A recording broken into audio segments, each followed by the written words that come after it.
the podcast where we talk about all things strange and spooky. And this week, I thought we'd sort of piggyback off of last week's episode. I did a lake monster and other cryptids of Pennsylvania last week, Raystown Ray from Raystown in Pennsylvania. And we talked about some other cryptids.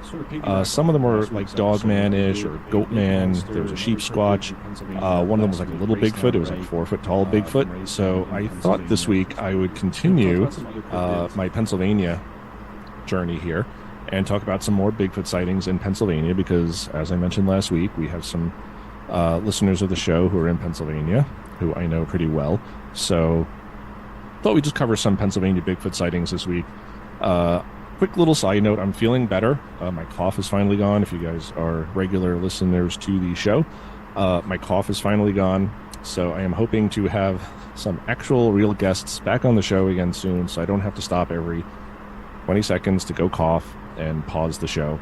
It's fine when I do it myself because then I'm not wasting anybody else's time. But now that I'm feeling a little better, I think that's what I'm going to be doing. Getting some guests on. I have some cool guests that I would like to have on and I'm talking to. So hopefully next week we'll have a good show for you with a guest. But for this week, I do want to focus on Bigfoot sightings in Pennsylvania. Again, I'm using the BFRO database. This is not an endorsement of the BFRO. This is not a condemnation of the BFRO. People have very strong feelings regarding Matt Moneymaker, regarding the BFRO. I do not. Say what you will. I think it's a great database. I think there's a lot of good information on there, a lot of good stories. I've spoken to many people who have said that they've posted their stories and they've had a great experience, and I've spoken to some people who said it wasn't a great experience. So again, there's no judgment here. I'm simply reading these stories.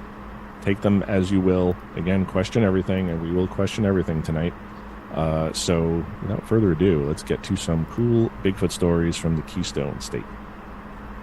Okay, so this first one I'm going to talk about comes to us from Berks County, and I've picked this one because Berks County is where a certain person I know who listens to the show sometimes is from, and hopefully she's not reading too much into this, or is it pronounced Reading?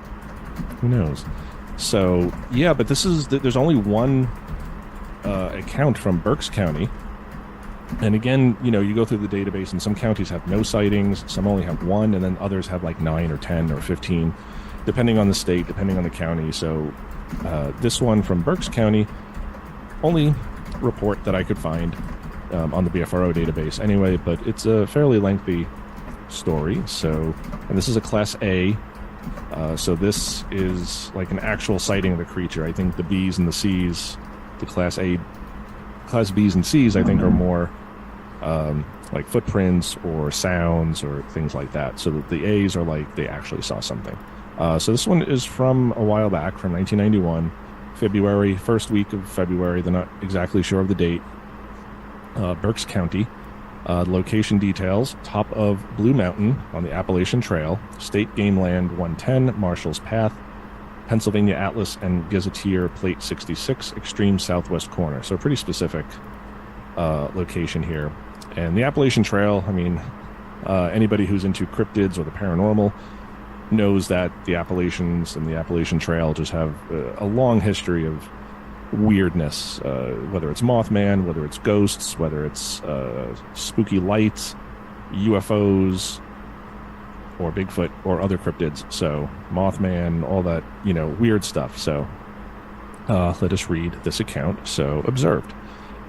Sighting was seen in 1991 in Blue Mountain, Berks County, PA, State Game Land 110, I believe in early February.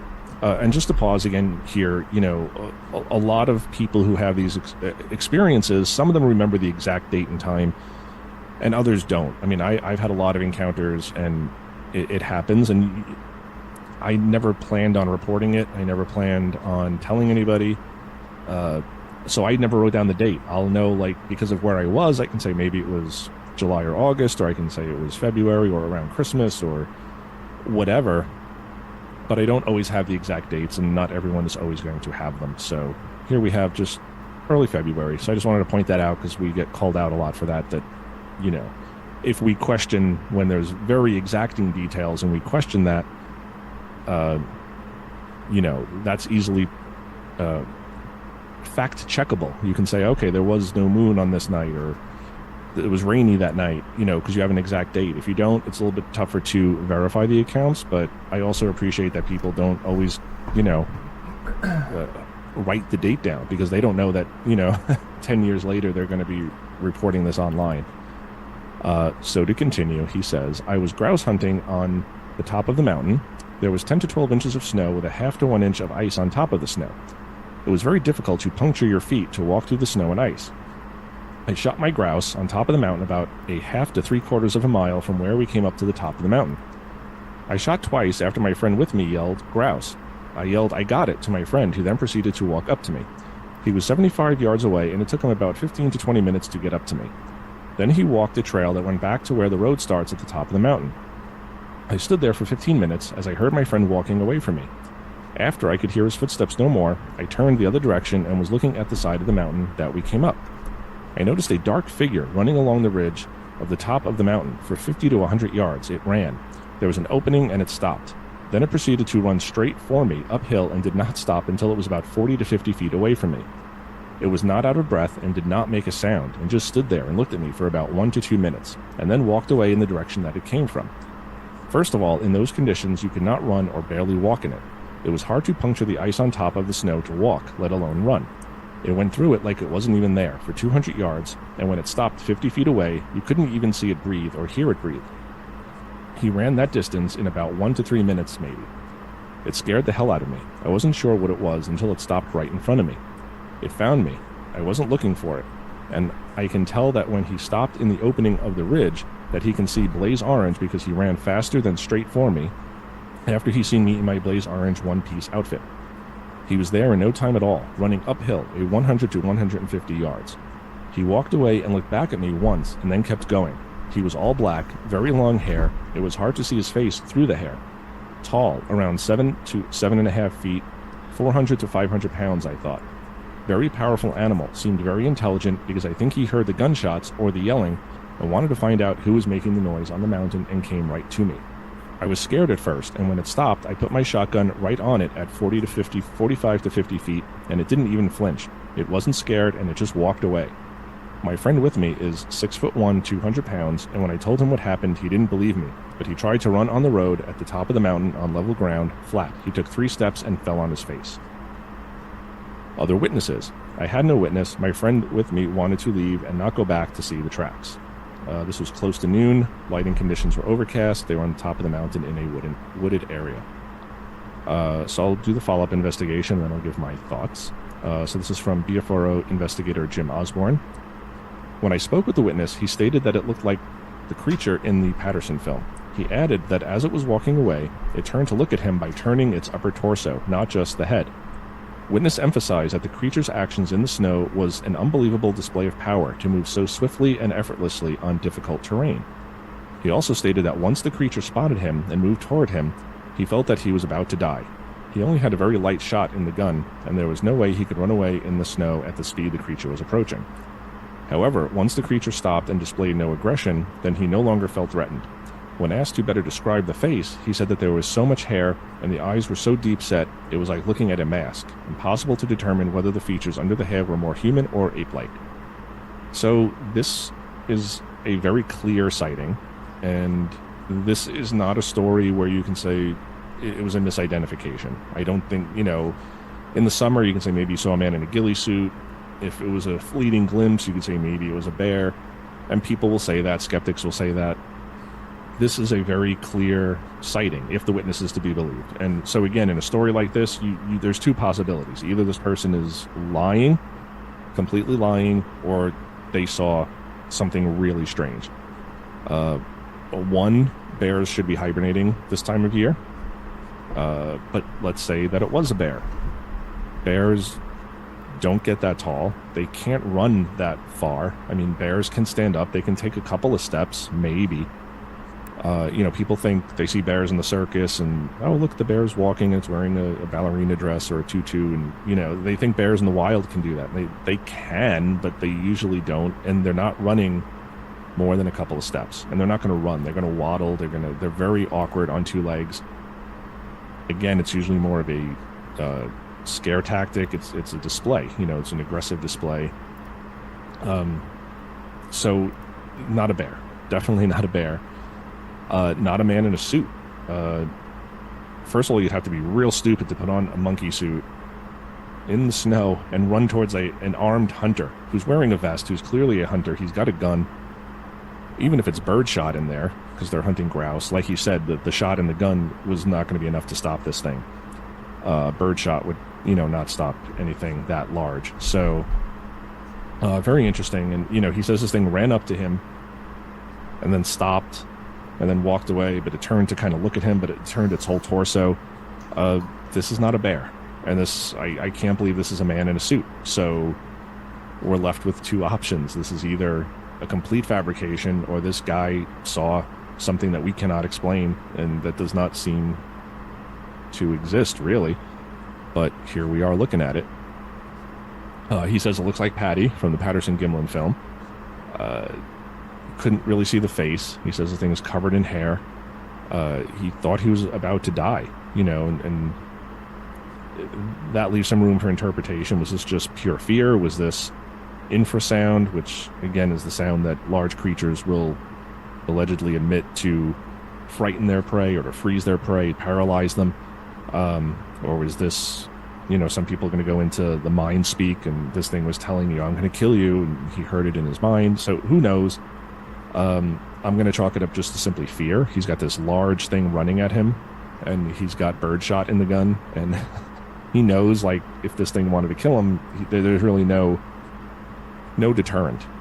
So I found this one really interesting because, again, it's very clear cut. A lot of these stories, like, yeah, they could be lies. It could be an actual Bigfoot, but it could be a man in a ghillie suit. It could be a bear. It could be a moose. It could be a deer. It could be a misidentification of something else. It could be a hoax. This one, there's two options. It's either a complete fabrication or it's real. So there you go.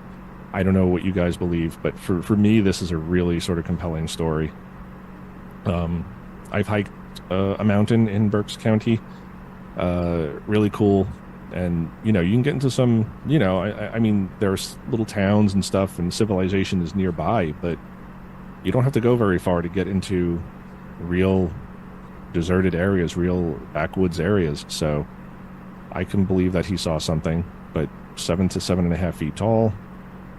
And again, running through the snow, as someone who's camped in the snow and hiked in the snow, moving in the snow is so hard. It is so hard, especially if you got, what is, I forget how much he says, how much snow is on the ground. So he says there was 10 to 12 inches of snow. So you're talking about almost a foot of snow, trying to get through it, trying to puncture through the ice. You're post-holing, so you're lifting your foot and you're crunching through. You're lifting a foot and crunching through. It's not easy to walk in, much less run in. So I don't think this is a man in a suit. Again, it's either a complete lie or it's the complete truth. This guy saw a creature that we have no proof that it actually exists. So very cool story. I like this one. It's the only one from Berks County, but I think this one's a winner. Very cool story. All right, so story number 2, I chose this one because it's from Huntingdon County, and that's where Raystown Ray allegedly resides, in Raystown Lake. So this one is from 2021, so a more recent report. Witnesses hear multiple wood knocks while night fishing at Mount Union. So this is a Class B, not a sighting, but these guys heard something weird. This is from August 12th in 2021, Huntingdon County, Pennsylvania. Location details: turn off Route 522 onto Ogwick Mills Road, and there's a pull-off about a mile down the road once off the bridge. Nearest town is Mount Union. Nearest road is Pump Station Road. So, observed. One night, me and my friends went catfishing in a local spot near my town. We had set up at about 8:30 p.m., and we were having a good time. At about 9 p.m., we had our first bite and ended up being a 15-minute fight to end up being a turtle. Sad. Shortly after, at approximately 9:30 p.m., we heard what sounded like our first wood knock. Personally, I didn't believe or didn't want to believe what I had just heard, but within minutes we all heard the second knock and were all speechless in what we had just heard. After talking about it for a couple of minutes, we heard another, but this time it came from the other side of the river. Speechless yet again, we all just looked at each other, and within seconds we heard another. But this time it was right behind us and close. That's when we knew we had to leave. As we were packing our fishing poles in the car, we heard 4 loud, aggressive knocks within 30 yards of where we were parked. We immediately shoved the poles in the car and left. After getting several miles down the road, we stopped and said, let's go back and try to get it on video because no one would believe us. So that's what we did, and we got 3 knocks on video. Also noticed, one of my friends was there just before the incident occurred, and when he left, he sent us a text and said he felt like he was being watched as he walked out of the woods. This was just minutes before the first wood knock. 4 other witnesses. This was between the hours of 9 and 10 p.m., very dark, forested area with river running through the woods with a road off to the side with farming fields.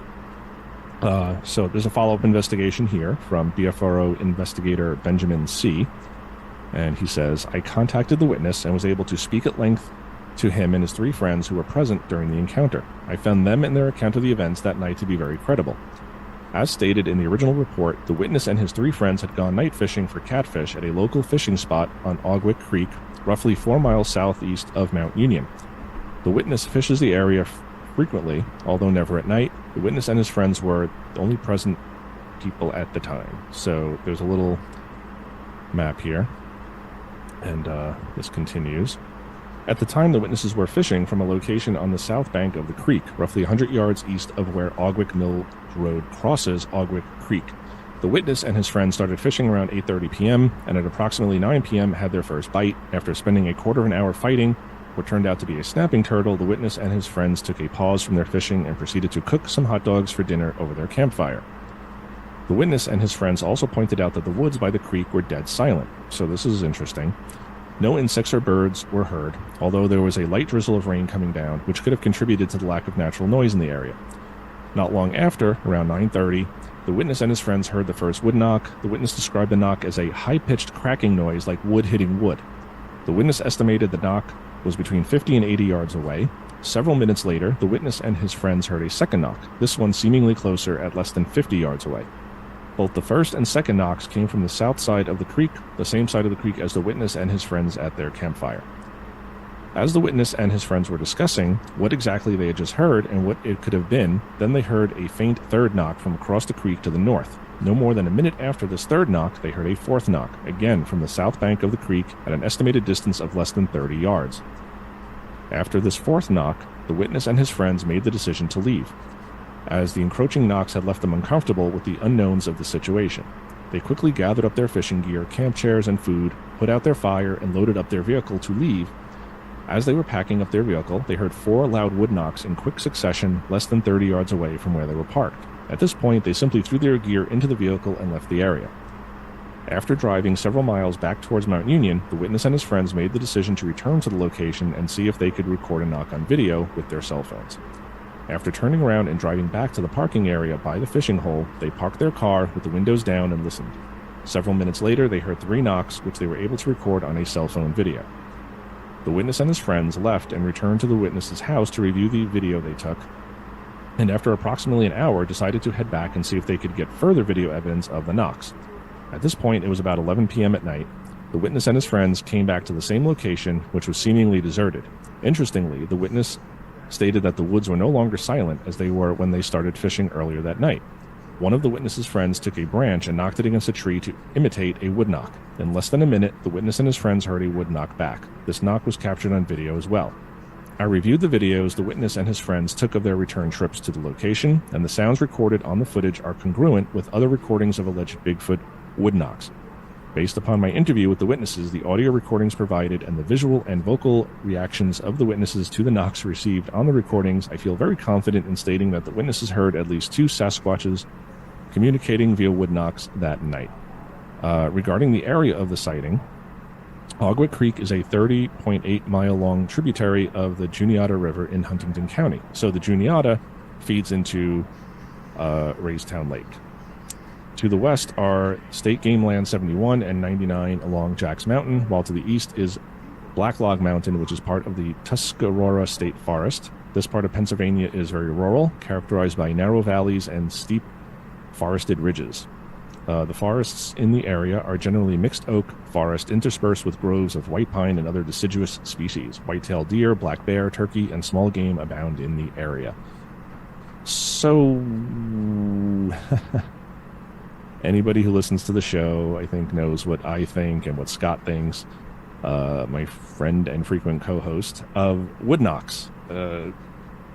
I think they're interesting in certain ways, because if you are somewhere really remote and you're hearing these wood knocks, what could they be? They could be branches falling, and but I think branches falling have a different sound.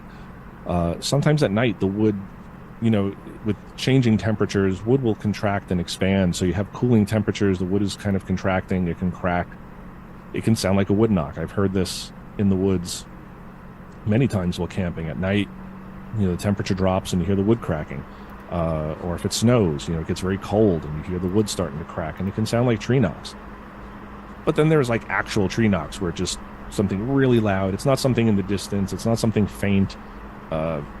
So I don't know what these guys heard. I don't know how clearly they heard it. They're saying some of these were very close, 50 yards away, 30 yards away. So I'm not sure.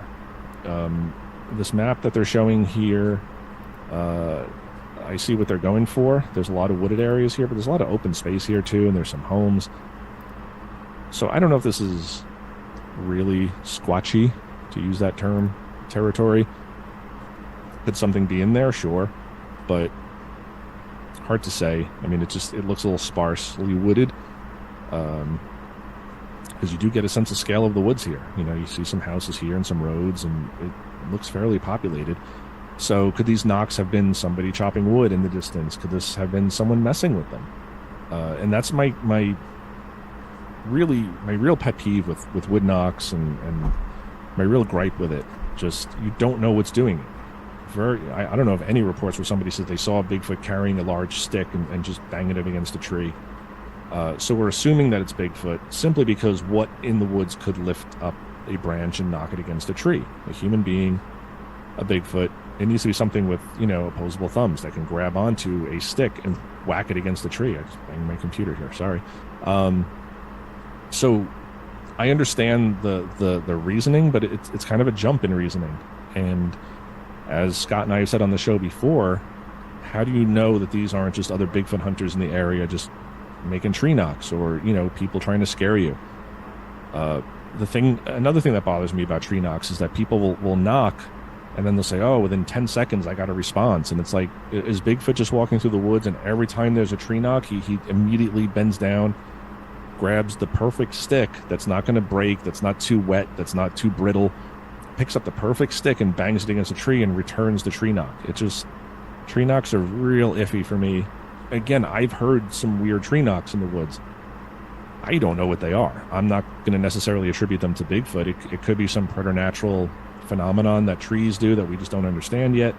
Maybe it's ghosts. We want to go for the unexplained, explaining the unexplained. Maybe it's ghosts. Maybe an alien's running through the woods, and he's got his little probe out and he's banging it against trees. Any one of those explanations are just as equally valid as Bigfoot doing this. So I don't like that this is attributed to Bigfoot necessarily. I think there's maybe kind of sort of possibly a mystery in there with tree knocks, that people do hear these things. I know there's some very credible people who are not just hearing faint little poppings of trees because it's getting cold out. They're hearing actual knocks. But are those Bigfoot hunters looking for Bigfoot? And we've discussed on the show before, we've seen things online where two groups of Bigfoot hunters are talking to each other because they don't know the other group is in the woods. So they're knocking on a tree and they're getting knocks back, and, oh, wow, we got Bigfoot. No, you're talking to another bunch of guys in the woods banging on trees. So we just can't make that jump. So again, for that reason, tree knocks, I don't discount them fully. I think there's an interesting possibility there, but I don't give them much credence. So this story, again, I like the overlap. I like that it's in the same county and along the same tributary that feeds into Raystown Lake and Raystown Ray, the sea monster, or the lake monster rather, of Pennsylvania. So you kind of get that, two cryptids very close together. But tree knocks just don't do it for me. Sorry. What do you guys think? Let me know in the comments below. All right, so I'm going to do two more stories. Both of these are fairly long, but interesting. So this first one is a possible trackway found and photographed 50 miles northeast of Pittsburgh. And Becky, hi. I know you're from Pittsburgh, so I know you guys, you and Scott, listen every week. So pick this one for you. But there's some cool pictures here, and I like to know what everybody out there thinks. So this is from 2022. I picked these just because these are like the most recent sightings from Pennsylvania, and they're from, near Pittsburgh. So this is from December, Monday, December 20th, Indiana County. Location details: Shady Drive off of Warren Road. Nearest town is Indiana. Nearest road is Shady Drive. So observed. Shortly after dawn, I was out on the back porch having coffee and watching my dog on her leash. I have heard coyotes lately, and I don't let my dog out alone. I was looking at the deer tracks in the snow and had 4 deer in the backyard the previous night. There was a large field next to the house. When I was looking in that direction, I noticed some strange tracks in the snow. About an hour or so later, I walked over to inspect the tracks. The tracks were similar to human tracks, but different. The thing that was most apparent to me was the distance between the footprints, which were approximately 4 feet apart. There were no shoe treads in the tracks. I believe the tracks were made sometime after 11 p.m. and 3 to 5 a.m. because I was outside until around 11 p.m. Then I was up around 6 a.m., but it was dark at the time. I didn't see them until it was light. The tracks had fresh snow inside the tracks, indicating they were several hours old. I could not possibly see the toe prints. I have pictures of the tracks on my phone. Also noticed, I have heard coyotes lately and seen a lot of deer in the field. Other stories, I have not heard of any other incidents in this area. Time and conditions, approximately 7:30 a.m., low light, light snow. Neighborhood situated next to a large field. The tracks were between my house and the next door neighbor. So before I get into the analysis here, the follow-up investigation, I just want to talk about this because you have this guy who's out at 11 o'clock at night. So this happens between 11 o'clock at night and the morning. So maybe, 3 to 5 a.m. A lot of tracks, human-like tracks, bigger than human, longer apart than human, so 4 feet apart. That's a big stride. Not huge, but pretty big, bigger than most humans, especially if someone's wearing large snow boots or snowshoes or something similar to that to walk through the field. It's interesting, like, why would somebody be walking through the field at night? Even though it was dark when he woke up, you'd think if someone were walking through the field, they might have a flashlight or something. It's a dangerous proposition to trespass on people's property, especially in the dark, when they have dogs, when they might have, firearms in the house. And I know it's not necessarily his property, but still, you have somebody walking around out there, somebody might take a shot at you. So just wanted to mention that. And also, skeptics will talk about snow melt and how they, the prints will melt and then refreeze and melt and refreeze, and you kind of get this weird warped footprint that initially was like a bear print or a regular human track that has now morphed into something that looks like a Bigfoot print. But this seemed to have happened overnight. He didn't seem to notice the tracks the day before, but notices them the next morning. And it was snowing overnight, so clearly cool enough where these tracks are not melting severely to warp and spread out and become much larger than they originally were. So I thought that was interesting. And again, if there was light snow overnight, then these tracks were made before the light snow. So let's get into the follow-up investigation, which is again by BFRO investigator Benjamin C. So Benjamin says, I spoke with the witness at length about what he observed. I found him to be both sincere and very credible. Recently retired from a career in law enforcement, the witness and his wife were staying with family friends at a house in a small subdivision on the outskirts of the town of Indiana, which is in Indiana County in western Pennsylvania. The subdivision is bordered on the southeast and southwest by agricultural fields and additional residential areas to the north. The witness had initially woken up to take his dog out to go to the bathroom before dawn. The witness saw what looked like a strange trackway, but did not go out to investigate the tracks until after dawn at approximately 7:30 a.m. When the witness went to investigate the tracks, it was lightly snowing. The tracks were partially filled by a dusting of snow. So again, they were made before it started snowing. At the time, the depth of the snow on the ground was approximately 3 inches. The low temperature during the previous night was 20 degrees Fahrenheit. So there you go. There's no snow melt. It's below freezing. There were at least 40 tracks observed by the witness. The trackway came in from the field to the northeast, threaded between the house the witness was staying at and the neighbor's house, and exited out onto the road. Despite not wanting to jump to conclusions, the witness said that the first thing that he observed about the tracks were how similar they were to the Bigfoot trackways he had seen on television and the internet.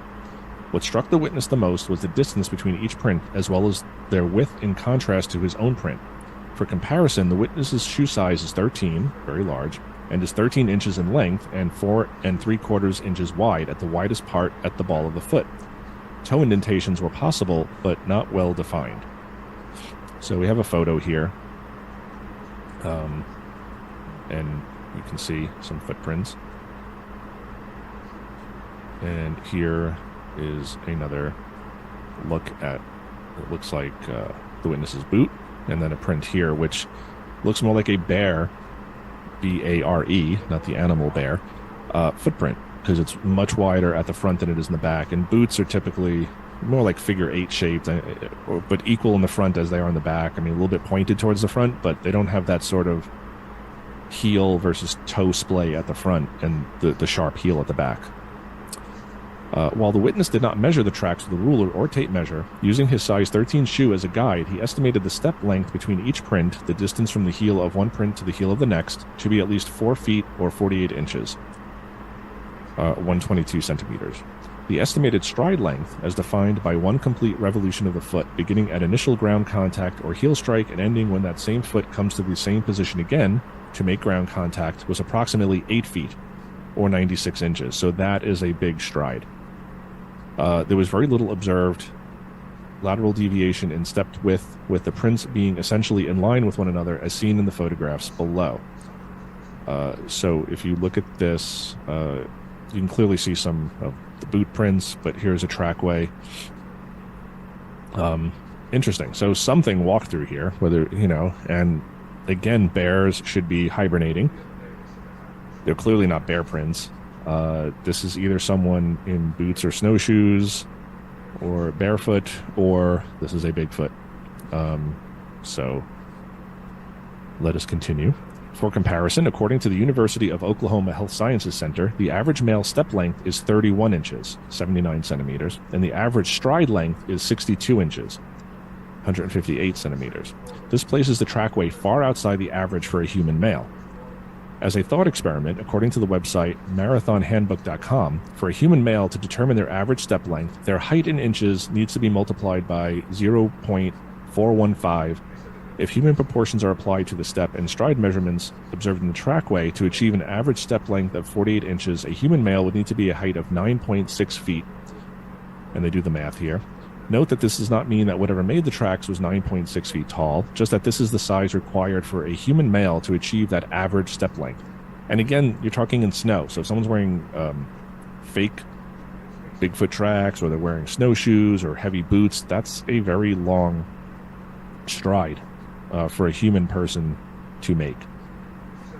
We can infer, however, that what made the tracks presumably was taller, or at least had longer legs than the average human male. So it could have been a tall guy, or it could have been Bigfoot. Who knows? As far as possible misidentification, the witness is familiar with bear tracks, and being an outdoorsman his entire life, did not observe claws on any of the tracks. The snow-covered yard also displayed the tracks of deer, rabbit, and coyote as well, yet none of these could explain the prints that were discovered. And again, it's December. Is it possible that there's still a few bears out and not hibernating? Of course. It's not like, they like a timer goes off and they all just immediately hibernate and then they wake up all at the same time. They don't. It's weather, temperatures, all sorts of things can affect that. So is it possible a bear was up and about? Of course, but these tracks don't look like bear tracks.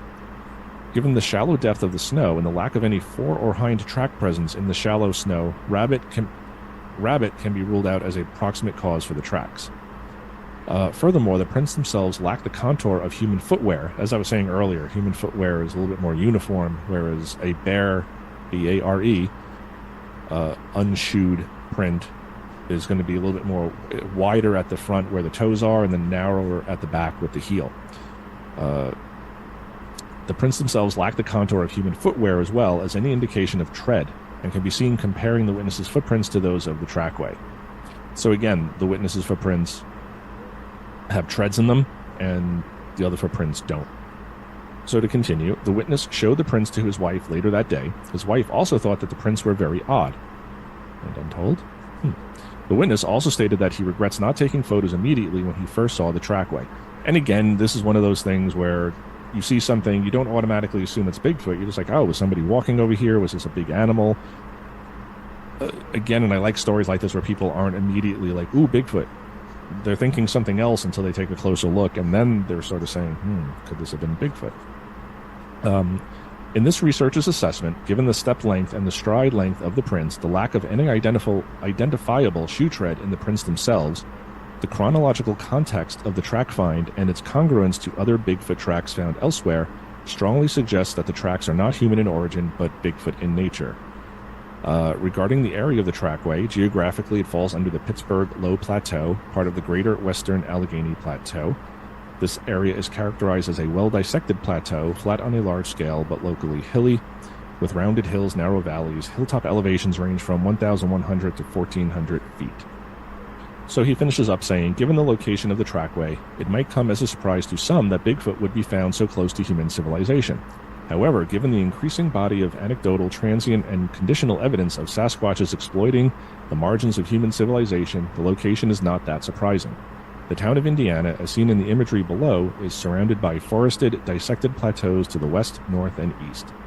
So you can see here, and again, I am fine with that. Again, you're not going to find Bigfoot in New York City. You're not going to find them in these large areas. But we do hear a lot of stories about sightings occurring on the fringes of civilization. So small towns, trailer parks, things like that, where you will have people saying they saw something kind of creeping around the back alley or, in someone's yard or the forest at the edge of their property. But you do have large forests. So it's kind of encroaching on human civilization, but it's not in the mix there. You're not going to see it walking down the street, but if this is 2-3 in the morning and it's snowy out and everyone's asleep and this thing needs to get through, who knows? The footprints, again, there's not a lot of detail there. So this is one of those things where I believe there are 3 possibilities. I think it's either a human being just walking through, somebody just trekking through here. It's not very dense here. I mean, you see the trackway and it's a lot of open space. So it's in a way very hard for me to believe that an elusive, shy, undiscovered primate is just going to waltz through here, because this is just like anybody looking out their window is going to see it walking.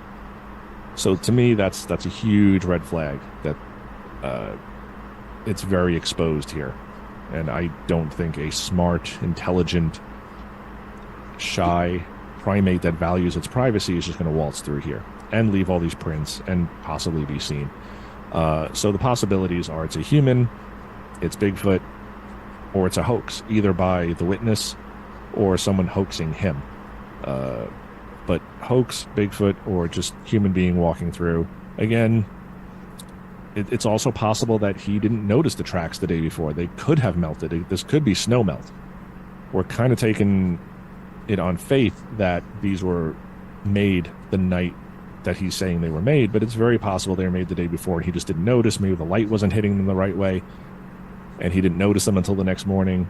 Who knows? But this picture here of the area that I'm showing, and if you're listening on audio only, it's a very, it looks like it's right through a neighborhood. There's some houses here, some cars parked. There's a light pole. There's some bushes and, some trees in the distance that don't have any leaves on them, but it's a very exposed area. No cover. I just can't imagine an undiscovered primate walking through here unless it absolutely needed to. And you would think somebody else would have seen something. So to me, I think this is just somebody walking through, or maybe he just didn't realize the tracks were there until a couple of days later. Maybe some snow melt, not overnight because it was 20 degrees, but if these tracks were there a day or two before the witness saw them, then snow melt is then absolutely a possibility, with the sun beating down on them for a day or two. Even if the temperatures are cool, I could see that happening. So this one I find very interesting, but ultimately I don't know if I can buy into it. It just seems, with this picture here, I think this is very damning. I can't see an undiscovered primate doing this. It's foolish. It's going to get shot. It's going to get seen. So we will move on. And that brings us to our last story. This is another Class A. So this is a daylight sighting, very credible to witness. Daylight sighting of a Sasquatch walking along Bike Trail 60 east of Pittsburgh, Ghost Town Trail. And this is submitted by witnesses I don't know if it's Francine or Fracine. It's spelled Fracine. Bobel, It might need to be Francine. And Vincent Weiland on Tuesday, October 18th, 2022. And the follow-up investigation is done by a very special person, so we'll get to that. So this happened on October 5th of 2022. So again, not that long ago. A little less than 2 years ago. Cambria County. Location details: the ghost town trails between Ebensburg, Pennsylvania, and Nantiglow, Pennsylvania. Investigator notes: GPS coordinates for witness Vincent's handpicked best guess for spot where the creature was seen in terrain, almost no distinct landmarks seen from the air, and it has the coordinates here. I'm going to put links to all these down in the description below because there's a lot to read in here. I might be skipping over certain things that I just don't want to recite on the air. It can get a little tedious and boring, so I'm trying to stick to the salient points here. But I will link to these below so you guys can check them out and read the full reports for yourself. Nearest town is Nantiglow. Nearest road is Route 22. So observed. On October 5th, 2022, while my boyfriend and I were biking on the ghost town trails near Ebensburg, PA, we saw a Bigfoot come about 150 yards in front of us. He was walking along the trail towards us. We couldn't see his face. When he saw us, he turned and quickly walked into the woods. We were shocked at what we saw. As we went by, we looked into the woods and didn't see anything. We didn't stop, but continued on until we finally stopped to talk about what we saw. It was really shocking. There were no sounds or smells, didn't get a look at his face, but as he was walking, you could see how big his stride was. There was a huge space between his legs. On the way back, we stopped and looked around for prints and marks, but didn't see anything. The leaves were really heavy there and blowing all over. The sighting was between Ebensburg, PA, and Nantiglow. We thought this was a once-in-a-lifetime thing and thought it was so cool. Yes, Bigfoot does exist. Also noticed, no sounds or smells. It was quiet, no birds chirping. 2 witnesses, herself and the boyfriend. She's not aware of any other stories. This is about 4:30 p.m.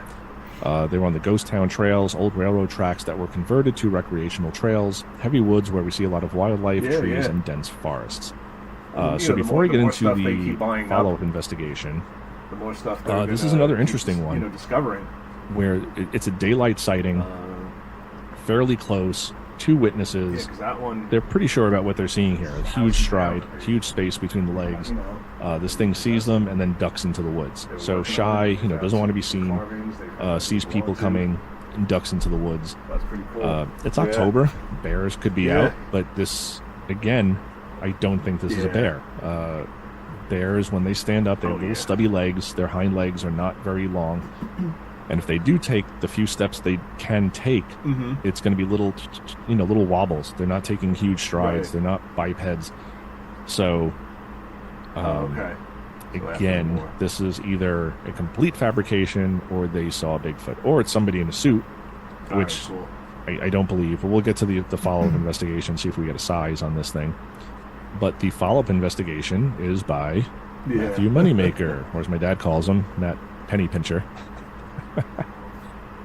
It always cracks me up. Matt Pennypincher. It's an unfortunate last name, Moneymaker. It just makes him kind of sound like a con man. And I'm not casting aspersions on Matt. He seems like a nice guy. But unfortunate last name when you're trying to talk about, things of this nature.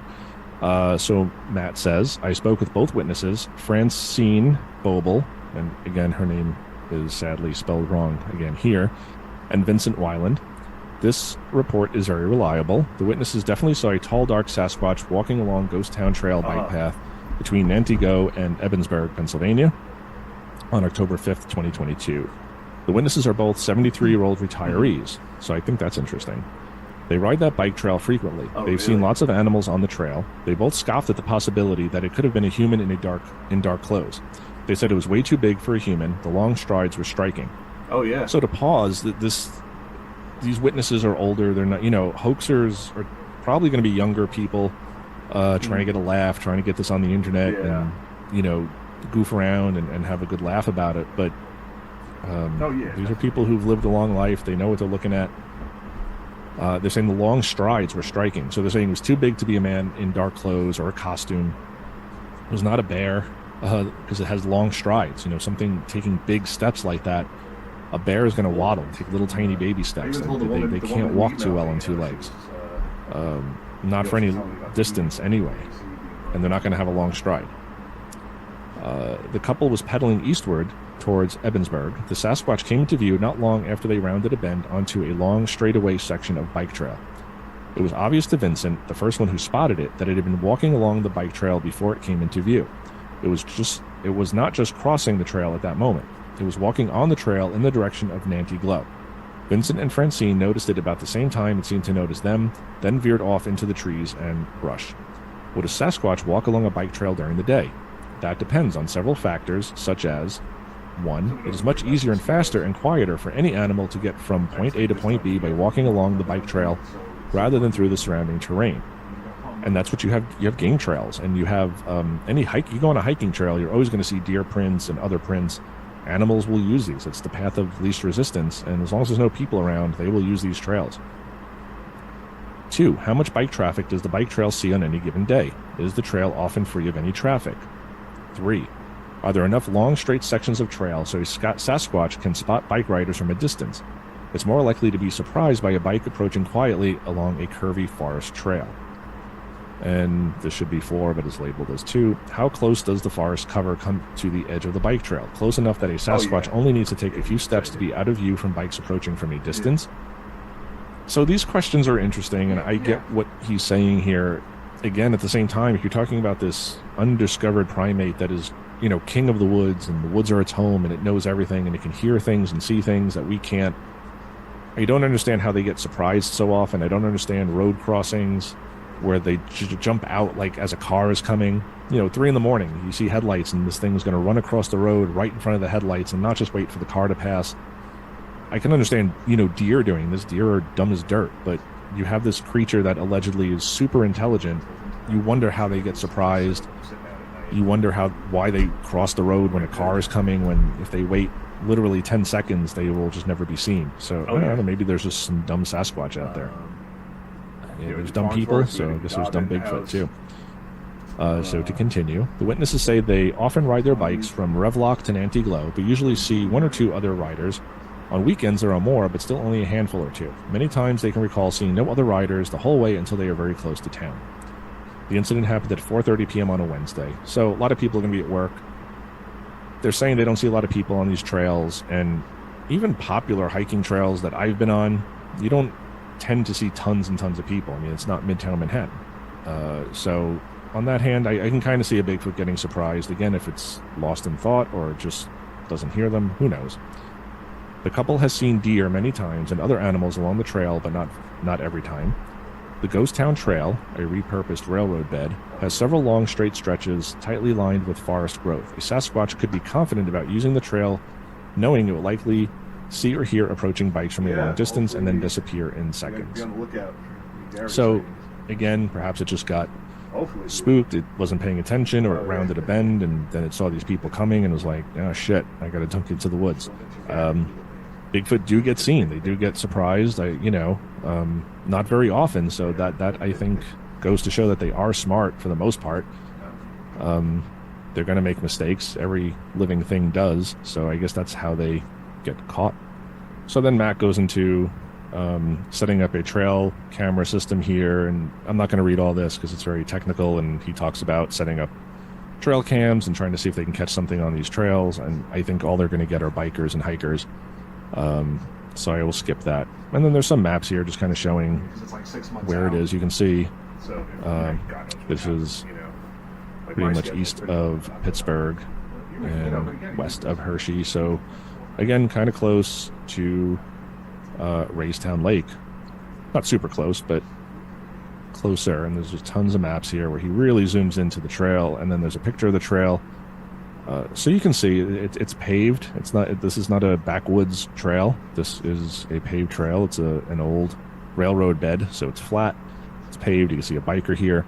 It's wooded on either side, so I guess it could be squatchy. But this squatch seems to have made a mistake. But if you look at this map where it's really zoomed in, I mean, you can see some roads here, and it's all just woods. From where they're saying they saw this creature, this red marker here. But this trail sort of runs somewhat parallel to Beulah Road, and there's no houses, there's no sign of civilization aside from the roads. So if something is going to lurk, this might be a good place for it. So again, this is an interesting one to me. Matt Moneymaker tends to believe stories more than he probably should, just based on what I've seen on Finding Bigfoot. But he spoke to the witnesses. He's saying they're very credible. They're 73 years old. I don't imagine many 73-year-old couples, a man and his wife, or boyfriend rather, are going to try to hoax anybody about Bigfoot. That's just not the style of that generation. So I don't know. Again, I don't think they saw a bear. Could this have been a man in a suit? Possibly. Witness testimony can be a little screwy. You think you see something. If it's startling, your mind could misremember things. But they keep talking about the stride. There's a huge space between the legs. And I think that's interesting to me because they couldn't see his face. They're not really talking any details about this thing. They say it was a Bigfoot, but they mention the stride, the space between the legs. So that's what's getting me. That's what stuck out to them, that they saw this thing that was big and possibly a Bigfoot. So again, either this 73-year-old couple are lying or they saw something unexplained. So I thought this was really cool, and it's the first report I've come across that Matt Moneymaker, Matt Penny Pincher, did the follow-up investigation for. So I thought this was really cool. Again, I'm going to link down below so you guys can check it out yourselves, because there's a lot more information in here than I went over, but a very cool story. All right, everybody, I hope you enjoyed more Bigfoot stories, this time from Pennsylvania. A little all over the place. I didn't pick any particular county, but some cool stories. I think that first one and the last one are really the ones that impressed me the most. The footprints, I'm really iffy on. Tree knocks, I just don't like. It's all interesting. It's all evidence to throw on the pile when trying to make the case for Bigfoot. It's not proof. And I have a lot of people in the comments, they say, I have proof of this and I have proof of that. You don't have proof. You have possible evidence. And there's a big difference between proof and evidence. Proof is like, I can prove this. Evidence is just a little piece of something that helps your argument. It doesn't prove anything, though. It's not a smoking gun. It's a cigarette butt left at a crime scene. It's evidence, but it doesn't prove anything. It just helps you build your case. So I think we all have to remember that. And that's why I never use the word proof. And I've gotten lots of comments from people saying, why don't you say proof? Or I notice you avoid saying the word proof. Because proof means it's undisputable. We have proof. This is proven. And none of this is proven. We have evidence for certain things. I mean, footprints are evidence, but evidence can be wrong. Proof is a very different thing. So tree knocks, footprints, I think they're interesting evidence. I think we shouldn't ignore them. But in the grand scheme of things, I think they're a very small part of a much bigger picture. And I think that it's just way too easy to get wrapped up in footprints or tree knocks or howls and screams and all that other stuff. I think we really need to focus on eyewitness sightings. Like if you see something during the day, you get a good look at it, you get a lengthy look at it. It's not some fleeting glimpse from half a mile away.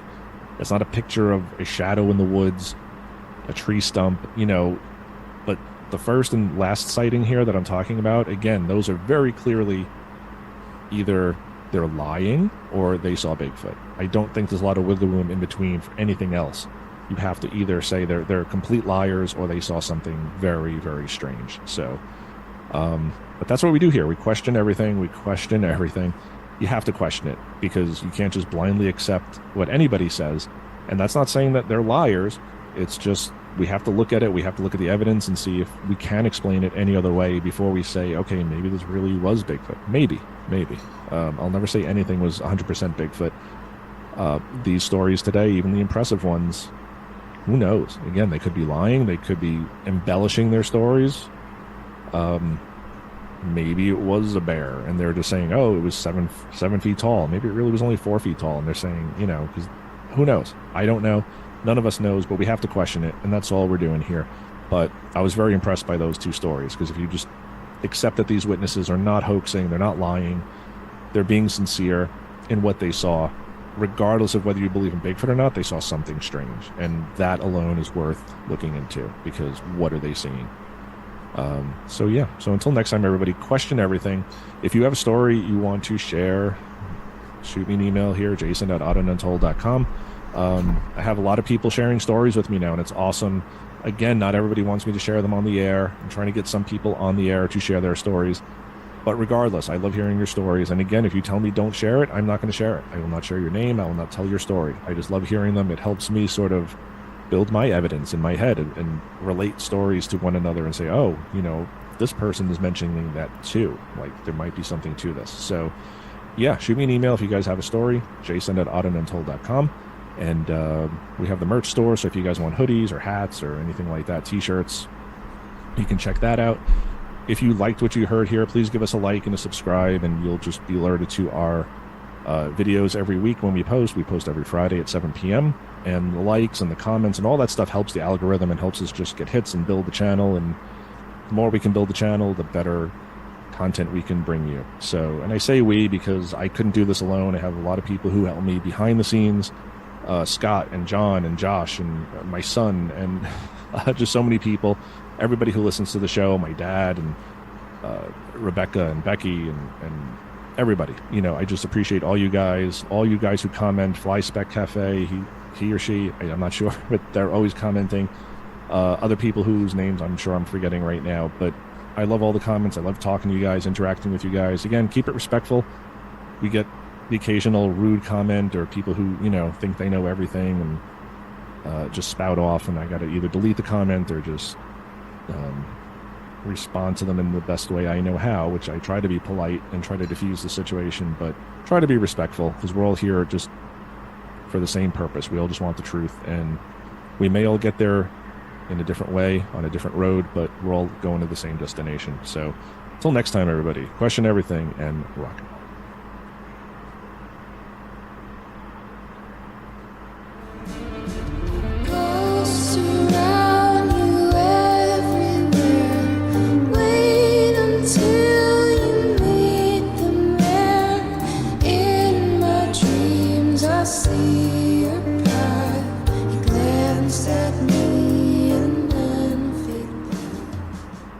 Hey everybody, welcome to Odd and Untold, the podcast where we talk about all things strange and spooky.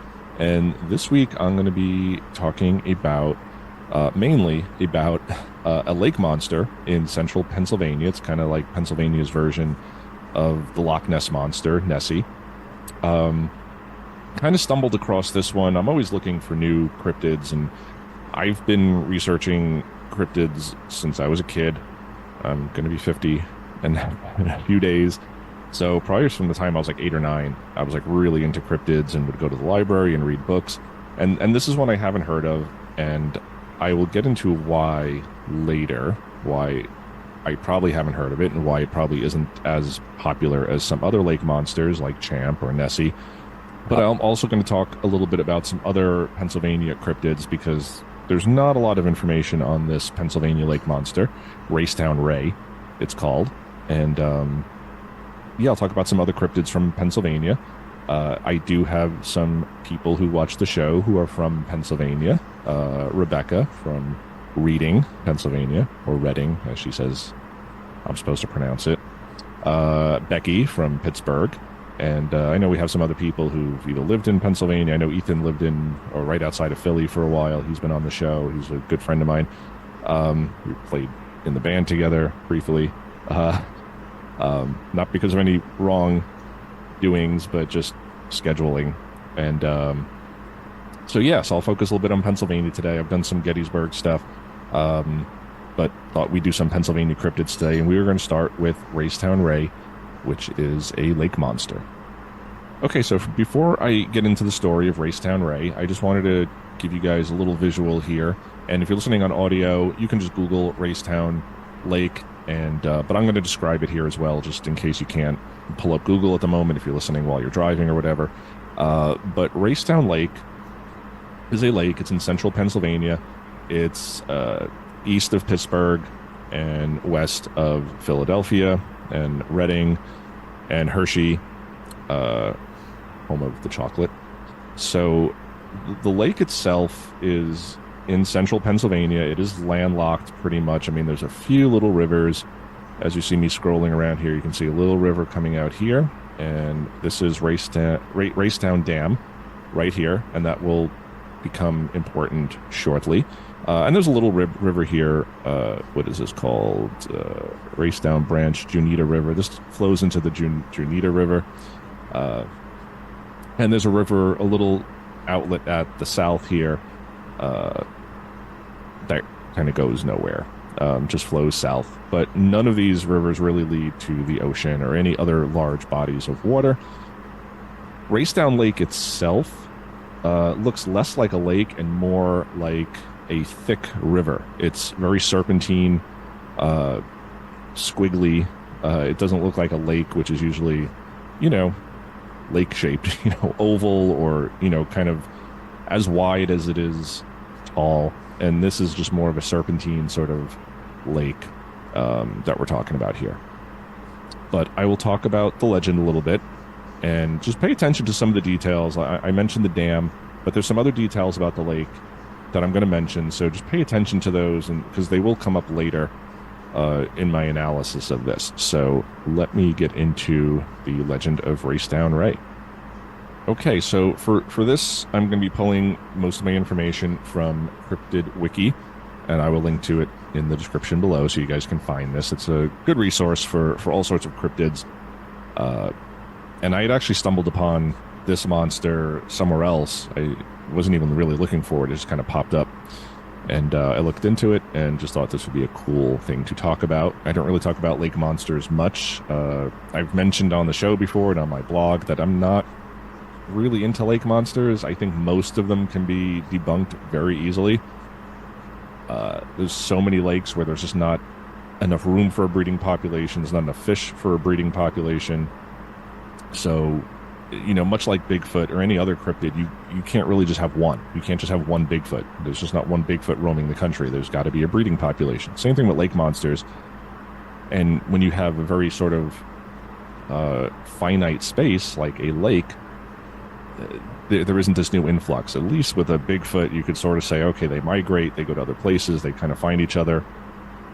I'm not saying lake monsters don't exist. I'm just saying most of them can be debunked very easily. Not all of them.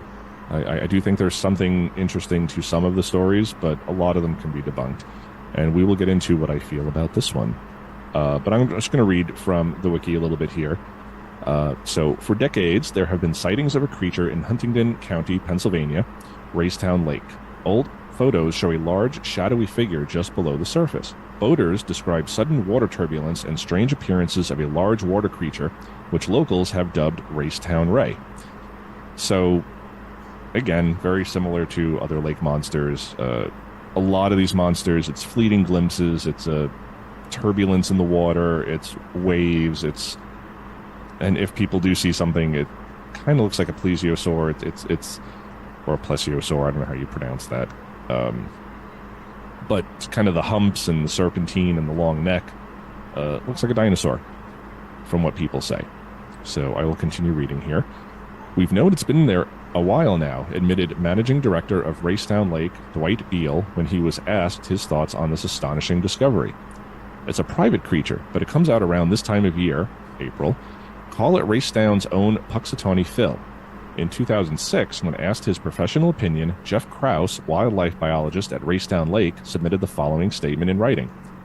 I believe it must be a vegetarian. We have not seen any evidence of this animal taking fish, geese, otters, or ducks. So I would suggest that our swimmers and boaters are very safe. It appears this animal's habits are similar to manatees, which are completely herbivorous and gentle. I had a really hard time saying that. I don't know why. My brain is just not functioning well today. The increase of weed beds around the lake is probably providing more food in the shallows for herbivores, and that would increase sightings. So this sounds a little tongue-in-cheek to me. I can't imagine wildlife officials admitting that there's something in the lake. They very rarely do. So it sounds a little tongue-in-cheek for me. But I will talk about some sightings here. Central Pennsylvania is all excited about Raystown Ray. Not only are testimonies being recorded from eyewitnesses, some of these witnesses have actually caught this strange creature in photos. The first known photo taken was in 2006. Estimates of the creature's size from those who've seen it claim it may be up to 50 to 60 feet long. Again, in water, When things are seen from a distance, it could be very tough to judge size. And I mentioned this a couple weeks ago on my UFOs in Brooklyn episode, that when something is in the sky, when things are dark, it can be very hard to judge not only distance, but then size, because if you don't know how far away something is exactly, you don't know how big it is exactly. So human perception can be tricked. There's all sorts of optical illusions. So something in the sky, when you don't have a really great look at it, and something on the water when you don't have a really great look at it, can be tricky. So these are estimates, but I'll continue here. The first recorded sighting of Ray actually occurred in 1962 at Old Raystown Dam, according to the Huntington County Visitors Bureau. In 1971, the dam was destroyed to create the 8,300-acre man-made Raystown Lake, which is as deep as 185 feet in some places. So here's one of the things I want you guys to pay attention to. Man-made Raystown Lake. Ray has gotten so popular that in 2010, Sci-Fi's channel Fact or Faked Paranormal Files sent a team to investigate. The investigation included a night dive to search the lake, sonar recordings, photo recreations using a floating log to help determine the legitimacy of pictures previously taken of Ray, and the use of a large dead carp as bait, though Ray's diet is thought to be primarily aquatic plants. Their conclusion was that the sightings reported by witnesses generally seemed credible, and that it was possible there could be a large creature living in Raystown Lake. So I just want to pause here for a second. Witness accounts can be very credible, and I think we should take them into account. And even if we're skeptical, whether it's Bigfoot, whether it's UFOs, whether it's a lake monster, ghost, whatever you want to call it, being skeptical of what the person has seen or has experienced is not necessarily saying that the person is lying. It doesn't mean we doubt the person or we have issues with the person. It's just we have issues necessarily with what they're saying they saw, because it can be incredible. And you're saying you saw a lake monster, but we have to kind of look into that. So a witness can be very credible. You know, this could be somebody who's a scientist, it could be a police officer, it could be a doctor, it could be somebody who's not what skeptics would have you believe, that, you know, anybody who sees a UFO or Bigfoot is some redneck or a drunk or a combination of the two. They like to put that out there to sort of demean the witnesses and sort of take away what they've seen and experienced, when that's often not the case. Usually people who see these things are just regular people who are very smart. You know, you have lots of pilots who've seen UFOs. You have lots of hunters who've seen Bigfoot. It's not always just some yokel who's drunk or stupid or whatever. So people could be seeing something. There could be something in the lake. Does it mean it's a lake monster? Not necessarily. So I'm going to read this sighting account. It was back in early May, around 2005 or 2006. I was camping at the Susquehannock campgrounds at Raystown Lake. Having camped there many years in the past with my family, this time I was alone. I had never heard about Ray. As had been my normal routine, first thing in the morning around 7 a.m., I would go for a swim on the south side of the camp area called the Bow. This was the first time there was no one else in the area. Houseboats like to come there because of the no-wake zone. As I was swimming, I looked up and saw something swimming ahead. It was coming from the larger part of that area, from my left, into the smaller cove area. When I saw it, I stopped and tread water, watching. I couldn't figure out what it was. I first thought it was a deer or a bear, because of the wake following after it seemed big. Then it did something I've never heard about a deer or a bear doing. It dived down and then came up again while swimming straight. When it came up, it noticed me treading water and turned towards me and started coming my way. Oh boy. I stayed treading water until I got about halfway to me, and then it dived under again while coming towards me. That's when I took off swimming back towards the campground area, because I thought whatever it was could outswim me. I decided to go to the shore, but could not get totally out of the water due to the high bank along the water. After standing with a 30-pound rock in my hands, what seemed forever, I noticed the thing swam back up to where I first saw it. I waited, thinking it would come up to the shore and climb out, but it never did. I swam back to the camp area and never went back in until the next year when my son and I went camping. I don't scare easily, but this got my attention. So a few things. I don't know if I'd come back the following year and bring my son in if there was a monster there.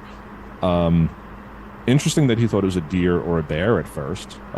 So it almost seems like he saw a head or something protruding out of the water and then a wake behind it. So again, this sounds like a credible witness. He saw something. Something scared him. What that something was, that's really what's up for debate here. Is this, a landlocked dinosaur in a lake, or is this something else? But again, he seems to have seen something. Something scared him. He ran to, swam to shore, picked up a rock, was ready to defend himself, and initially thought it was a known animal. He's not thinking lake monster. He said he had never even heard of this lake monster. So what was it that he saw? Very interesting. So some possible explanations, and then I'll get into my thoughts. Like many other lake monsters, Ray is often claimed to have a large, slightly humped body and a long neck, which emerges from the water, leading to speculation that it could be a surviving plesiosaur-like species. However, the popular depiction of plesiosaur necks arching out of the water in a graceful S-curve has been debunked by modern research. So their necks can't curve the way that we think of like Nessie popping out of the water or any other lake monster. And they are now thought to have been physically incapable of lifting their heads out of the water in the stereotypical Nessie pose. So as I just said, they had the long necks, but they weren't popping them out of the water like a periscope on a submarine to look around. They would just swim. The most likely explanation for sightings seems to be large carp, which are known to inhabit the lake and which frequently grow to over 25 pounds and several feet long. Raystown Lake vendors even sell food pallets so that visitors can hand feed the dozens of massive carp that come to the docks. Common carp are originally native to Asia, but have been stocked as a food fish in the U.S. since the 1870s. They are omnivorous, voracious eaters, and can reach massive sizes and weight upwards of 100 pounds under the right circumstances. So, like I said, some of these lake monsters can be easily debunked, and I'm putting up a larger picture here of an alleged photo of Raystown Ray, and this photo, of course, is blurry and grainy and taken from a distance, and you can see something. Was the photo manipulated? Is this just a misidentification? This could be a large tree, trunk just floating in the water. This could be any number of things. There's just not enough detail. It's dark. The shadow doesn't look right to me. I mean, there's a lot of things here that just don't look right about this photo. It looks like a fake. The most damning evidence for me, though, is that this is a man-made lake. This is not a naturally occurring lake. This is not a lake that flows out to the ocean or flows into larger bodies of water.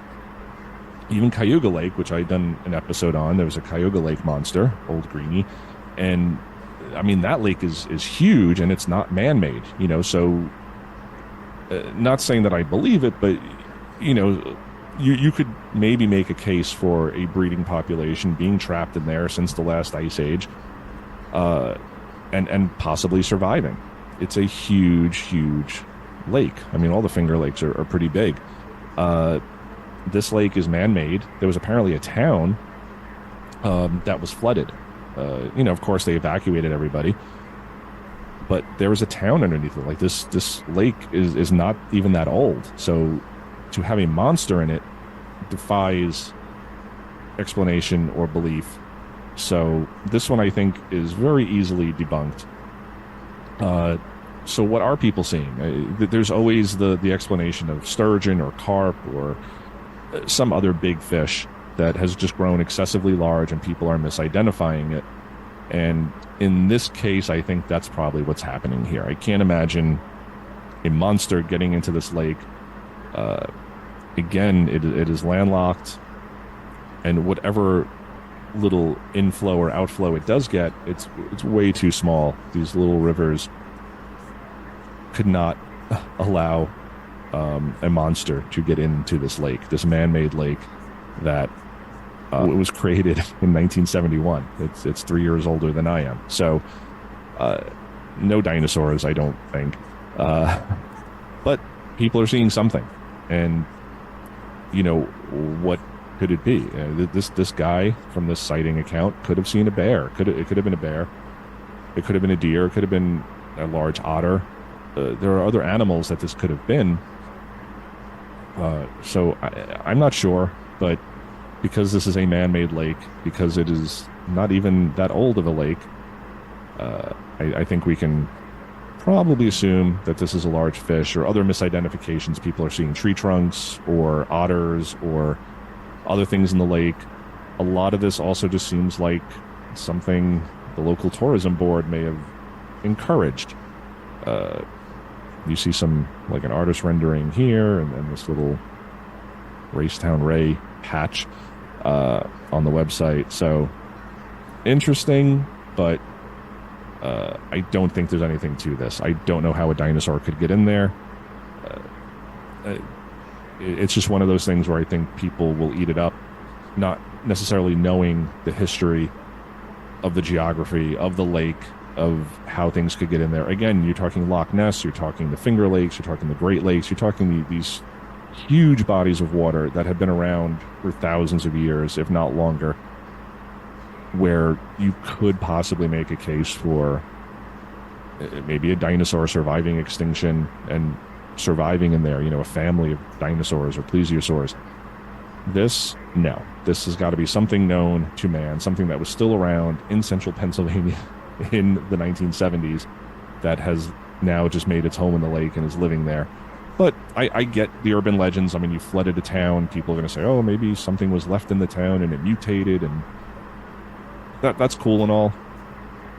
Doesn't really help with the legend being believable. I mean, this to me is urban legend. This is folklore. And not even folklore from long ago. People said they saw stuff around the dam in the 60s, but this is a lake that just filters out into essentially large streams. So don't believe in this one, but let me know what you guys think down below. And if you know of like a lake monster that you do think has some sort of real truth behind it and real science behind it, that maybe it is possible, I'd love to hear about it. Aside from the known ones like Champ and Nessie, and Old Greenie, I think those have some wiggle room for possibility. I still don't really believe that there's anything to them, but I allow for the possibility. Raystown Ray, sorry, I'm not buying it. So let's move on to some other cryptids. So before I go on, I'm on this other article. This is cryptids and creatures that you can allegedly find in Pennsylvania, and this is from my Twintiers. I'll link to it below. But they talk about Raystown Ray here, and again, they kind of end their article. Maybe the sheer size of the lake is the reason we haven't seen a better photo of Ray. The lake itself was built in the early 1970s, but the dam was built around 1905. This begs the question of, if Ray is real, how did he get into the lake? So that's kind of what I was talking about. Just, I don't know how any large creature could get in there if that wasn't already there for thousands and thousands of years. So I'm going to talk about this one. This is the squonk, and I've already talked about this one, but it's a Pennsylvania cryptid from folklore. And I talked about this in an older episode where I just talked about cryptids from folklore, and I talked about like the jackalope and the Jenny Hanivers and all sorts of things. So I'll link to that down below too if you guys just want to see some cryptids from folklore, things that are kind of known not to exist because they were just known hoaxes or creative taxidermy. But the squonk is native to Pennsylvania, so I'll throw it in here again, and I will read this. It's time to turn that frown upside down, folks. Unless you're the squonk, that is. The squonk is said to live in the northern hemlock forest of Pennsylvania, and his eyes are always filled with tears due to its hideous appearance. According to the original account from Fearsome Creatures of the Lumberwoods, the squonk had ill-fitting skin that was covered in warts and moles and was always unhappy. If you happen to go looking for a glimpse of the creature, you'll need to follow the trail of tears that the sad creature leaves behind. However, if you're able to get close to the creature, it may dissolve into tears if it's spooked or frightened. Despite its melancholy nature, a group of people gather every year celebrating the creature, hoping to turn that frown upside down. Squonkapalooza takes place in Johnstown, PA, every year with vendors, games, and entertainment. The squonk, despite never being captured in a picture, has made its way into several popular media projects. This includes Genesis's album A Trick of the Tail on the track titled Squonk. I didn't know that. I like Genesis, but I didn't know they did a story about a song about the squonk. And again, this is clearly folklore. This is not a real creature. This is just sounds like almost like a creepypasta from long ago, like before that was really a thing. Just like these made-up cryptids, creative taxidermy. I don't know where the squonk tail really comes from, but it just kind of seems silly that it's so ugly and it's always crying, and if you get too close to it, it's just going to dissolve into its own tears. So, but just wanted to mention it because it is a very sort of strictly Pennsylvania thing, whereas you have other things like the jackalope or things like that are not so region specific. That's more just like out west. And so just wanted to talk about the squonk. So the next one is the albatwitch, and I'm talking about this one because I actually did an Instagram post the other day where I found like this little tree structure in the woods here in Clove Lakes Park on Staten Island, and probably like a little deer bed or something, or people just did it, but it's like this little tree structure. And I joked that, you know, Bigfoot does live here, but he's only 3 feet tall. So I found this one. I'm going to read this to you guys. So this is the albatwitch.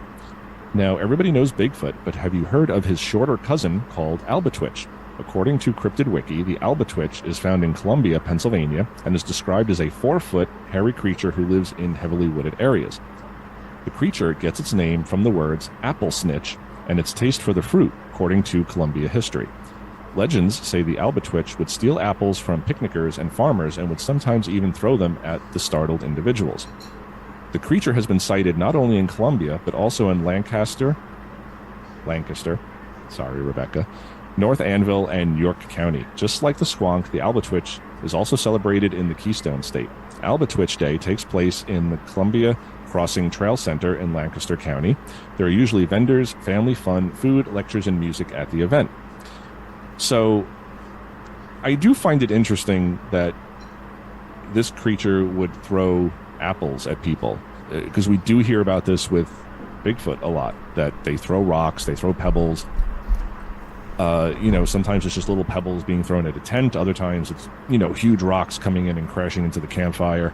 But either way, you have this weird Bigfoot behavior of rock throwing. And again, Scott and I did a show on Bigfoot behavior where we talk about rock throwing, but I just thought that was interesting. The 4-foot tall thing doesn't sound very much like Bigfoot. It sounds more like puckwudgies from like the New England area, which are short, mischievous, hairy, humanoid creatures that are almost more like trolls or gnomes, but they're called puckwudgies, and, you know, from Native American lore, but sort of hairy, brutish, little people.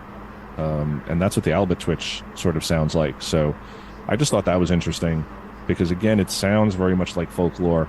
You know, as puckwudgies kind of talk, they speak in a weird language. They try to lure you into the forest. It's very sort of contrary to Bigfoot, which Bigfoot's sort of shy and will run away, where the puckwudgies kind of come up to you and they're trying to lure you into the forest and appear outwardly friendly, but they have nefarious motives. But this creature sounds more like just a small Bigfoot. It's throwing things, so I just thought that was fascinating. So our next cryptid is the gawaggle. I hope I'm saying that right. It seems pretty straightforward. And I will read this. Not many counties in Pennsylvania can say they have an official monster, but for Clinton County, it's official. The gawaggle is said to be around 6 feet tall and shaped like a wolf that stands on its hind legs, according to PA Wilds. It was also said to have bird-like claws on its front legs and hooves on its back feet. The creature would be especially hard to track due to its mixed features. Unlike some of the creatures on this list, the gawaggle actually had some lore behind its debated existence. According to PA Wilds, the legend goes that witches who were offended would conjure up these creatures to terrorize the people who committed the offense. Most often, the gawaggle would terrorize them in the form of petty vandalism. Okay, it's like going to key your car or something. According to the Lock Haven Paranormal Seekers, the sightings of this creature date back to the mid-1800s in Clinton County, but one such gawaggle encounter was in downtown Lock Haven in 1909. So this sounds very much like a dogman that we hear about a lot these days, which is kind of the cryptid du jour, I guess, lately. Dogman or werewolf or the Beast of Bray Road or a skinwalker. I mean, again, everybody throws that word around now, skinwalkers. And even the legend kind of has that kind of skinwalker feel to it, of like, these are witches conjuring this up and terrorize people who offended them as a form of revenge. And again, not a one-for-one with a skinwalker, but you kind of have that little bit of overlap and similarity, where it's, a witch or a shaman or, whatever, but transforming into a dogman. And again, the dogman seemed to have like claws for hands and not paws. The hooved back feet is interesting. But again, this sounds like very much like folklore. It sounds like a made-up story just to scare children, to keep them out of the woods, to stop kids from, torturing the old lady in the woods, or she's going to create the gwoggle and it's going to come after you. So a little bit of overlap with the dog man, but also like a goat man, because it's kind of got the cloven hooves, or a Jersey devil. So a lot of these legends overlap. And I mean, Jersey's right next to Pennsylvania. So is this just bits and pieces taken from the Jersey devil legend and mixed into the gwoggle? Who knows? But that's the fascinating thing about folklore, is that these stories kind of change and evolve and turn into other things, and people will take, different pieces and make their own legend. So interesting, but again, I don't think you're going to find a gwoggle out there. So the next creature, the Waterford Sheepman, and I've heard of Sheep Squatch and Sheepman before, and again, it's just one of these, like, take Bigfoot and just swap out its head, and instead of being an ape, it's a sheep, or it's a giant bat, or it's again, I mentioned my friend Ethan earlier, and when he was younger, he said he saw like a cat squatch. We did an episode on that. I'll link to that below. Very fascinating. So you do hear about these like weird variants on Sasquatch or Bigfoot, where they have different features. They could look like a cat or a sheep. And I'm going to read this one and let me know what you guys think about this, because these are fascinating to me. Whilst the other creatures on this list may be friendly, sad, or perform petty acts of vandalism, the Waterford Sheepman is said to be much more frightful. According to Cryptid Wiki, he was said to have terrorized the town of Waterford in Erie County in the 1970s. Hundreds of alleged sightings and incidents of the Sheepman include him ravaging livestock and chasing down people in an attempt to eat them. The Sheepman was described as a humanoid creature that was covered in fur, had large horns that adorned its head, and hooves sprouted where feet should otherwise be, according to Anita Gretweiser Chase Palmer, the admin of Old Waterford, PA, in Photos Facebook page. The terrifying creature, in some legends, was said to live in the rafters of the Waterford Covered Bridge, but in 2011, the bridge closed due to deterioration. The sightings of this cryptid dropped off in the 1980s, but some residents still believe that he's out there looking for his next meal. However, according to WJET-WFXP, the bridge may soon be restored thanks to Penn DOT funding. Maybe the reopening of the Sheepman's old hunting ground will lead to Waterford residents once again having to look out for the legendary creature. So again, this one seems more steeped in legend and folklore than in reality. So you have this creature living under a bridge. So it sounds like a troll, or from mythology and folklore. It also sounds very much like the Goat Man, which is hairy. It has cloven hooves and horns. So, or the Pope Lick monster, or any of these other Lover's Lane sort of monsters that is much more aggressive. Will try to like chase you down, and again, a lot of the Goat Man stories are that this thing will jump on the hood of the car, kids in lovers lanes, and slash at the car, and just a very aggressive sort of creature. And again, it just sounds more like a legend that parents would tell the kids, like, don't go to the lovers lanes, not because you got to be worried about the Goat Man or the Sheep Man, but like, boys, like, don't go into a car with a boy to this lover's lane where you're just in the middle of nowhere and he's gonna maybe try to take advantage of you. So don't go there, or the Goat Man will get you. Don't go there, or the Sheep Man will get you. So, not to say that these things don't exist, because I honestly don't know. I don't know about Dog Man or Sheep Man or Cat Squatch. I think it's interesting that people see these things. And are they misidentifications? Is it just Bigfoot that they're misidentifying? Because I can believe an undiscovered primate more than I can believe a humanoid Goat Man. I mean, one just sounds very sort of scientific, and again, maybe a stretch, but there's a precedent for it, undiscovered ape. versus something that sounds like it's out of, like a supervillain in an X-Men comic book or something, and, Sheep Man. And so who knows? But I do think all of this is fascinating, which is why I do shows on them. Because if I didn't think there was a smidge of possible truth, I wouldn't be talking about them. And I can give my opinions, but, like with the cat squatch, I know Ethan, and I don't think Ethan's the type to just make something up and say, oh, I saw this, and, I'm just lying to you. And, a firsthand account is much more interesting to me than just kind of folklore and oh, people have seen this. Well, give me like a real story, and, maybe then I'll have a little bit more faith in it. But some of these just sound like folklore. So interesting nonetheless, but I do love the folklore. So there's your Waterford Sheepman or Sheep Squatch. Okay, so we're going to do two more cryptids from Pennsylvania. And this is from KeystoneNewsroom.com. Again, all these websites will be linked below, so if you guys want to check them out for yourself and read them, because I'm kind of skipping little bits here and there just to condense the stories.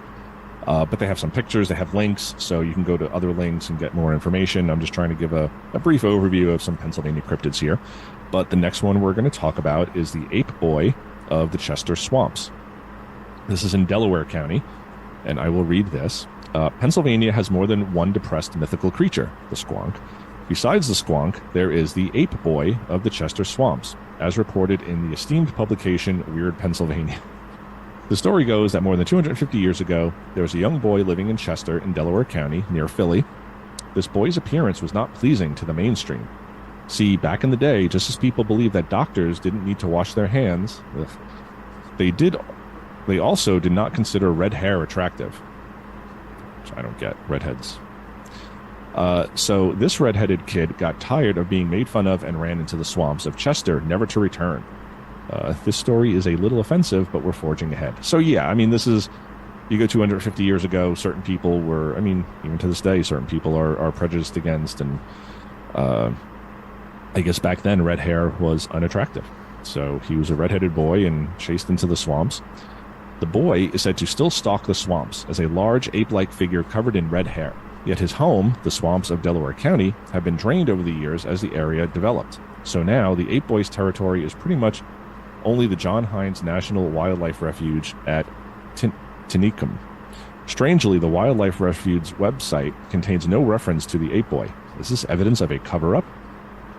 No, again, this sounds like folklore. It sounds a little bit like, and again, I hate using one unproven to explain another unproven, but Bigfoot, it sounds like Bigfoot. There's a lot of Bigfoot sightings where they say the hair is reddish, or reddish brown, or even just red. You'll hear like almost like an orangutan color, like where it's like that orangish red. So could this be a Bigfoot? And people just say, no, it's this Ape Boy.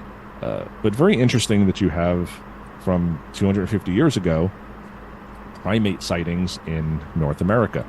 In Pennsylvania, people are seeing an ape man or a wild man covered in red hair. And there's the backstory to explain it. And a lot of legends, that's where they come from. Why is this bird, why is the blackbird black?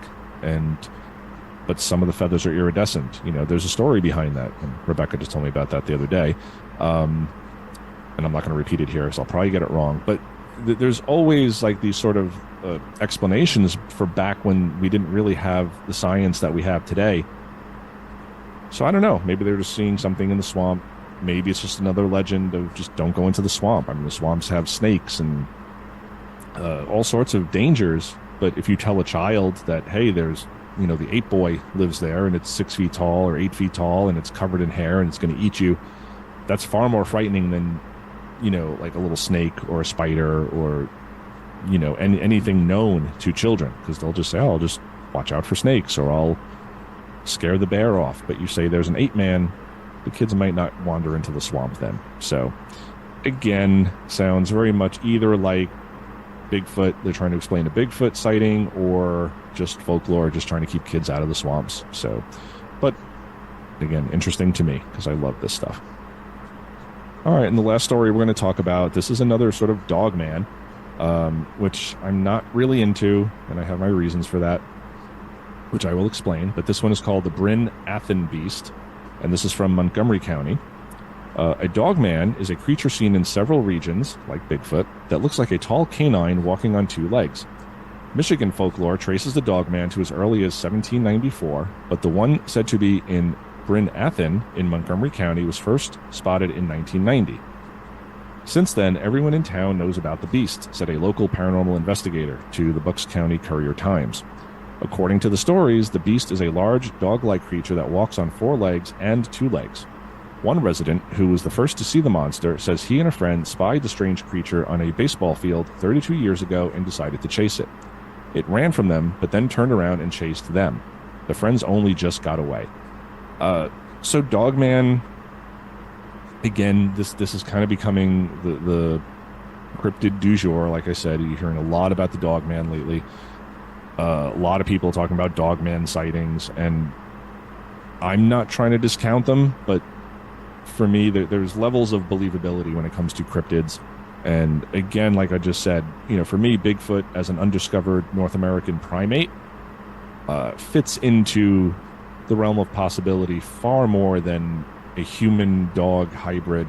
A dog that is also a man, that can stand on its hind legs and looks kind of like a traditional werewolf, just the head of like a German Shepherd, but the body of a man and claws for hands and can run after you on either all fours or hind legs. It just stretches my believability to its limits, honestly.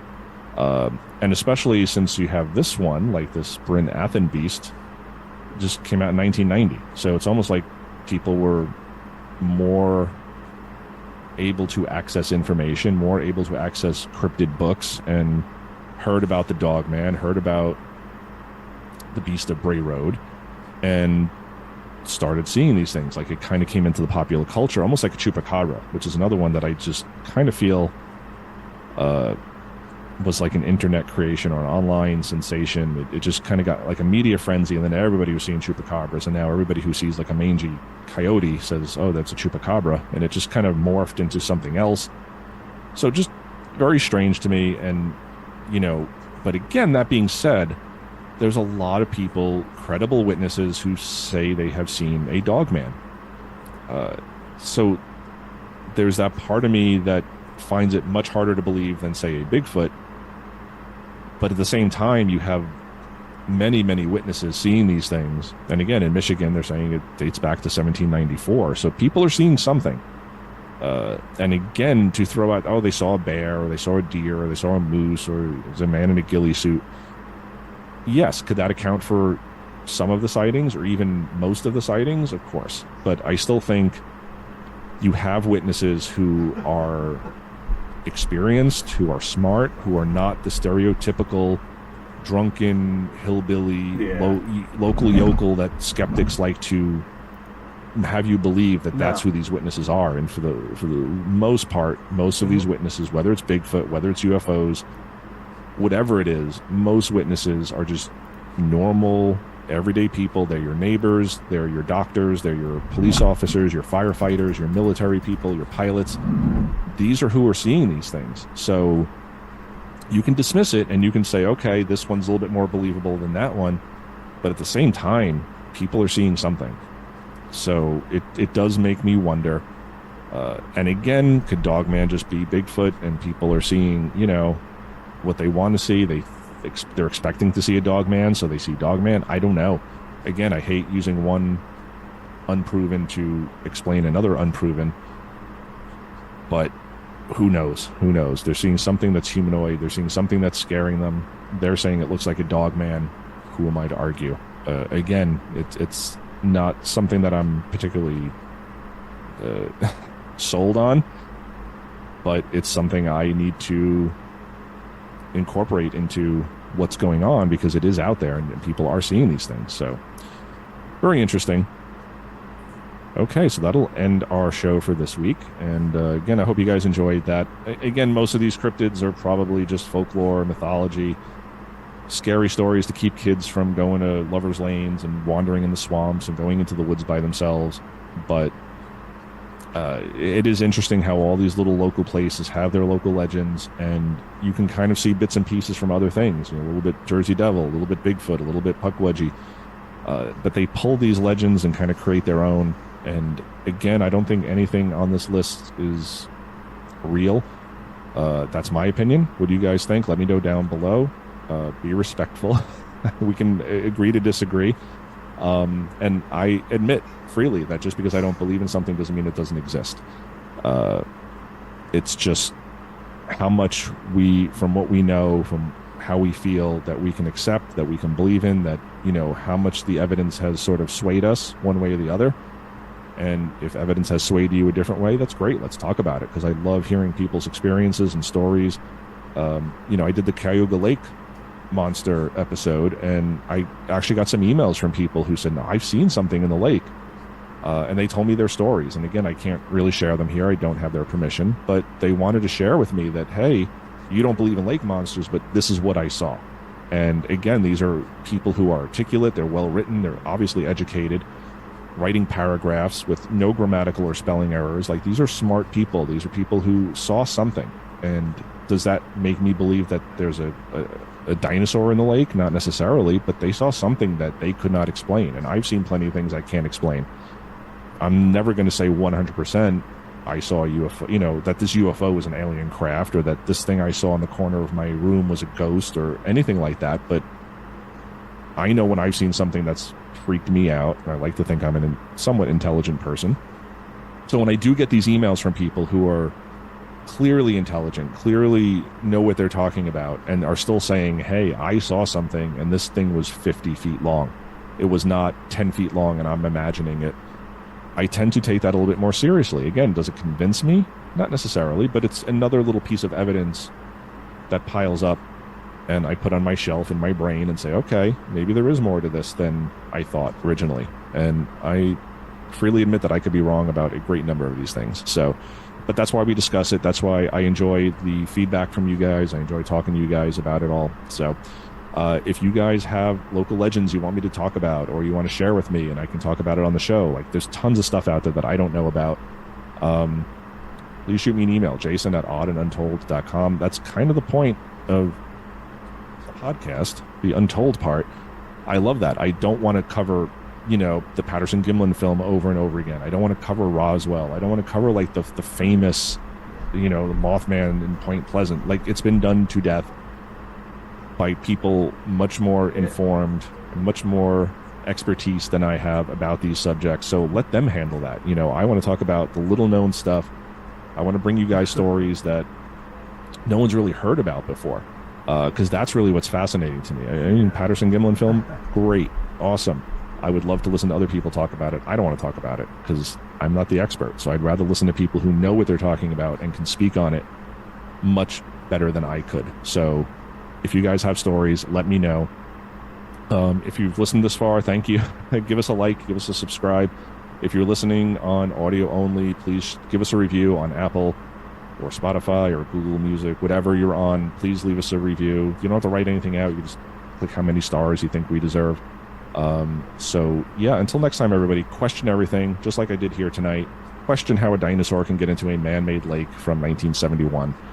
Question how a humanoid can also be a sheep person or a dog person, or a Bigfoot can only be 4 feet tall. Question everything, and we will see you guys next week. Rock and roll.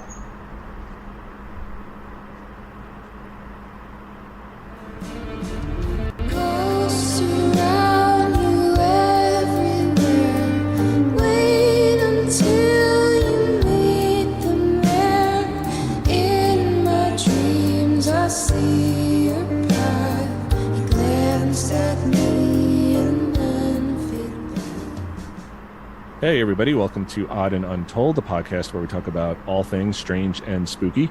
And this week I have a special guest with me. He's a listener of the show named Josh, and he's got some Bigfoot stories he's going to share with us, and maybe another paranormal story. And Josh, thank you for being on the show. Yeah, thanks for having me. Yeah, of course, man. I appreciated you reaching out to me and emailing me. I think you had said you'd seen my episode on Bigfoot in York County, York and Lancaster. Mm-hmm. Yep. And yeah, we spoke last week on the phone, and you shared some stories, and I asked you if you'd come on the show and share them. So yeah, thank you for coming on. And I don't know if do you want to tell the audience a little bit about yourself before we get into your stories, Yeah. just so they have a little frame of reference? Yeah. So, like you said, I podcast. I'm in the York area, grew up in the York area. Go to Lancaster a lot. It's a very familiar area for me, and I enjoy getting outside. I grew up doing a lot of that just around my house. There's a lot of woods. I would go with some friends. We'd build forts, that typical guy stuff, I guess. And it was never really something that the cryptid area was never something that I thought about. I'd go in the woods and it'd be like the middle of the night. I'd gone to abandoned houses by myself, and I didn't think anything of it. I was like, this is probably somebody's probably here I don't want to meet. But that was all I thought, and I still did it. So I didn't really get into this until probably a couple of years ago, maybe a year and a half, 2 years, I'd say, listening to podcasts at work, because I got a job, have to sit at a desk and all that. You got to figure out a way to help pass the time sometimes. Oh, yeah. So I started listening to a bunch of podcasts, and then I started to had to offer, and that was very recent, probably the last couple of months, and that's how I stumbled upon your podcast, because I was just putting in Susquehanna or Lancaster or York, kind of those keywords, and seeing what's out there. Okay, so then you were looking for like Pennsylvania Bigfoot sightings, and you found my show. That's cool. Yeah. I listened to a couple of your episodes, and then within that podcast there were some that I was actually familiar with, and then I had done some just digging around. I think it was like the BFRO website, that there was some sightings on there that people would, I guess that, I don't know if it's still being updated, but it doesn't really seem like it. So just trying to do my own research into some local, stories, and none of them seemed really up to date. You get one here and there, but the credibility, it's hard to, there's no consistency. There was a couple stories that I had heard that were interesting, that seemed to track with some consistency. They were a while ago. I don't really remember them. But then I realized, maybe my story, my friend's story, there might be a lot more of those. And that's kind of why I was like, I'm going to just reach out and see, because I never would have considered reporting this. It's just one of those things where I don't know. Right. That's a little bit sort of like how I got here over the past couple of years. All right, cool. So do you want to go into your experience? And I know you had a friend who had an experience too, and I think they're both interesting, and we can talk about why after, but I'd love to just hear your story again and your friend's story. Yeah, so my story starts I think I was probably 16 or 17, I'd say, and it's probably about 9-ish years ago, which is crazy how it feels like it was yesterday. But my friends and I had this, we built a fort up in the woods, and when we were up there, we built this, like a lean-to, and then it kind of just expanded into this hangout that we would go to all the time. And the brush was really dense. It was a low canopy area with the trees. To kind of paint a picture is, you can't see more than maybe 20 or 30 yards, especially in the summer. It's probably even less than that. The shrubbery around it makes a perfect fort. And we had, it was a small portion of woods. We had like a north and a south entrance, and I typically would go in from the south entrance, but my friends came in the north entrance. Which all that to say is, I thought that they were in the fort, but they were on the other side. So I came into the north entrance this time because I had my bike, and that was the easiest way to get in. It's close to twilight, and it's that weird lighting where it's like you can see, but you can't see. You know, the sun is set. It's not quite dark. And I'm pushing my bike in. We have it's like a deer trail is kind of what we wanted to keep it that way, so it didn't look too much like a human trail, and it had to kind of maneuver it in. So I'm crouched down under my bike, behind it, pushing it through the brush. It's getting stuck, but I wanted it out of sight. And I see like this as I'm like halfway in the entrance. There's this like dark mass that just like runs in front of me, and I thought it was my friends, and because I started laughing. I was like, I saw you, you're not gonna trick me. But then I kind of like don't hear a response from them, and then I hear some chatter maybe 100 yards away, which is where they were. And then I yelled. I was like, hey, where are you guys? They're like, oh, we're on the other side. So I said, so you're not right in front of me? And they're like, no. And while this is happening, whatever ran in front of me, it was like, to me it sounded like a deep breathing, grunting noise that I can't mimic. Like I can't physically make that deep grunting sound. So in my mind, I'm like, well, that wasn't deer, because I've spooked a deer. Going in the woods all the time, I spook deer, and it's like an explosion, and then they're gone. You hear them skip. You can hear every, skip as they run off, and then you'll see them. A bear, in this area, a bear is very rare. They do occasionally venture into this area. So whatever it was, its back that I saw was at least 4.5 feet above the ground. But it's just a split second. And then it was just in the brush enough where I couldn't see it, but it felt like I was maybe 10, 15 feet away. Like that's how dense this was. And it was night, almost night. And it's just this breathing. And I'm talking to my friends. And then I decided I should probably get out. So I backed up slowly, got my bike out, didn't run because I was like, in my mind, I'm thinking it's a bear still. And then I take off once I feel like I was far enough away in the open. But that was the extent of the story. We later I went down and got them, and I was like freaking out. I was like, guys, I just saw a bear. And they're like, really?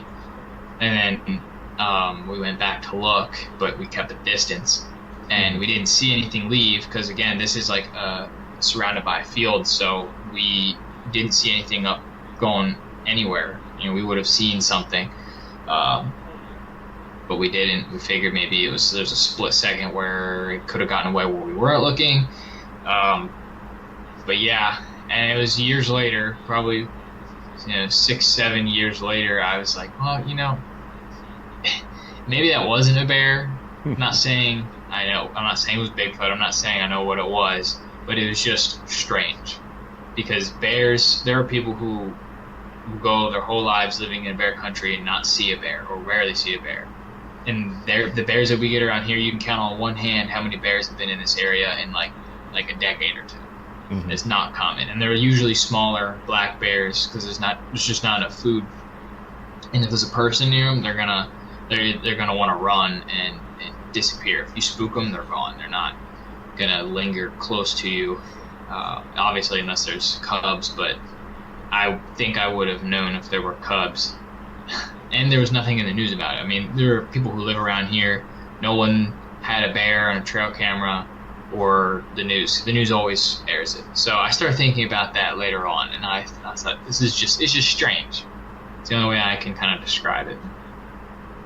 Yeah, and like I said earlier, there's aspects of your story that are interesting to me because, you're not seeing, a lot of people say, yeah, I saw a Bigfoot, and it was clearly humanoid, and like they get a really good look at it. And your view is kind of obscured, but there are aspects to the story that really make you wonder. Like, one, you're saying this thing was what, like 4 or 5 feet tall at least?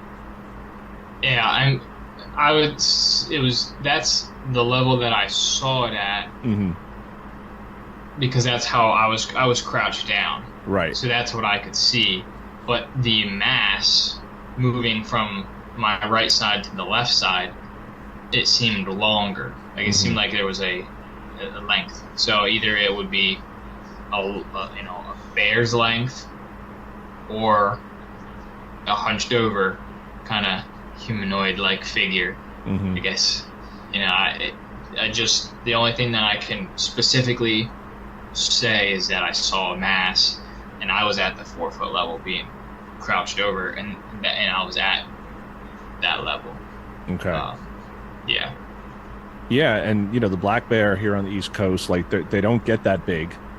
And you and I talked about this on the phone last week. About how bears, black bear basically they're like big dogs, and if you're yelling for your friends, you're moving a bike uphill, you're not being quiet. You're a teenager, you're moving your bike uphill. Now you're yelling for your friends, and this thing is just in front of you.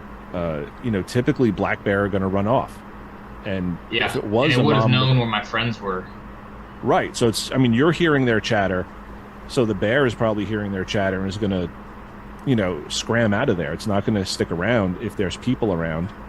And then it hears you coming, and again doesn't move off. So that is weird. The deep grunting. I mean, I've had bears near my tent when camping. You can hear them breathing, but it's not anything unusual. It just sounds like, it almost sounds like a guy just out of breath. Like a maybe it sounds maybe like a strong man breathing. Right. There's a little bit of a grunt. Even a frustrated bear, but this sound is like burned into my memory. I wish I could download it from my mind. It was and it wasn't an out of breath. It was like every exhale was like this, almost a growl grunt. Maybe it was like it was worked up, but it wasn't like it was sniffing around or any bears that I've heard, recordings, videos, even of bigger bears. It sounded deeper, and that I specifically remember because that's what freaked me out. Like things would run past us all the time. We would have coyotes around us, and you kind of figure something is following you. Coyotes just do that, but this was like the noise and the breathing, deep, guttural exhaling that I was hearing was that was the part that really got me. If I didn't hear that, I probably would have just said, "Oh, maybe it was a bear by its size," or something along those lines. But definitely not a deer. They don't make those. They snort, but they don't quite make this deep up a noise. Especially how he is now. Yeah. Again, I'm not even gonna attempt to make that noise. Yeah. Did you see it move off or anything, or was it just? Because you said it kind of crossed in front of you. Then did you see it leave, or did you get out of there and it was still just kind of hanging out there? It never gave any ground. So I made the first move back. I was in there a while. It wasn't like I hear it and then back up. If I could give the best play-by-play, it would be so we have this path. There's a path that leads up to it in a field, and then you take this immediate turn, and it's just thick brush. So if you can picture some shrubs, brush, and then you have some trees, and trees are only between 15 and 20 feet, maybe 25 feet tall, because it's just they're in this field. They're not growing for competition of sunlight, so they're really dense. And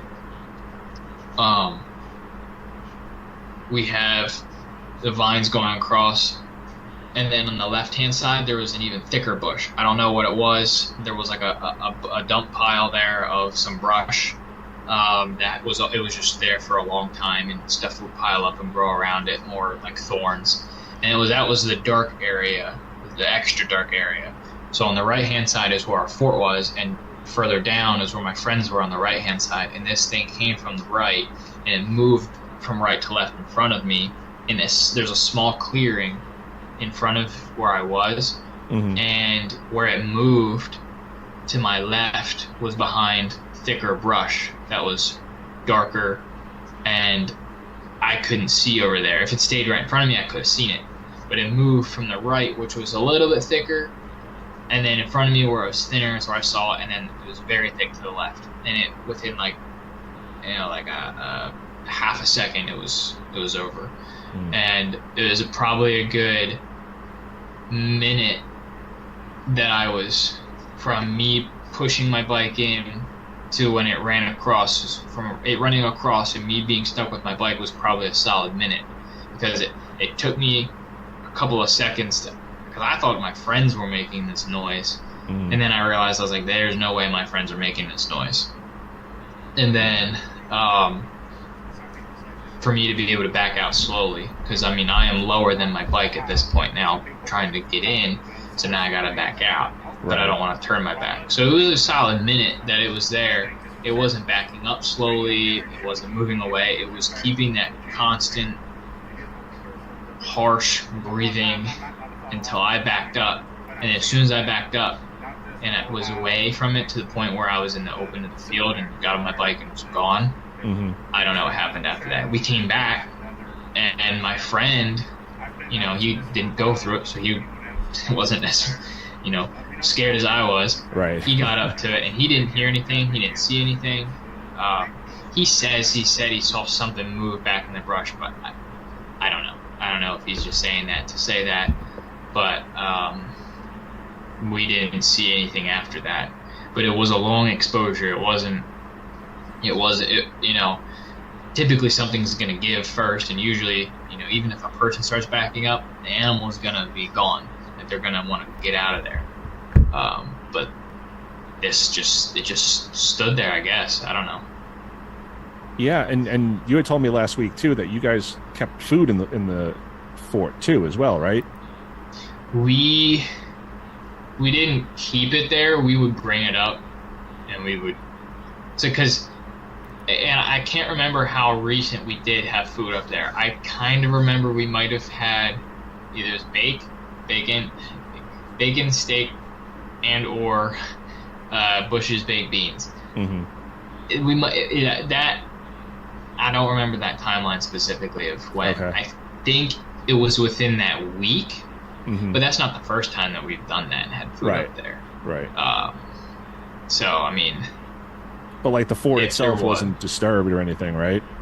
No, we went back up and there was nothing disturbed. We had some stuff up there, that we would use, and nothing. Like you wouldn't have known that anything was up there. I did go back the next day, and I just smelled like a musty fur. It did. I do remember that. That was a noticeable thing. The next day, it was like lingering there.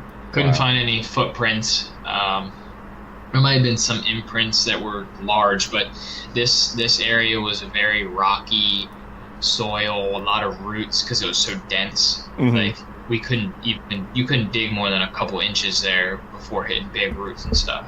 So there was no good imprint area. Yeah, and most people will ask that, did you find any prints? And they don't realize that, most ground, unless it's like really wet and muddy, it's not going to capture footprints real well. Yeah. And if it does, it's going to be very faint, and that'll be gone within minutes, probably just with a slight breeze. And I'm not a professional tracker, so I'm not going to see a broken stick and determine there are people who are really good at that, and we were teenagers. We probably, if there was any evidence, we probably destroyed it by looking for it. Right. And stories like this are interesting to me because it's not sensational, it's not a very clear look, but there's aspects of it, and I like that you say, like, I'm not saying it was Bigfoot, it was just strange. And I like stories like that are strange because animals have predictability. They act in certain ways, they're seen in certain places, and sometimes our brains just know, like, something is off about this. I'm not saying it's Bigfoot, I'm not saying it's paranormal, it's just weird, and I had done an episode early on in the podcast about an encounter that my friend Josh, also named Josh, had up in the Adirondacks, and it was very similar to what you're describing here. Like something came into our camp as we're talking, talking loudly. We have a roaring fire going, and we had a dog with us. And this thing comes into camp. You can hear it just crashing through. It was not trying to be quiet. And it stands off maybe 40, 45 feet from us, just watching us for like 6 minutes, 6 or 7 minutes.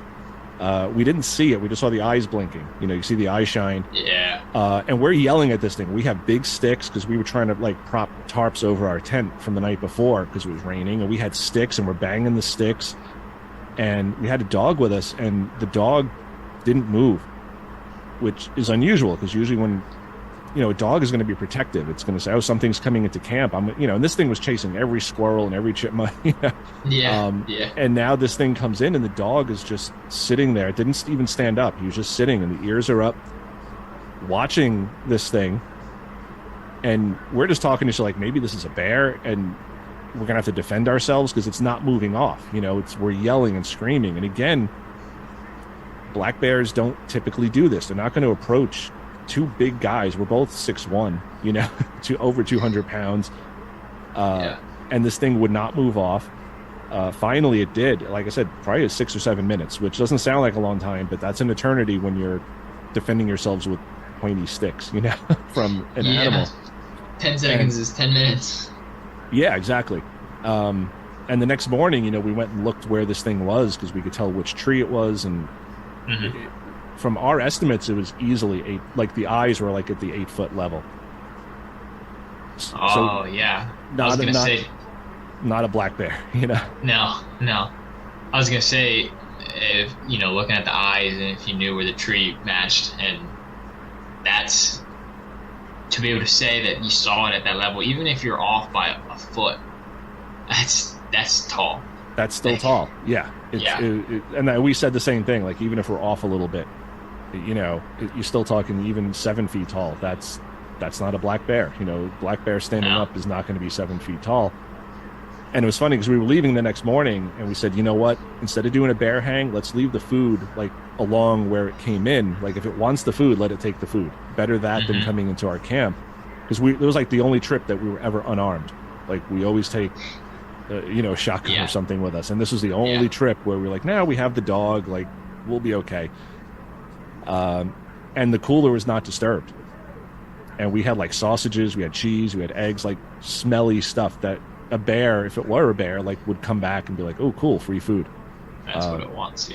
So again, we also say the same thing. Like, we're not saying it's Bigfoot, but it did not act like a bear, it did not seem like a bear, it didn't do the typical bear stuff. So that's kind of why I like your story, because it's that same sort of thing where it's like, I'm seeing something and it just doesn't mesh with anything that should be in Pennsylvania at that time. I mean, if this was a different state in the middle of nowhere, maybe I would have thought less of it, like if it was but being where it was and nobody else having any news about it, because I kept looking, I kept waiting, because we get a small bear here, it's in the news, so that's what makes it. And then you wonder how many other stories like that happen, and you just you don't think anything of it, because you're like, oh, you just write it off like, oh, that was slightly strange, and on you go.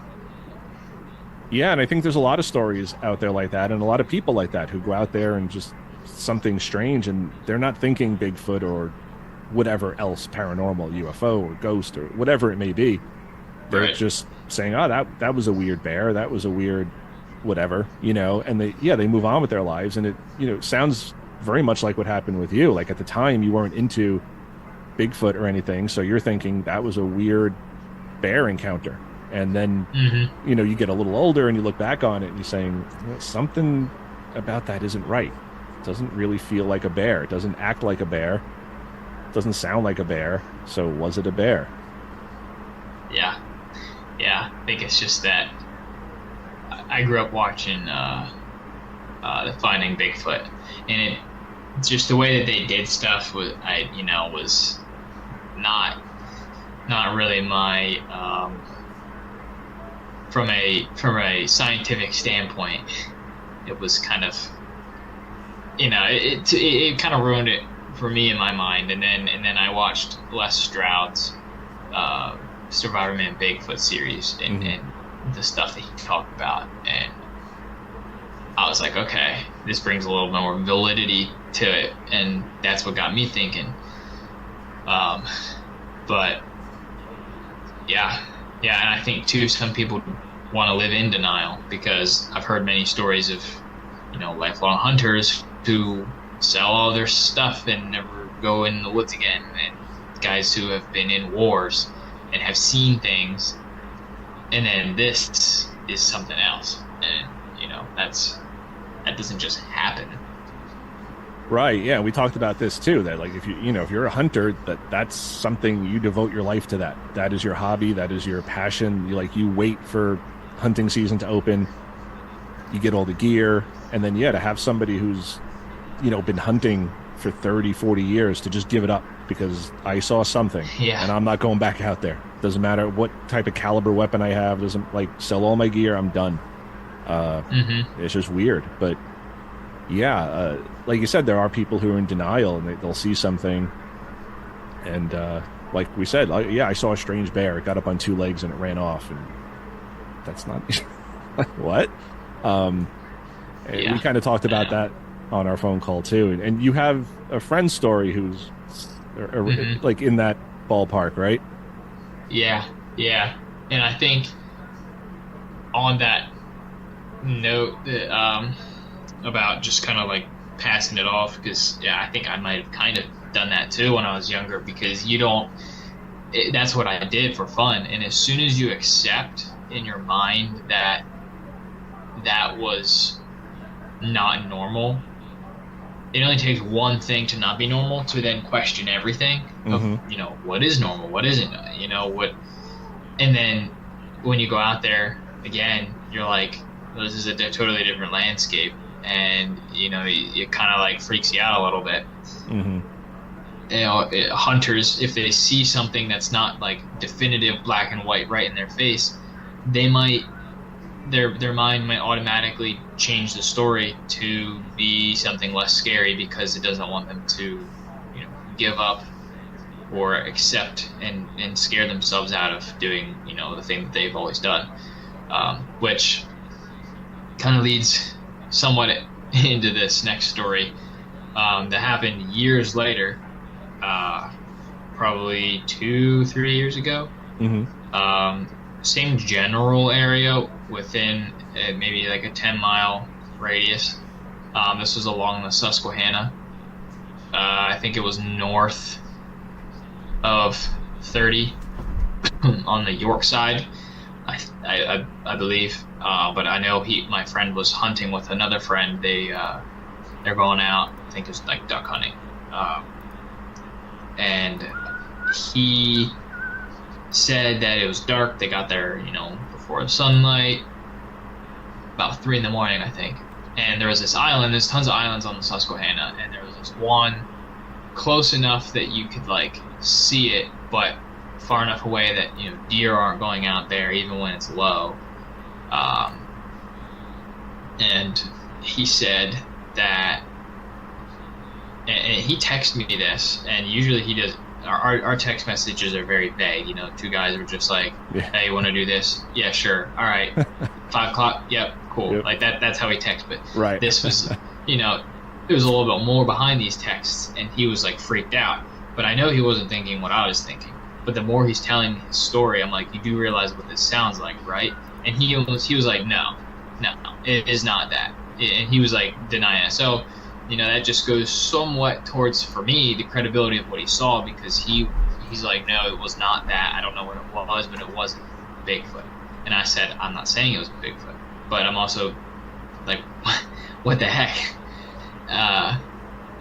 But so what happened was, on this island, there's this log, and he described it as something crouched, something that got up, and then something took off.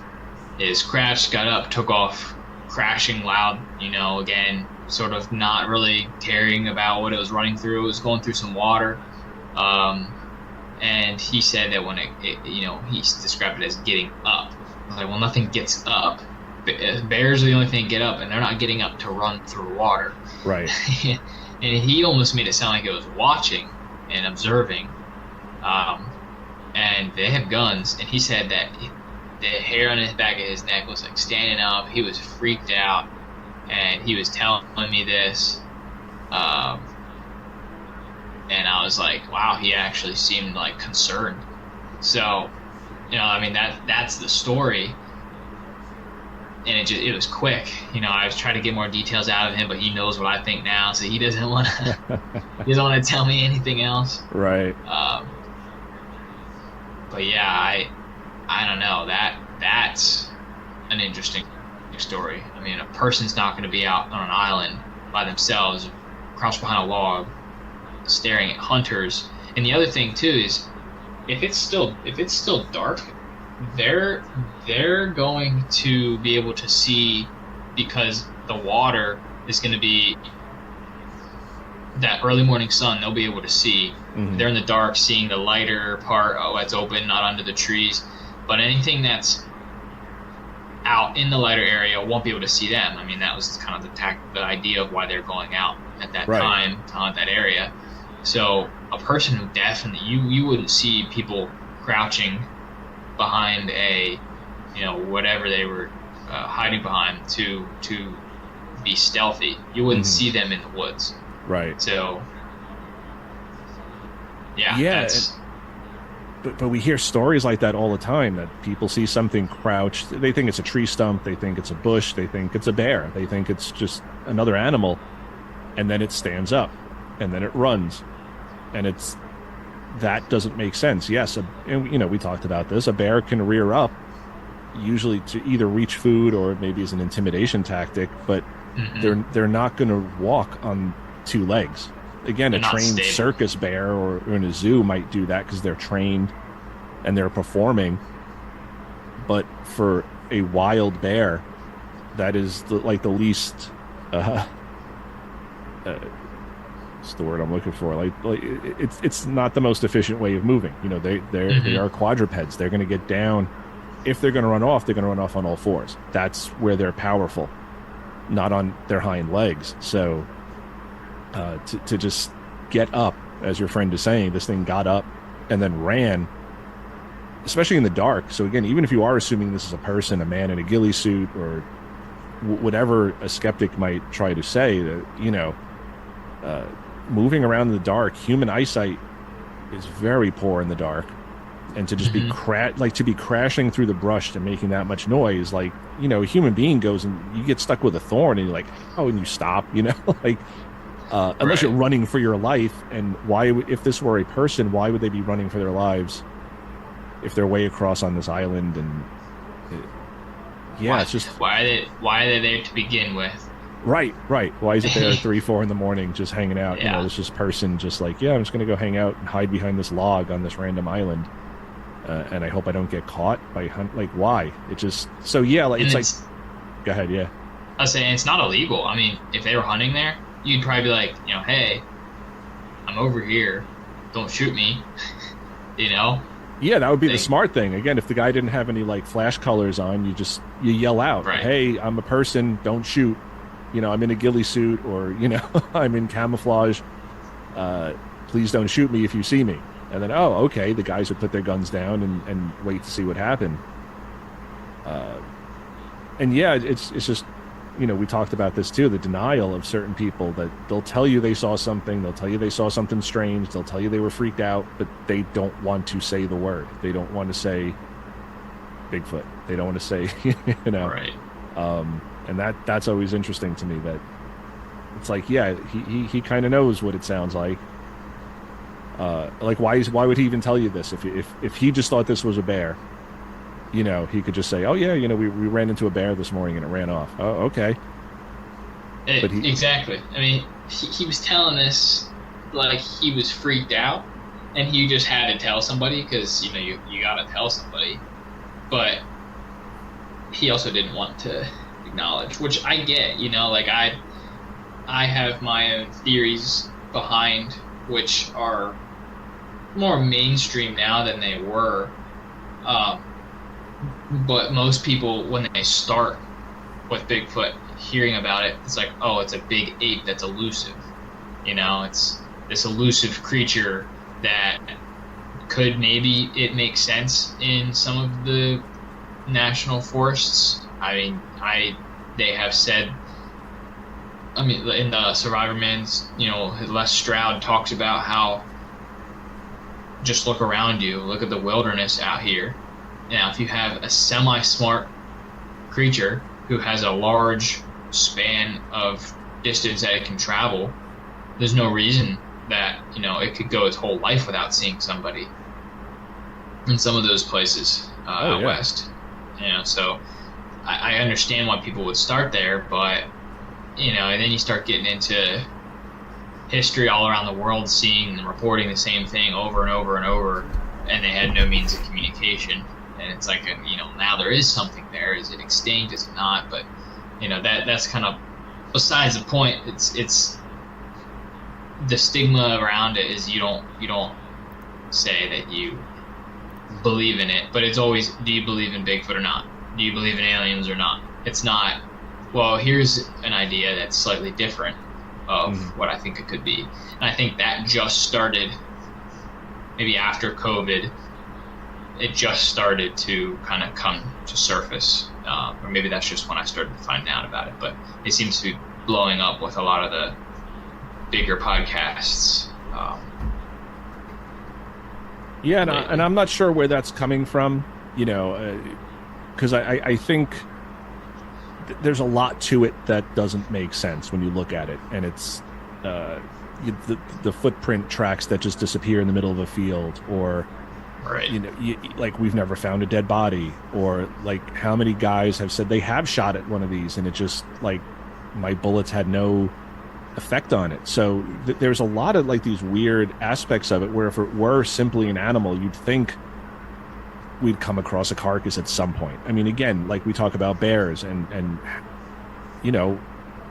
lots of people go into the woods and frequently, I mean, hunters have trouble finding bears sometimes. They're setting up trail cams and they're laying out bait and they still have trouble finding, an animal that we know exists in large populations. So yeah, you have this Bigfoot thing that seems in many ways to be a physical being because it leaves tracks. People say they've seen it drinking water. They'll see it, eating fish or other animals, carrying deer. So in the one sense, it sounds very much like a biological entity. And then you have the other aspects of it where, okay, well, why did the tracks just disappear in the middle of a field? I can understand along a muddy path, like, all right, you have a muddy patch where the footprints are, and then it gets dry again and you lose the footprints. But yeah, in a giant mud field or in a snow field, you have these prints and then it'll just stop. So it's like, all right, if that were a hoaxer, did like a helicopter just come and pick them up? And right, like, how did they get back? So there are these aspects of it that do seem a little bit more paranormal or supernatural.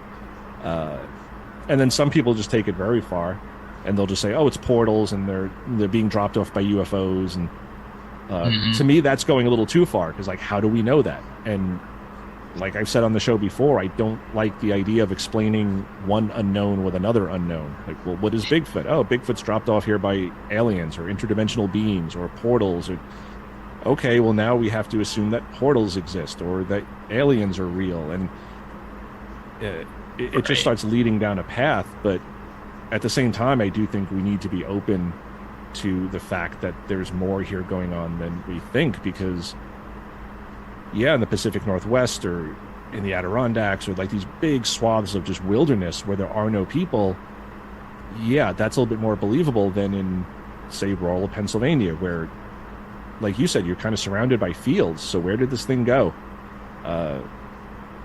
So it just raises like so many different questions, and like, what you saw, like this is not normal. You're not saying it's Bigfoot, and I love that, and I really respect that about you, that you're not just, because some people just, everything in the woods is Bigfoot. Oh, it's a twig snap, that's Bigfoot. And oh, there's a broken branch off this tree and it's 8 foot tall up on the tree, so it must have been Bigfoot. So I love that you are kind of just saying like, no, this was just strange, and after you got into Bigfoot, now you're saying, well, maybe that's kind of what I saw, because it's big and it's hairy and it's grunting. Right. And it is not acting like a traditional black bear would, especially that there's not a big population of them out there. You'd think they'd be even more skittish, because if this is just a bear sort of passing through, it's in unfamiliar territory.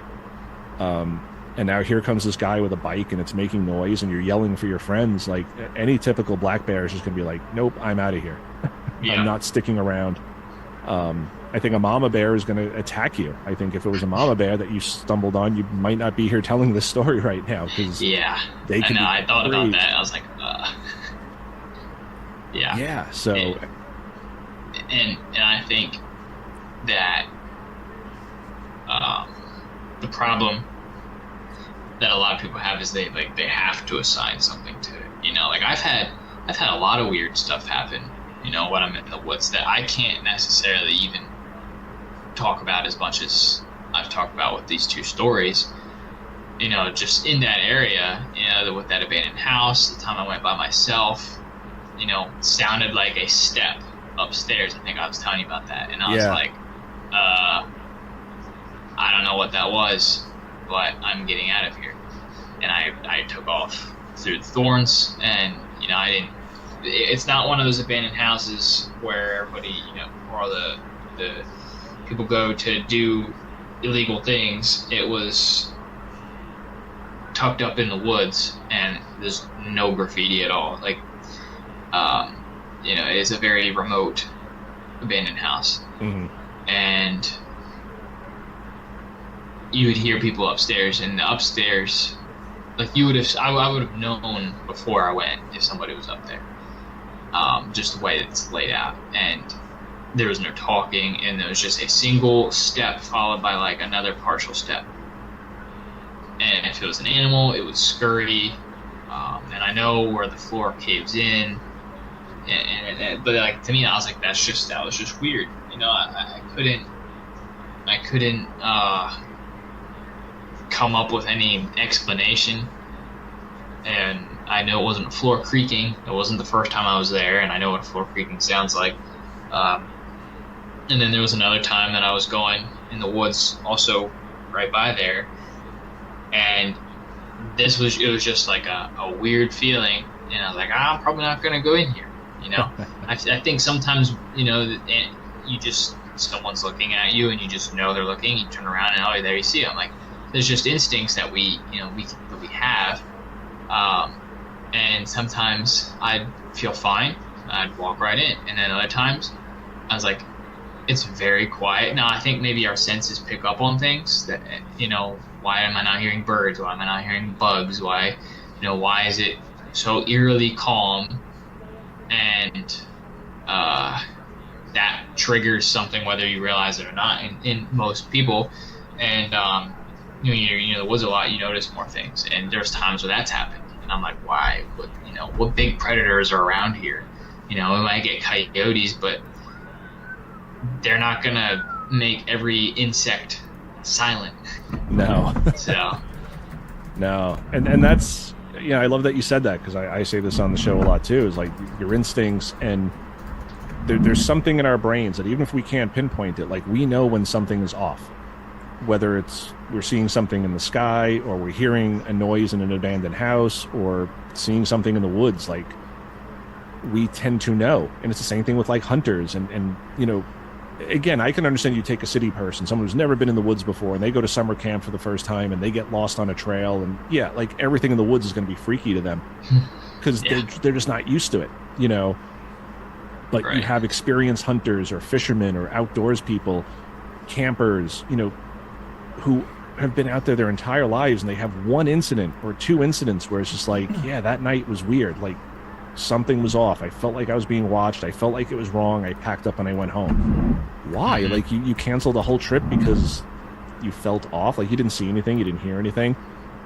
But I do think that our instincts really do kick in, and we know, like psychologically, we know when something is off. And that doesn't mean Absolutely. It's Bigfoot. It doesn't mean it's paranormal, but yeah, something is off. And if your instincts are saying get out of there, then get out of there. I always tell people, like, follow your gut, because it's Yeah. usually right. Mm-hmm. And even if it's not, It's like, what have you lost? right. Yeah. I've there's been times when I would go up there almost every day, and it got to the point where, my peripheral vision was I could pick up movements that were, not the typical sway of the brush, from the wind. And I'd see an animal, I'd see a squirrel, I'd see deer, I'd see birds. And just from exposure, it's cool how that happens. You really kind of get in tune with your surroundings. This is a well-known fact. And I would see deer, and then it still, like, happens now. Even driving, it's just like you can pick up on something that you see if you're used to being in the woods compared to somebody else. Mm-hmm. So the validity of, say, somebody who's never been in the woods compared to somebody who spends a lot of time in the woods, there's more validity to that. And there's people who have spent way more time in it than me, and will say similar things. That's the nice thing about podcasts and the internet, is it can just become a collective, ongoing research of compiling all this stuff together, and then the things that are consistent you can take a look at and maybe draw some conclusions from, or that's kind of how I came to this thought for my story, my friend's story, of just hearing other things, comparing it to these and other instances where weird stuff has happened, and saying, well, this could just be nothing. Could have been an animal could have been a predator that was watching me, and I was, coyote, and I just felt it. Or in other cases, a little more strange. Yeah, and again, that's why I liked your story and your friend's story, because they're not the sensational stuff that, like, we talked about, like, you're going to find on Finding Bigfoot, or some podcasts, that's all they want to talk about, is like, it's not a good story unless there's a UFO and there's light orbs and there's a chupacabra and 17 Bigfoot, and the Bigfoot are carrying babies on their back, and they come over for Sunday tea, and that gets clicks, it gets a certain audience. But for me, I'm much more interested in the subtle stuff, because I think that's more realistic to how a creature or a phenomenon is going to operate. It's not going to show up every Sunday and take the apples off your back deck. It's not going to be dropped out of a UFO. You're going to see a glimpse of something. You're going to see something stand up and run off on two legs and be like, what the hell was that? Like, and again, your brain, even if you want to say that was a bear, your brain is saying, no, I got to text my friend Josh and tell him about this, because I'm freaked out. Right. I won't say Bigfoot, but this was different. This was unusual. And same thing with you. Like, you're seeing this thing, and your brain is telling you you're convincing yourself it's a bear, but your brain is also saying there's something different about this. Doesn't seem like a bear. And I think it's important to give those stories equal voice and audience as well, because the sensational stuff just clouds the real research, because I don't think a lot of that stuff is real. I think certain people or podcasters or TV shows are going to embellish things because they got to beat the other guy, and they got to make ratings, and they want to sell advertising dollars. But to have stories like this, where people are just in the woods seeing something strange that they can't explain, they're not saying it's Bigfoot, but it adds to that collective, like you said, that collective data of just people are seeing things, people who are used to being in the woods, people who are in the woods all the time. And then they have one experience. They're not saying, I saw Bigfoot 37 times. They're saying, I had one experience. I went in the woods and I saw this thing, and what was it? And like you mentioned earlier, the hunters who give up hunting, or the ex-military guys who are like, I'm never going out there again. Like, you've seen horrors of war, and you won't go into the the woods of Pennsylvania. Like, it's interesting, because my friend who had the story that I told for my friend, somebody who he knew, I guess he heard that he I think it was around the same time, I think he might have told the story to somebody he knew, and they told him about their grandpa, who was in maybe the Korean War or something, and he was upstate New York, maybe Adirondack area, and something happened, and that's when he sold everything and just never went back. Wow. And so like I would bring that up to him, and I'd be like, dude, like, what do you think would cause that for somebody who, and he even said this guy had seen stuff in a war and wasn't afraid of anything. So yeah, and to do that, you got to have something that's like undeniable rather than just like a weird situation, you know? These guys are not just seeing a bear from a weird angle and then saying, I'm giving up hunting for forever. Yeah. It's just... and most people would, you see something like, you're going to take a shot, or you're at least going to raise your, but a lot of people have just like stopped in their tracks and just never, they don't take the shot. Some do, some don't, but it's, you know, and who knows, there's some stories that come to mind I've heard online of similar to that. You know, I think of the 411 guy, forget his name. David Paulides. Yeah, that, I listen to a lot of his stuff because, again, he's a very analytical researcher, and he would just compile similarities of certain specific things, and they don't add up or line up, and he had to go into more of the conjecturing side because it's the only way you can get some kind of an idea of, you know, what's going on, it's weird patterns. And a lot of times hunters, I mean, he has a series about the hunted, all about hunters, so many stories, but you know, the one thing I learned from him is if you have a tracking device and a firearm, he has said he has not had a case of somebody going missing with a personal tracker and a firearm. Right. So two things I tell people when they tell me they're going to go out on their own. Yeah, and like I said earlier, like, work now, so that's trackers. Exactly. But like I said earlier, like the one experience I've ever had, it was like when we were deep in the woods. It was the only trip where we were like, we're going real far. We have the dog. Let's not take the shotgun. Like, we're okay. And that's when something comes into camp. And you know, odd coincidence, maybe, but a really weird coincidence that we've always had weapons and nothing. And then, like I said, we weren't being quiet. We were talking. We're throwing logs on the fire. We're joking around. You know. Two big guys, and this thing just walked right up to us and stared us down for like 6-7 minutes, and then slowly walked off. And we were yelling, we were banging the sticks. Maybe it was a bear. I don't know. You know, maybe it was just a fearless bear. You know, one of the few in the Adirondacks. But the size that we estimated it to be, and the fact that it didn't touch the food, and the fact that it didn't run off, it just. And again, we just had like a weird feeling about it. We were just like, probably a bear, but like I said, when your brain tells you something is off, listen to that. And the way you said your dog acted, I know somebody who they take walks with their dog all the time, and their woods is not, there's woods around them, but it wasn't any, again, it was same kind of like where my story was. It wasn't like, you know, there was houses within a decent area, and they walked us all the time, and their dog stopped, and they were like, what are you doing? The dog looked at them, and the dog turned around and kept going the opposite direction. And this dog is not that kind of dog. This dog was like, let's go, I want to explore. And I was like, I would have said, yep, we're leaving. Because, you know, they sense things that we can't sense as well as they do. Oh, exactly. So that's also what kind of freaked me out, is that the dog is acting different. And you hear that in a lot of these Bigfoot stories, that my dog will go after everything. And then this one time, my dog was just paralyzed. Like, it just would not move. It wouldn't get up. It wouldn't chase this thing. It wouldn't bark. It was just like terrified and quiet. So it just makes you wonder. And again, none of this is proof that any of these things were Bigfoot. But again, like even with your friend's story, something stands up and runs. Like, well, let's rule out everything. Like, what's the biggest thing in Pennsylvania? A black bear. That's wild, you know? So you're ruling out a black bear. You're ruling out a person. What else are you left with?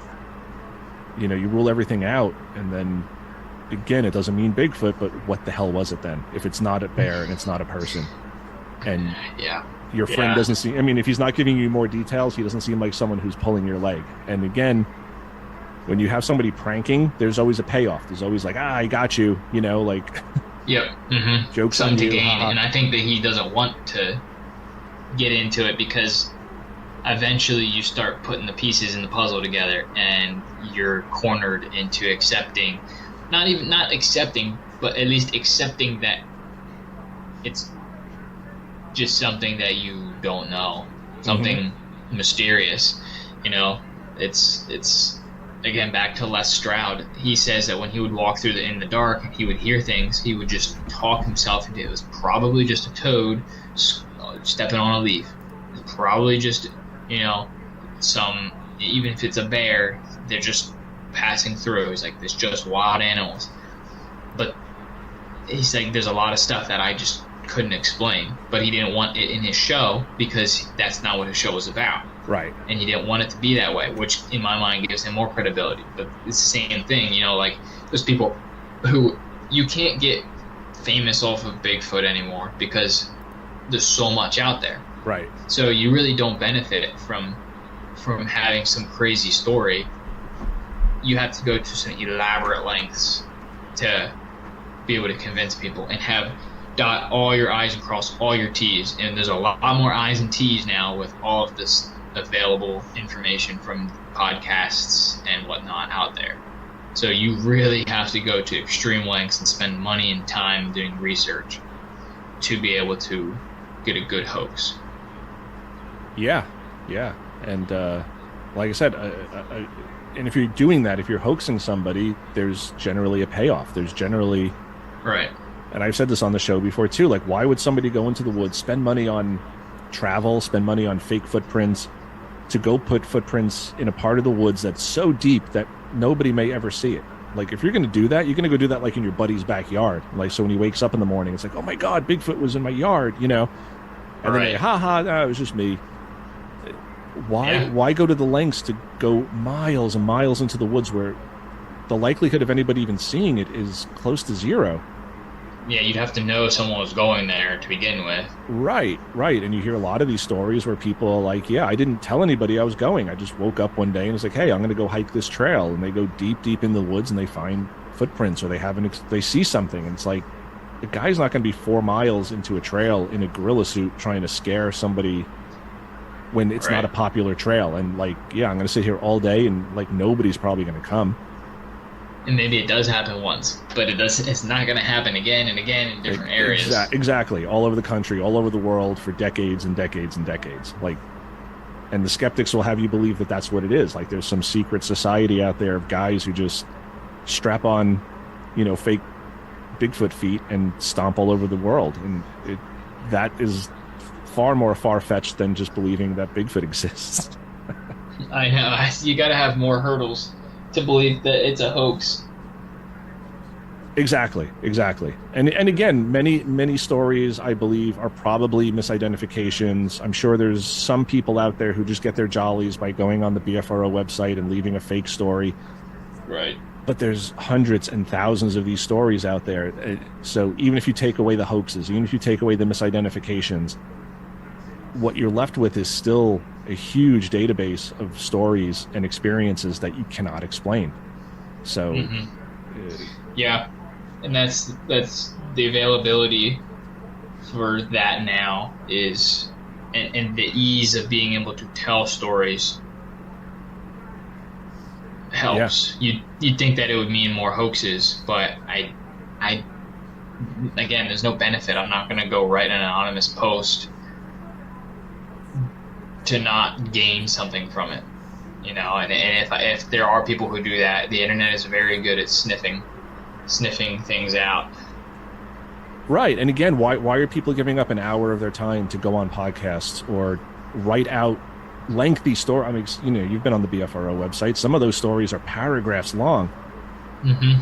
Why would somebody take the time to write that out or go on podcasts? Sometimes multiple podcasts, take time out of their day away from their family, and then there's no payoff. They never come back and say, hey, I went on this podcast and I totally, you know, faked this guy out. Yeah. And even there's then, no money, no fame. There's no money, there's no fame. And then even then people are going to be like, all right, so you lied to a podcaster or you lied on the internet. Who cares? Like, you wasted some guy's time and your own for what? Did you make money off of it? Did you get fame? Where's the payoff? So yeah, I don't doubt that there are hoaxes out there because people are crazy. People are insane. Some people just have nothing better to do than be trolls. But I think it's a very small percentage of what's out there. So. Yeah, I definitely agree. Yeah. So do you think, before I let you go, do you think Bigfoot is a natural creature? Do you think it's more paranormal, or do you think it's like somewhere in between? Or what do you think? I've listened to probably hundreds of people's ideas on what it was or is, and I am not going to say what I think it specifically is, but I definitely don't think it's just a physical thing. Mm-hmm.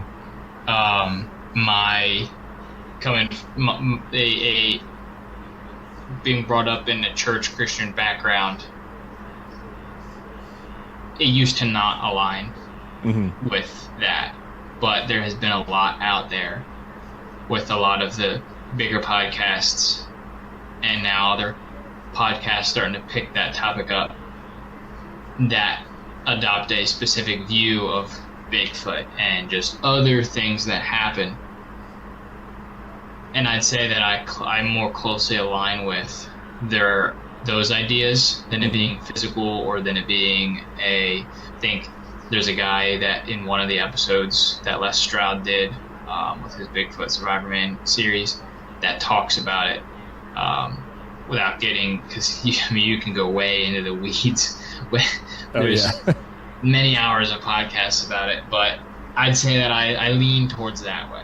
Okay. Just say into that large pool of other smaller ideas that branch off of it, but I'd say I'd lean more towards not being just a physical being, but something a little bit more that still aligns with sort of like a biblical outlook. Mm-hmm. Or not biblical, but like a Christian viewpoint of how it could exist. It's hard to explain exactly where it falls, but I have my beliefs, and it can still fit. Is more or less how I'm viewing it. Oh yeah, and I mean, not to get too much into that side of things, but I think religion has come a long way with that, as far as even other things like evolution and other science, and like it used to just be like way back in the day, religion and science were kind of these mutually exclusive things, where I think now you can still be religious and believe in science and be like, there's intelligent design here, there's God had if you believe in God, then it had he or she or whatever it is had a hand in the science. So I think there's definitely more room for overlap now, and people are more accepting of that. And I used to run into this too with like ghost hunting, and very religious people would not believe in ghosts, and now I think that's much more accepted. So just opening minds and sort of saying, yeah, like maybe there is room for this. And at the end of the day, none of us really know. It's all just opinion. It's all just what side of the ideology you fall on and believe it to be. And again, I tend to fall more into the biological animal thing, but like I said earlier, I will admit that there are aspects of it that don't make sense for a biological animal. So I have to at least be open to other possibilities, even if I don't necessarily subscribe to them currently. But if new evidence comes out, it took me a while to get to even considering that as a possibility. And again, all never claims, all just conjecture. Like, I like to say that a lot because I don't like to say this is what I believe is true or this is true. But kind of back to what you said about religion and science, specifically like Christianity. Like, I mean, Werner Heisenberg, he said, the first gulp from a glass of natural sciences will turn you into an atheist, but at the bottom of the glass, God is waiting for you. And him being so involved with, like, he's a quantum physicist, and just somebody like that really digging in and dedicating their life to something like that and saying that, I think that might be what's causing sort of this, like, well, we say that God created everything. Why are we saying that? Why are we putting these limits on what He created? And that's where my views come from. I'm not going to say again yes or no, but I'm also not going to put limitations on it. At the end of the day, it's cool, in my opinion. It doesn't change the way that I live a ton. I'm just not gonna go hiking without some form of protection with me, and telling somebody where I'm going. I didn't used to do that, and a pocket knife is not gonna do much. No. So for me, it's just a really cool, interesting topic. That I like to talk about things that are, I sit at a desk all day. I see stuff that is not fun and exciting. So this is what this is for me. Yeah, no, everybody needs some excitement, and I think we all do it. We all put on a podcast or two or five during the day, and just try to explore the possibilities and open our minds a little bit to what could be out there. So yeah. Awesome. Well, yeah, thank you so much for sharing. I really appreciate you coming on the show. Like I said, I loved your stories. It reminded me a lot of mine. And I think they deserve a voice, because even the subtle stories need, to be told, because I think they're just as important as all the other noise that's out there. No, thank you. Thanks for having me. And I completely agree. Same reason I started looking into local stuff is, I think it would be so cool to do those town halls. I think that's the only thing that I really liked about that kind of Bigfoot. And, having some discernment to weed through some, crap that people are going to say. I'm not going to offer any kind of benefit. So if they want to tell a story, they go ahead. But I just think it'd be so cool to get a collective idea in a local area. And maybe somebody's like, hey, I had a similar situation. Yeah, around this time. And it's like, wow, look at that. No way of knowing. You can't search that on the internet. So that's, hopefully this can turn into more of a local sharing experience some way, somehow, for many areas. Yeah, I hope so. Because again, I think a lot of people feel like if it's not this grandiose sighting, they don't want to report it. Because they say, it's something simple. But yeah, if you come forward with your story, then, maybe somebody else around that same time hears my show and hears your story and says, oh, you know what? It was probably around that time that I saw something. Let me talk to these people. Let me put something online. Let me tell my story too, because then you have the corroboration of not just you seeing something, but now you have someone else, and then maybe that triggers someone else, and then before you know it, like you said, you have this sort of community coming together and sharing their experiences. So I really do appreciate it, though. Yeah, absolutely. All right, man. So anything else you want to share? I mean, I think those are your stories, though, right? I think that's everything. All right, cool. So thank you once again for coming on. I really appreciate it. And, stay in touch. If you see anything else, let me know. Hey, will do. Will do. All right, man. Thanks again. Yeah, have a good one. Thank you. All right, you too. Take care. All right, everybody. I want to thank Josh for coming on the show. Awesome guy, awesome stories. We had a really nice phone conversation the week before recording this. And, he shared his stories. And good guy, good stories. So, Josh, thank you so much for coming on the show. What do you guys think of Josh's stories? I think they're really cool. I love these stories where they're just more subtle and there's just something off about them.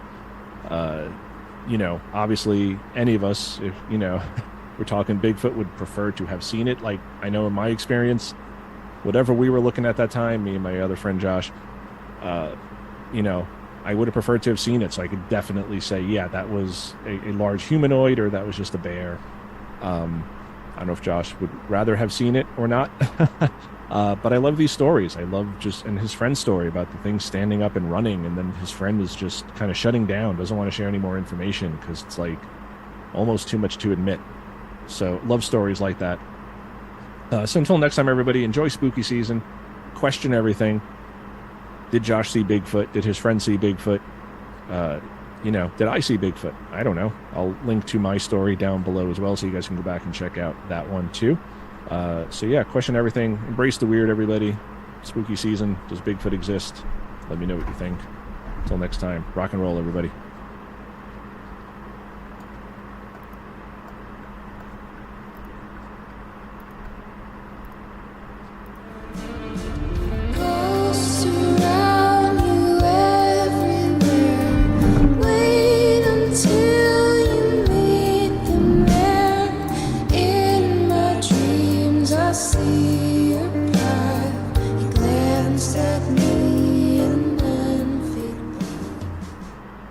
Hey everybody, welcome to Odd and Untold, the podcast where we talk about all things strange and spooky.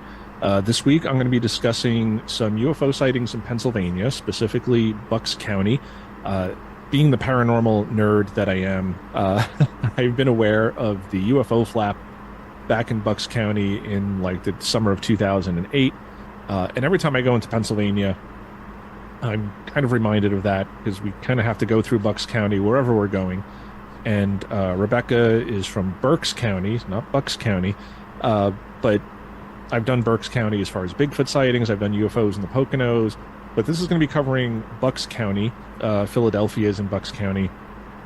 And recently we were in Bucks County for the Bucks County Renaissance Fair. We did that on Labor Day, and it was a really cool fair, in Doylestown, Pennsylvania, which is in Bucks County. And it was a really cool fair, a lot of cool entertainment. Foxy Bard and Twig and Trianton and a lot of the acts that we love. And we also ran into our friend Jeremy Grafe and his lovely wife Lori. I've mentioned them on the show before. I will link to Jeremy's channel. Very talented musician, does a lot of cool Renaissance songs, and he has his own podcast channel where he performs every week. So go check out Jeremy. But we ran into them unexpectedly, so that was very cool. Weird seeing him in like street clothes. We just didn't recognize him, and we were the ones all in nerd gear that week. We just did another Renaissance fair this past weekend, the Sparta Renaissance Fair. That was also very cool. Again, Foxy Bard and Twig, and we saw Temperance Below, who was nice enough to pose for a photo with me. So this week I'm going to be talking about some UFO sightings in Doylestown, just because I was there and I love doing shows on places where I've been. And I figured, because it is in Bucks County, there was the UFO flap in 2008. We'll talk a little bit about that. But before I get into that, I just wanted to do a little bit of housekeeping here. I mentioned a few episodes back in the Bigfoot sighting in New Hampshire with Jeb Scruggs that I'm going to the New York Bigfoot conference up in Johnstown, New York. That is happening the weekend of October 3rd and 4th. And there's going to be some really cool guests there. So this is the first New York Bigfoot conference, really a big one anyway, on the East Coast or in New York, one that I could go to. A lot of them are like in Ohio. There's conferences down like West Virginia. But this one, I mean, even though it's about 4 hours away from me, 3.5, 4 hours away, I'm going to this one. It's close enough where I can go. I don't have to worry about airfare and all that. But on Friday, there's going to be a town hall speaker event. That is free of charge. So if you guys want to go to that, if you're in the area or you want to come to it, free of charge, cool. So you get to hear hopefully some local people's Bigfoot stories. This is at the southern end of the Adirondacks, and the speaker conference will begin 11 a.m. on Saturday, October 4th. That requires a ticket. Tickets are $90, but you get a lot of cool speakers here. You got Dr. Jeff Meldrum, Cliff Barackman and Renee Holland from Finding Bigfoot. Dr. Esteban Sarmiento, who I respect very highly. He's more on the skeptical side, but very smart dude. I'm very excited to see him and hopefully meet him. You have Adam Davies, Mark DeWorth. So very cool event. And here's a little map down here if you're seeing it. So it's being held at the Johnstown Gloversville Holiday Inn. And you can kind of see where that is right here. And my buddy Josh used to live there. I'm going there with my buddy Scott and his lovely wife Becky, and hopefully Josh will join us too from the show, but not too sure about that yet. Still trying to make plans. So yeah, if you were going to this, I'd love to meet you. So look for the guy who looks like me, and I'm very approachable. So if you're a fan of the show and you're going and you want to, come up to me, go for it. Also, let me know in the comments below if you're going, so we can maybe arrange to meet. So a very cool event. I'm looking forward to it. October 3rd and 4th. Link is below. And like I said, if you're planning on going, let me know. And it'd be awesome to meet you guys. All right, but this is not a Bigfoot episode. This is a UFO episode, so let's get to some UFO stuff. So first, I just want to talk about the UFO sightings in Bucks County, the Bucks County UFO flap. Sadly, I was trying to do research on this, and you can see the article I've pulled up here, and there's a lot of links in here, and it's like, oh, see photos here and read about it here. All these links are dead. It's very hard for me to find much more information about the flap than what you're seeing here. I do remember it. And like I said, after this, we're going to talk about some stories from Doylestown, which is where I was at for the Ren Fair. Beautiful town. So if you're from Doylestown, God bless, because that is a beautiful, quaint little town. It was so nice to be there. It was a beautiful day and just a cute, cute little town. So this comes to us from ABC Action News from Pennsylvania. And this is from 2008. So November 18th, 2008. Lots of strange lights in the sky. What were those things people saw hovering over the Sesame Place amusement park in Langhorne? And then it says you can see the photos submitted here, and it's a dead link. How about those boomerang-shaped aircraft in the skies above Oxford Valley Mall? So big public places, and people are seeing these things. I've been to Sesame Place as a kid. I don't remember much of it, but I've been there. And again, Pennsylvania is a big part of my life. Always has been. There have been dozens of reports of UFO sightings in Bucks County over the past few months. On Wednesday, November 19th, a possible explanation surfaced, and you can't find out about it because this link is dead. But there was a witness, Susan Prager of Yardley, Pennsylvania, says, "It was the most bizarre-looking thing. We both said, 'What is that?' We couldn't figure it out. We kept looking at it and looking at it. It definitely was a UFO." The burst in unexplained sightings has prompted the Pennsylvania Mutual UFO Network, better known as MUFON, to hold its next Alien Hunter Conference at Bucks County Community College. MUFON's Pennsylvania branch director, John Ventre, says having the meeting here is a no-brainer. Yeah, there's not a lot of information here. Stuff happened. There was a flap, and a flap just means lots and lots of sightings in a very small geographical area over a small period of time, so over a couple of months. So this really happened like over the summer for the most part. People were seeing weird things in the sky in Bucks County. So yeah, and Doylestown is in Bucks County, so we're going to talk about some of those UFO sightings here tonight. Okay, so this first UFO sighting, this is from Doylestown, Pennsylvania, and this is from the summer of 2008. So this is, probably in that flap. And this happened approximately June 1st of 2008. It was an orb-shaped object. There were lights on the object, and there was an aura or a haze around it. And the witness says it was a giant blue glowing light, makes a few movements, shoots off into the sky. And he writes, "Okay, so I decided to tell this story because it's the only UFO type thing I have ever seen and seems substantially different than most sightings. It started off as a midsummer day in the month of June, I'd say, in 2008 to 2009, so a little sketchy on the date, which I know, Scott, if you're watching, that drives you nuts. So Scott likes people to be very precise with their dates, and I tend to agree with him, even though there's a few things that happened to me that I don't remember the exact dates. But they weren't, like, mind-blowing. It's just sort of like one of those things you look back in adulthood and you're like, yeah, that was that weird thing we saw. They continue. I was sleeping over a friend's house, and the next morning we were going to the center city, Philadelphia, to go skate. I live about 40 miles from Philly in Doylestown, so we would usually take the train.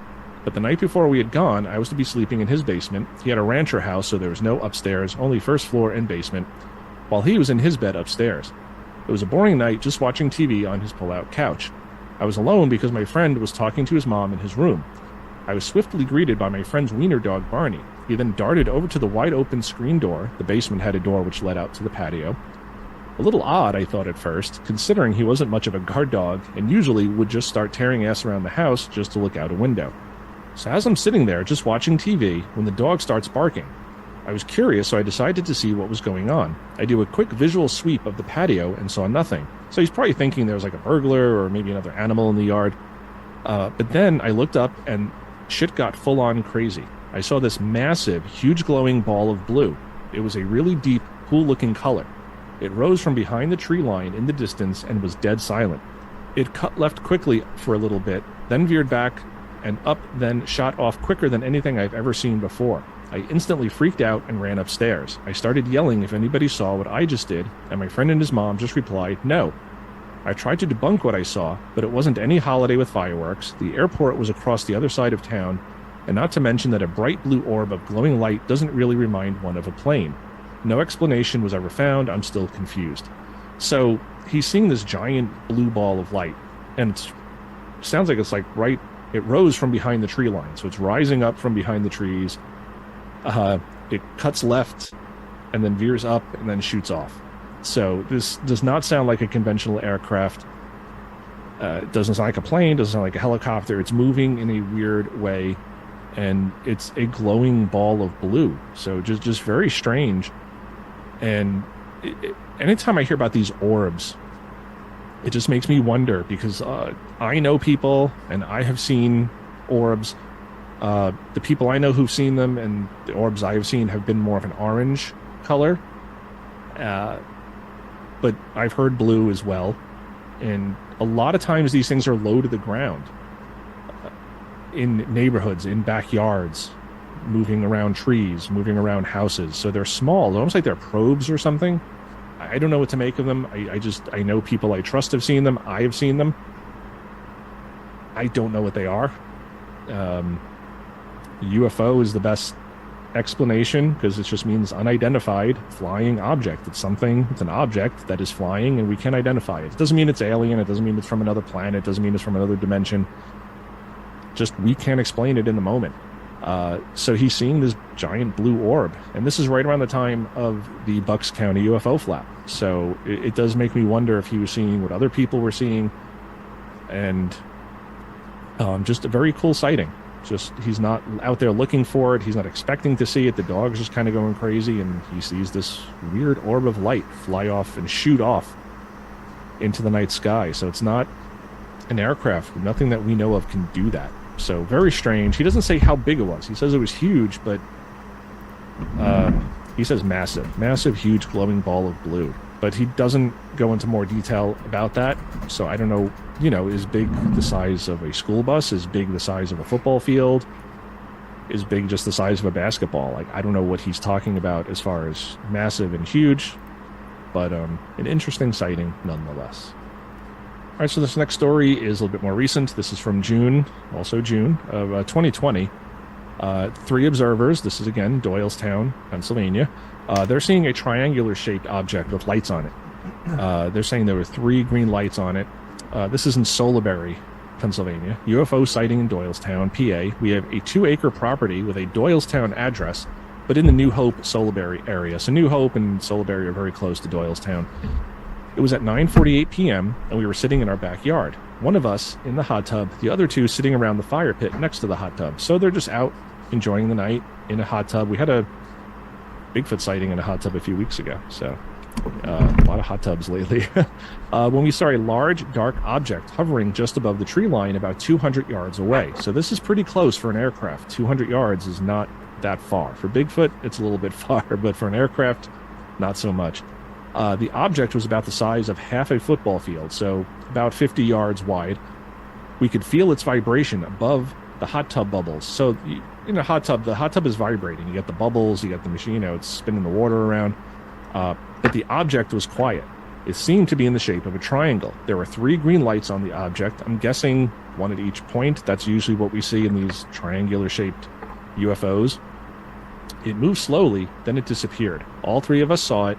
It was too large to be a helicopter or an airplane. Again, an airplane's not going to hover. Airplanes are not triangular. I mean, with the wings, you can kind of make that argument sometimes. Stealth fighter is triangular, but they don't hover. So, weird sighting, but again, we hear a lot of these like dark or black triangles. Most times I'm hearing them with red lights on them. You hear about the black triangles with red lights. This one, they're saying 3 green lights on the object. So again, not a standard aircraft. Most aircraft with their navigation lights, they have red and green for port and starboard.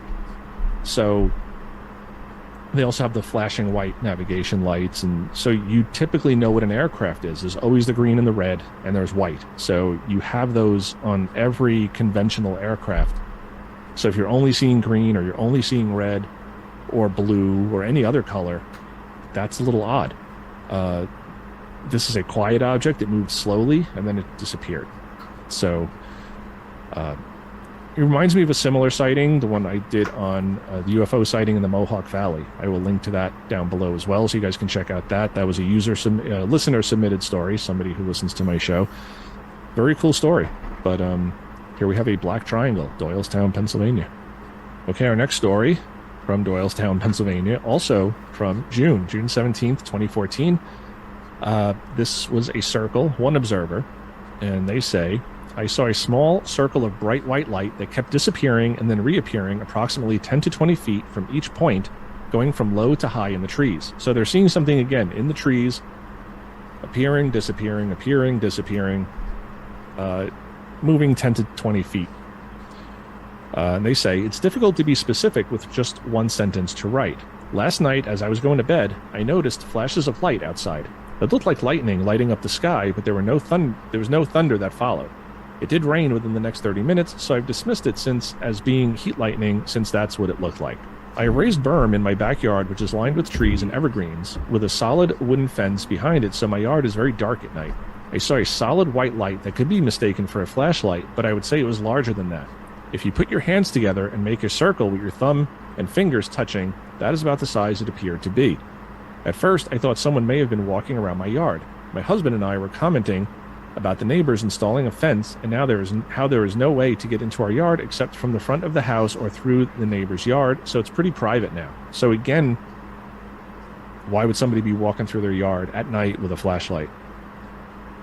So she goes on. So I thought it was a flashlight, but it didn't move like someone was walking with it. It would appear and disappear and then reappear many feet away.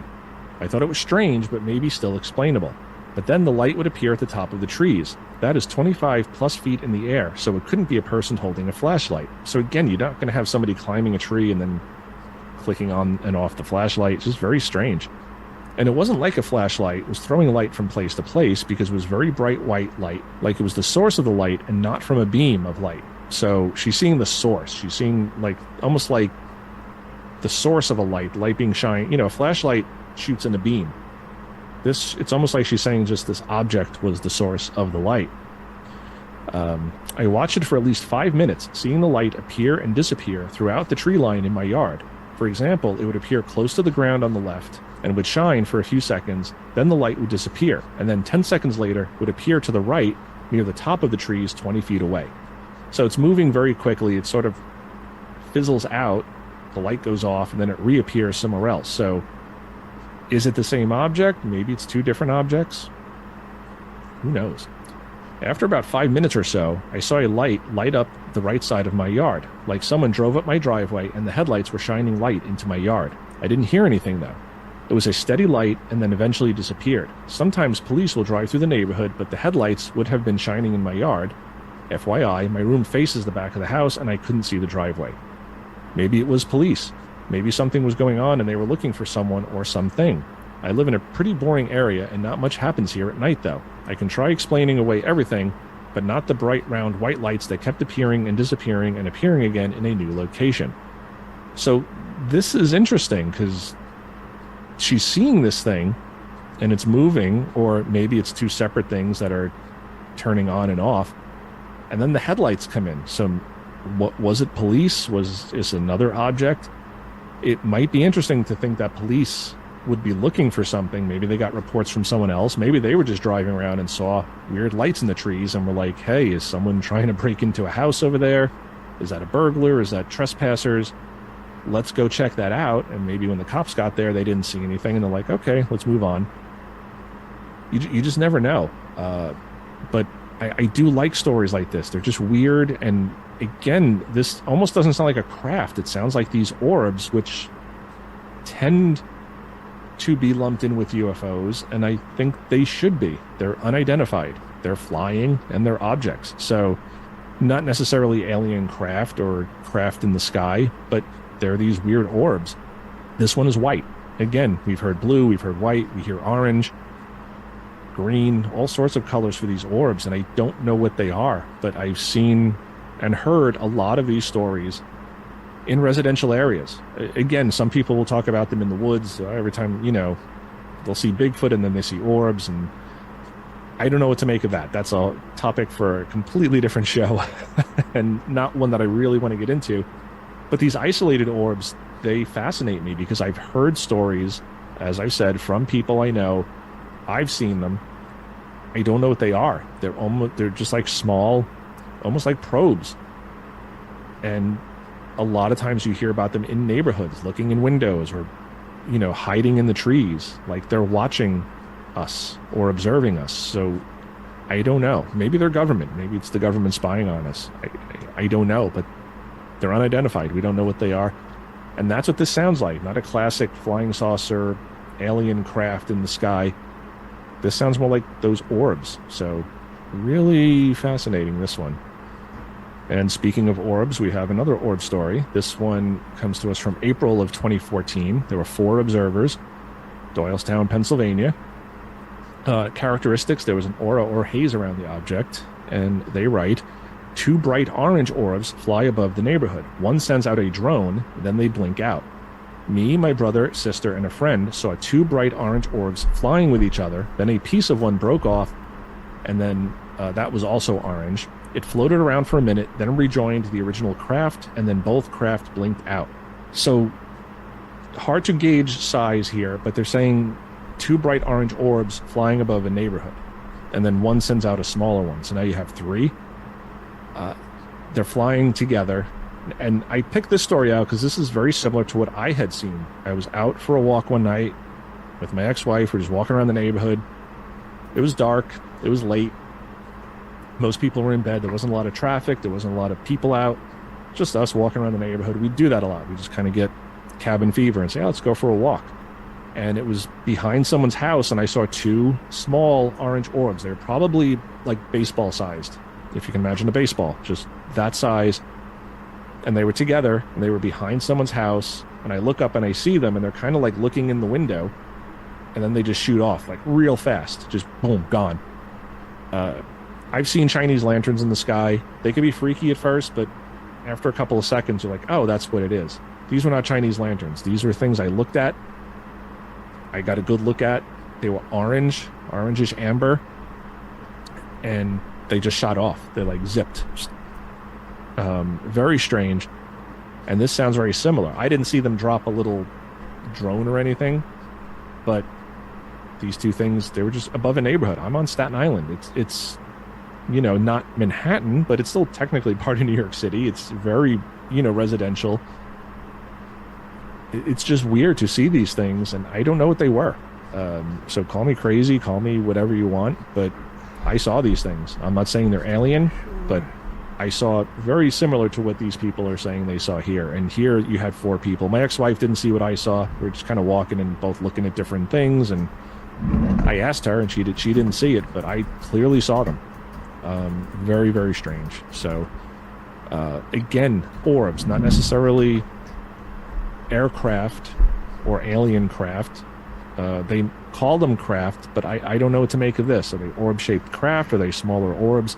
I wish there were some more follow-up investigations on this site. I'm using Newfork, National UFO Reporting Center. Okay, so the last story for tonight, this is a weird one, and I picked this for that reason. It's a little different than the typical UFO story. This is from July of 2012. He says he saw it for about 10 minutes. It was just the witness. It was a rectangle shape with lights on it. And this is also Doylestown, Pennsylvania. And they say, dark rectangle with about 16 lights under it, 2 rows of 8, moving slow and low. So again, this is not a conventional aircraft, probably not a blimp. You're not going to see this, So he says, I was driving home from work and saw a bright white light high up in the sky. I thought it was odd. And I remember seeing this bright light before a few months back, like 6 months ago. And I was driving in the direction toward it. It was hovering for a little while and slowly made its way in the direction toward me, headed towards Chalfont. I passed it slowly and got a really good look because it was moving real slow and was really low. It was slowly traveling over CB West High School when I got a good look at it. It was a dark rectangle. So again, we hear this with the triangles, that they're dark. A lot of people will say they can't even really see the craft. They just notice because the stars aren't there. So it's almost like as dark as the night sky, but it blocks out the stars. And he says, with like 8 white lights under it in 2 rows to make about 16 lights total. There was 1 red and 1 green light in the back side of the rectangle underneath. All I could keep saying was, what the fuck is that? What the fuck is that? So it's got the red and the green light. So that gives me a little bit of pause because that sounds like commercial aircraft. On the other hand, it's rectangular in shape. It's dark. It's very low. It doesn't seem to be making any sound. So, and it's got these rows of white lights. So that doesn't sound right. I don't know what craft that we have that would have that. Again, it's moving slowly. It's low. Maybe it's some sort of inflatable device. Maybe it's not a drone, but something else somebody built. Who knows? But they say, and of course my phone's broken, so I couldn't call anyone, so I'm just freaking out by myself. I parked my car and got out to see it again, but it was pretty far away at that point, and all I could see was a red light then. I guess maybe it's their brake lights, haha. But yes, it was super weird and creepy, and I had to post this somewhere because I can't stop thinking about it. So that's that. I'm hoping ET is friendly. So again, it's unusual because we don't really hear about rectangular UFOs. It's usually like the flying saucer or a triangle or an orb. I haven't heard too many rectangle UFOs, and it's got this row of lights underneath it. Very strange. And again, you'd think people would know what they're looking at. If they're looking at a blimp or a conventional aircraft, most people aren't going to run to a UFO reporting database and type up a report if they saw a plane or a helicopter. And yes, there are some people who just think every weird light in the sky is a UFO, or every weird sound in the woods is Bigfoot, or every time there's a noise in their house it's a ghost. And you have people like that who just, everything is paranormal, everything is weird.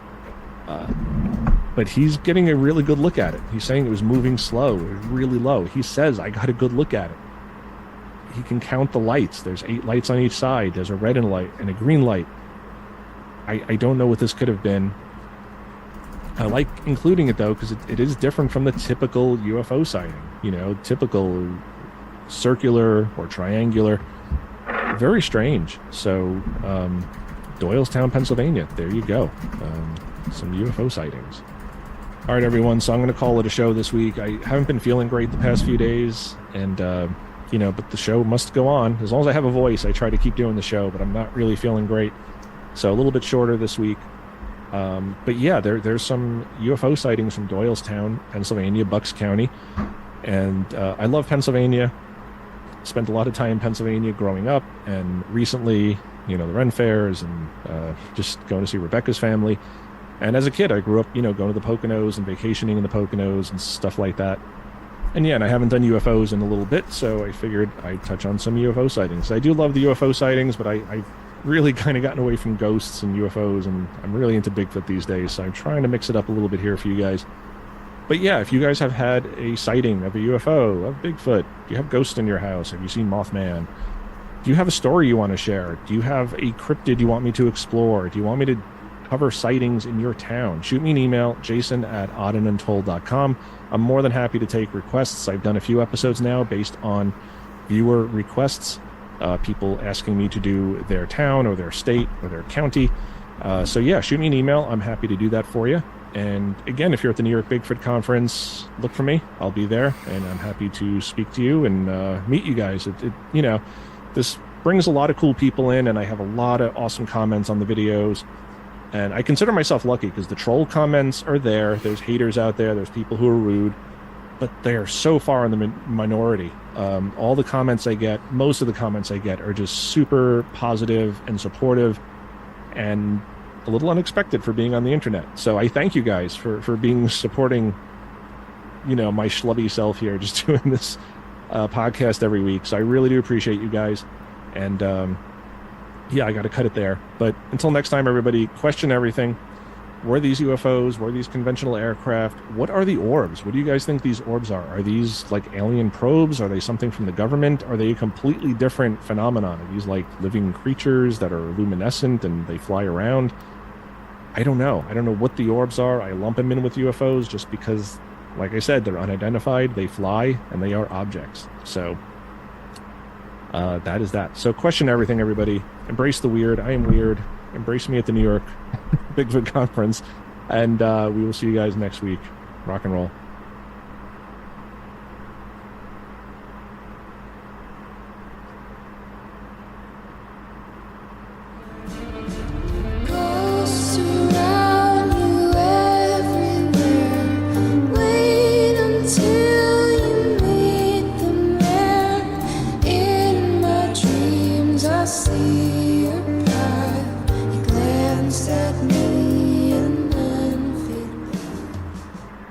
Hey everybody, welcome to Odd and Untold, the podcast where we talk about all things strange and spooky. And before we get started this week, I just need to be serious and a bit somber for a moment here. This has been a tough week for me. I found out on Tuesday that my coworker, my friend, Robert J. Sloan, passed away suddenly Tuesday morning. And it's just hit me really hard. We shared an office together at work for 12 years. And, sat 4 feet away from each other for 4 years. And we didn't even really call each other by our names. It was always office mate. Hello, office mate. Good morning, office mate. Office mate, can you help me with this? So we just had this relationship where we were very close and shared things. And he helped me through some really rough times. And hopefully I was there for him through some really rough times. And he was just a larger-than-life presence. Everybody knew him. To know him, to meet him was to know him. I said that the other day. To meet him was to know him. He just was who he was. An extrovert to the nth degree. Always willing to put himself aside to help others. And where we work, child protection, CPS, that is much needed. And he always went above and beyond, and he was a good friend and coworker and my office mate. And it's just been a rough week losing him, and now realizing I will never see him again. Again, sat 4 feet away from me. We've been in the same office together for 12 years. And this one's for you, office mate. Rest in peace, and thank you guys for indulging me. Let us get on to the strange and spooky stuff now. Okay, so this week I'm going to be talking about the ghosts of Fort Mifflin, which is on the south side of Philadelphia, Pennsylvania. Fort Mifflin is famously haunted, I would say. They would say that they're the most haunted place in Pennsylvania, if not the country, if not the world, but so many places will say that. That we are the most haunted. We have the best ghost stories.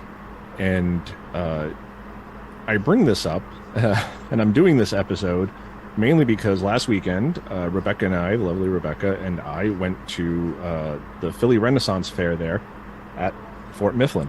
And it was really cool. A lot of cool acts that we had seen, and I'll tag some of them below so you guys can check them out. But really cool. Little Ren Fair, very small, no joust, just small number of vendors, but it was a nice day out. It was beautiful weather, and it just reminded me that I'd been to Fort Mifflin before. Back in 2010 with my original ghost hunting group, we had gone there on a field trip, sort of an exploratory trip to kind of talk to people there, see if we could book an investigation. And it was a nice trip. Sadly, I'm not going to go into the drama of it, but it ultimately ended that particular group, and then we started another group, minus a particular member. But even at the time, we went to Fort Mifflin, and I'm trying to remember, but I think even back then in like 2010, so you're going back like 15 years, it was like $800 to investigate for like 6 hours. And I forget how much it was overnight. And now it's still in that similar range, and I'll get into that in a little bit. But I have my issues with this, and we'll get into this. I don't want to turn this into a knocking Fort Mifflin or knocking ghost hunting thing, but there are reasons why I don't go ghost hunting anymore. So let's look at the Fort Mifflin site, and I'll get into that. All right, so first of all, and these things are going to become important, here's Philadelphia, and, you have the Delaware River here, and Fort Mifflin just sits right down here. And you can see it's an old Revolutionary War fort, and pre-Revolutionary War, actually. And it's got kind of that star shape, and it's right on the river. Very cool. There's still some buildings standing. There's some casements and some magazines. But if you zoom out, you can see there's something right to the west of it, and it is Philly International Airport. So lots of planes flying right overhead. And, you're seeing the video now of planes really low overhead. And that was one of the reasons why we felt it would be very difficult to investigate there. We knew there were a ton of stories. It was supposed to be haunted. I know they were on Ghost Hunters and a lot of the other popular TV shows back in the day. And that's kind of why they were charging exorbitant rates to investigate there. But for us, it was like, we're going to travel an hour and a half, pay almost $1,000. I mean, just $800 to the fort alone, if not more, for a complete overnight. And then tapes and battery. I mean, back then, things weren't as digital as they are now. So tapes for the camcorders and batteries for the flashlights and camcorders and gas and food. We're looking at over $1,000. And we were a small group. We always kept it to 4 to 6 people. We never wanted big groups, because then you have contamination, you have less control, and a scientific examination and investigation should be about scientific controls. You need to control the environment as best you can, and we just felt we weren't going to get that there, especially at that money. And then you have planes going overhead every 2 to 3 minutes, very low flying big planes. These aren't little tiny little private jets or propped planes. So let's look at the Fort Mifflin website today. So they have their list of paranormal programs and events, and like I said, my memory wasn't great, so I couldn't really remember. The number that stuck out in my head was $800. They're now charging for a 6-hour investigation. It is $900 for up to 10 people, which again I feel like is a lot of people. An additional $75 per person for groups of 11 or more. And there is an overnight, so you can do this from 5 p.m. to 8 a.m., which is a good amount of time. And that's usually what we would do to investigate if we did a local business or a private home. And the cost for that is $1,500 for up to 10 participants. So that's a lot of money for, it's $150 a person to go in and investigate. And they have some other open investigation evenings. They charge for all of this. And I'm trying to walk a fine line here. I love supporting history. I want to support history. I understand that they need to charge because otherwise they would just be inundated with groups wanting to investigate. Even when we were doing this back in 2010, there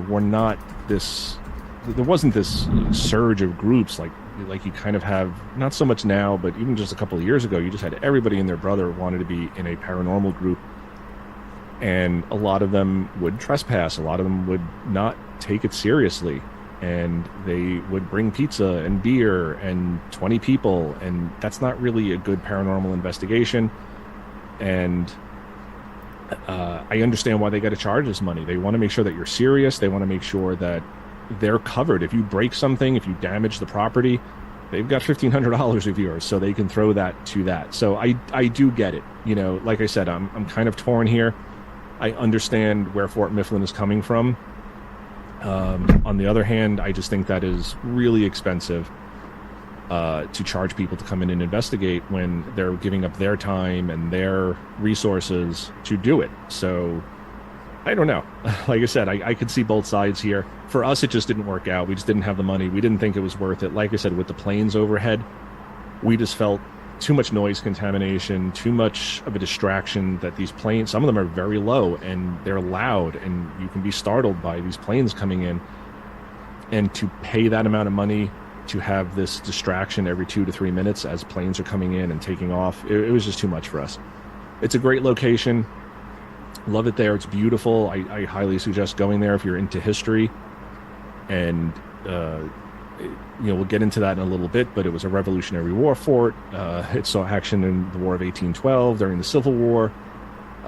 It served its purpose during World Wars I and II. Didn't see action, obviously, but it served its purpose. So a very cool place to visit. I can't be on board with $1,500 for an overnight. That is a lot of money. We've been to other places where we've had to pay like $200 or $400, and that was really, they told us to cover the cost of, keeping security guards there overnight, which we understood. You got to keep 2 or 3 guys there for an extra 12 hours. Fine. He'll pay the $400. $1,500, that's a lot of money. So, but yeah, go support the fort. I am totally behind supporting history and museums and all that good stuff. And I do like that they embrace the paranormal. I wish they wouldn't profit from it so much. Again, lower your prices, guys, a little bit. Just let those ghost hunting groups get in there. Okay, so most of my information tonight is coming from Ghost City Tours and another paranormal group. We're going to get into that in a little bit.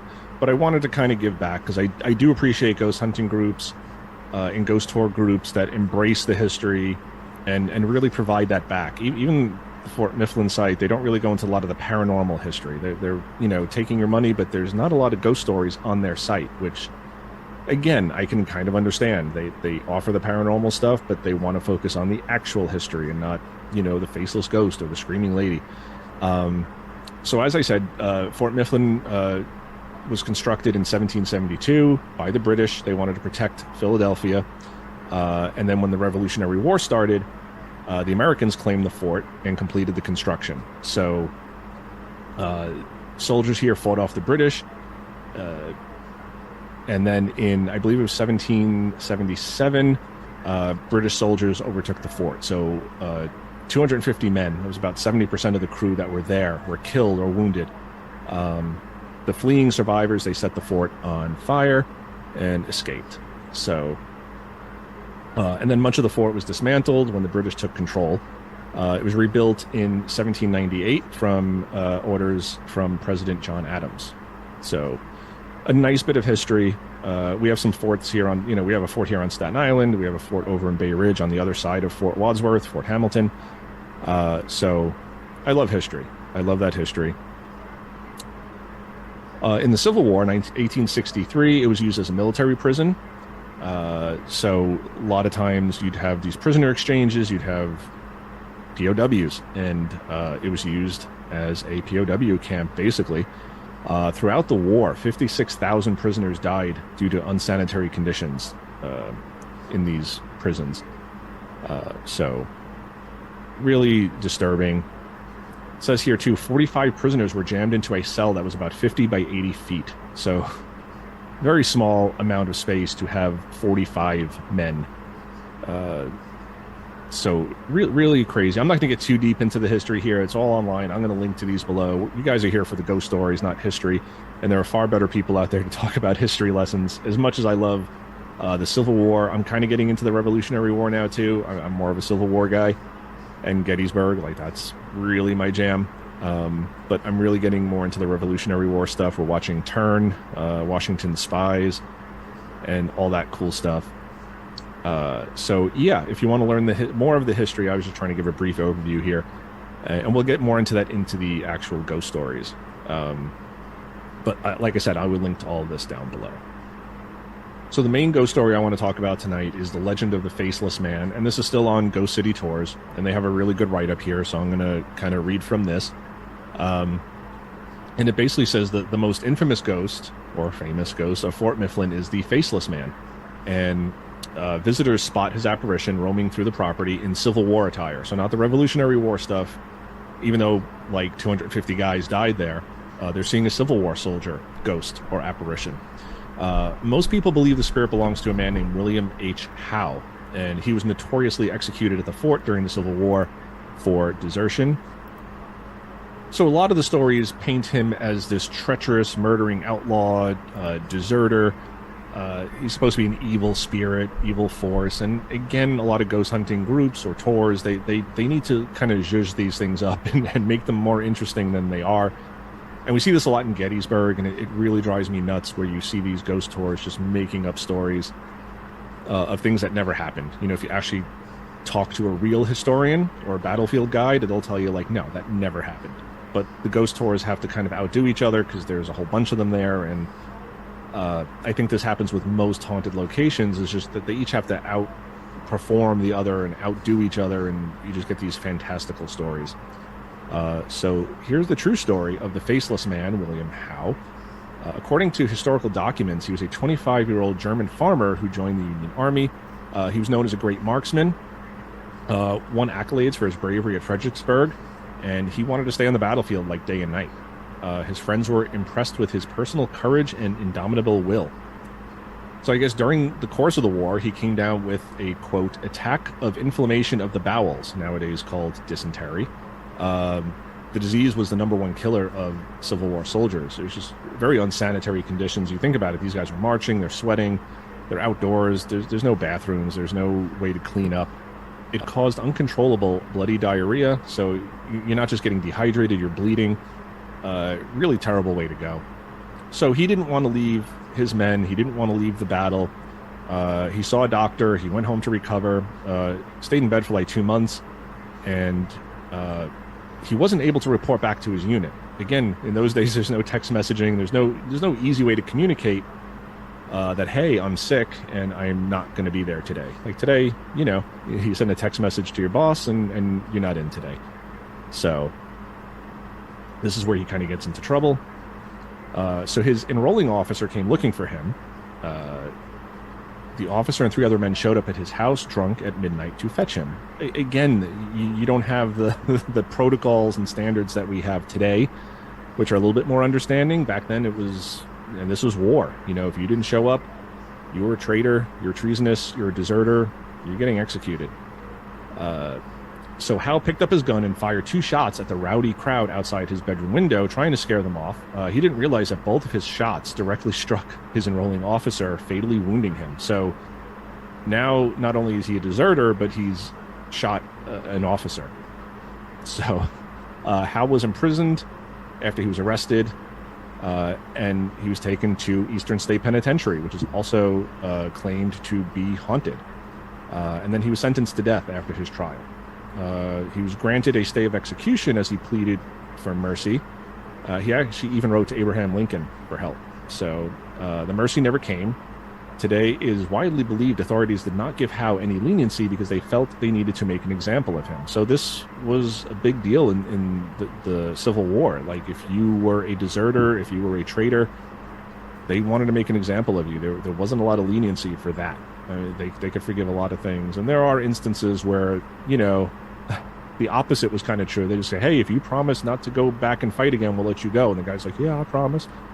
And they let him go. And of course, they returned to the fight. So in his final moments, Howe made a statement to the crowd, and it goes like this: I never sought the life of the man I killed. I never wished it, and I feel God will pardon me for taking it as I did. I know my fellow soldiers and officers in the Army never blamed my leaving, as I was an invalid and had no hospital to go to in my regiment. So here, it seems like a case of a misunderstanding. Just, he was sick. He kind of went from this guy who didn't want to leave the battlefield to now he's gone, and they're seeing him as a deserter, and they want to make an example of him. And sadly, he's trying to scare these guys off who are drunk and rowdy and trying to basically kidnap him back into the Army when he's ill. And he fires a warning shot, and it kills an officer. So, really bad misunderstanding here. A bag was placed over his head, which is why the apparition appears to be faceless, and his neck snapped in the gallows. So, again, you have these ghost hunting groups who try to make him out as this evil guy, and he's this evil specter. And it just sounds like a tragic misunderstanding where you had this really loyal guy who just wanted to fight for his country and get back to the battlefield as quickly as possible, and just couldn't get word to his regiment that, hey, I'm in this hospital convalescing. And a tragic turn of events, these rowdy guys come take him back. He doesn't know what's going on. He fires a few shots and accidentally kills his enrollment officer. So, very sad story. But again, people see this faceless apparition. They believe it to be him, just because of the bag placed over his head. Who knows? Let me know what you guys think down below. But an interesting story. William Howe, and he died tragically, and not the evil spirit that maybe he's made out to be. Okay, so we're going to talk a few more stories. This time I'm getting my information from Night Watch Paranormal. And again, like I said, I like to sort of pay it forward and give these guys a shout out, because I appreciate when ghost hunting groups focus on history and focus on facts and focus on providing information, and don't just focus on here's our evidence and here's 37 photos of our team and here's our equipment, and I appreciate the historical interest by this team. So go give them a like or a subscribe, or check out their website. I'm going to link to that below, so go check them out and give them some love. So they go into detail about some other specters and ghosts haunting Fort Mifflin, and we're going to get into some of those tonight. Their entry on the Faceless Man is very short. That's why I pulled it from the other website, which you should also check out. But the first one we're going to talk about is the Screaming Woman. The Screaming Woman has sometimes been described in differing ways. Some claim the voice is old, some young, and others in between. She has been especially associated with the officers' quarters. The Philadelphia police have been called out on numerous occasions in response to her loud, blood-curdling screams. I've heard these screams at 3 a.m. on a cold February night during an investigation. I was deep in Casemate 5, checking into some odd movements and forms caught on the DVR system. The screams were so loud I thought something horrible happened at the team's base area. We quickly realized the screams came from an area that was near the officers' quarters near a body of water. We were unable to find anyone in these areas. So I have some thoughts. The Screaming Woman has often been identified as Elizabeth Pratt. Pratt was the wife of a local officer who disowned her daughter for running away with a soldier. running away with a soldier. A little bit of a typo there, maybe. When the daughter contacted typhoid fever, the two never had time to reconcile before the disease took her life. After being heard to sob for a week, a distraught Pratt hung herself in the officers' quarters from the second-floor balcony. However, Anthony L. Saletti of Fort Mifflin, A Paranormal History, says the true story is that Elizabeth Pratt's husband, a U.S. Army sergeant, and her infant son and daughter, Elizabeth, lived in a shack inside the fort. The son died in 1802, the daughter died in 1803 of yellow fever. Elizabeth Pratt herself died in 1803, also from yellow fever. The desperate screaming of a mother that lost 2 children in 1 year is what is heard in the fort at night. All I can say is the screams we heard that night were not the screams of someone crying. They sounded like someone was being murdered or discovered the body of a loved one broken and bleeding. There was no sobbing, just a bone-chilling, heart-stopping wall of horror. So I have thoughts on this, and usually we talk about this in Bigfoot episodes, but we often talk about these weird screams or howls that people hear, and they say it sounded like someone was being murdered. Usually a fox can sound like that. A fox's call can sound like what people describe as somebody being murdered, like a woman being murdered.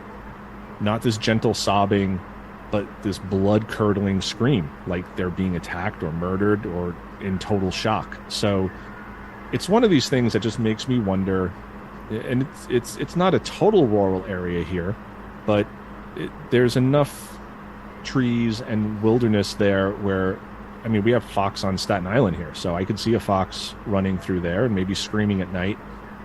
And if you're a ghost hunter and you're thinking, we got to listen for the Screaming Woman, and you hear a fox screaming or another animal,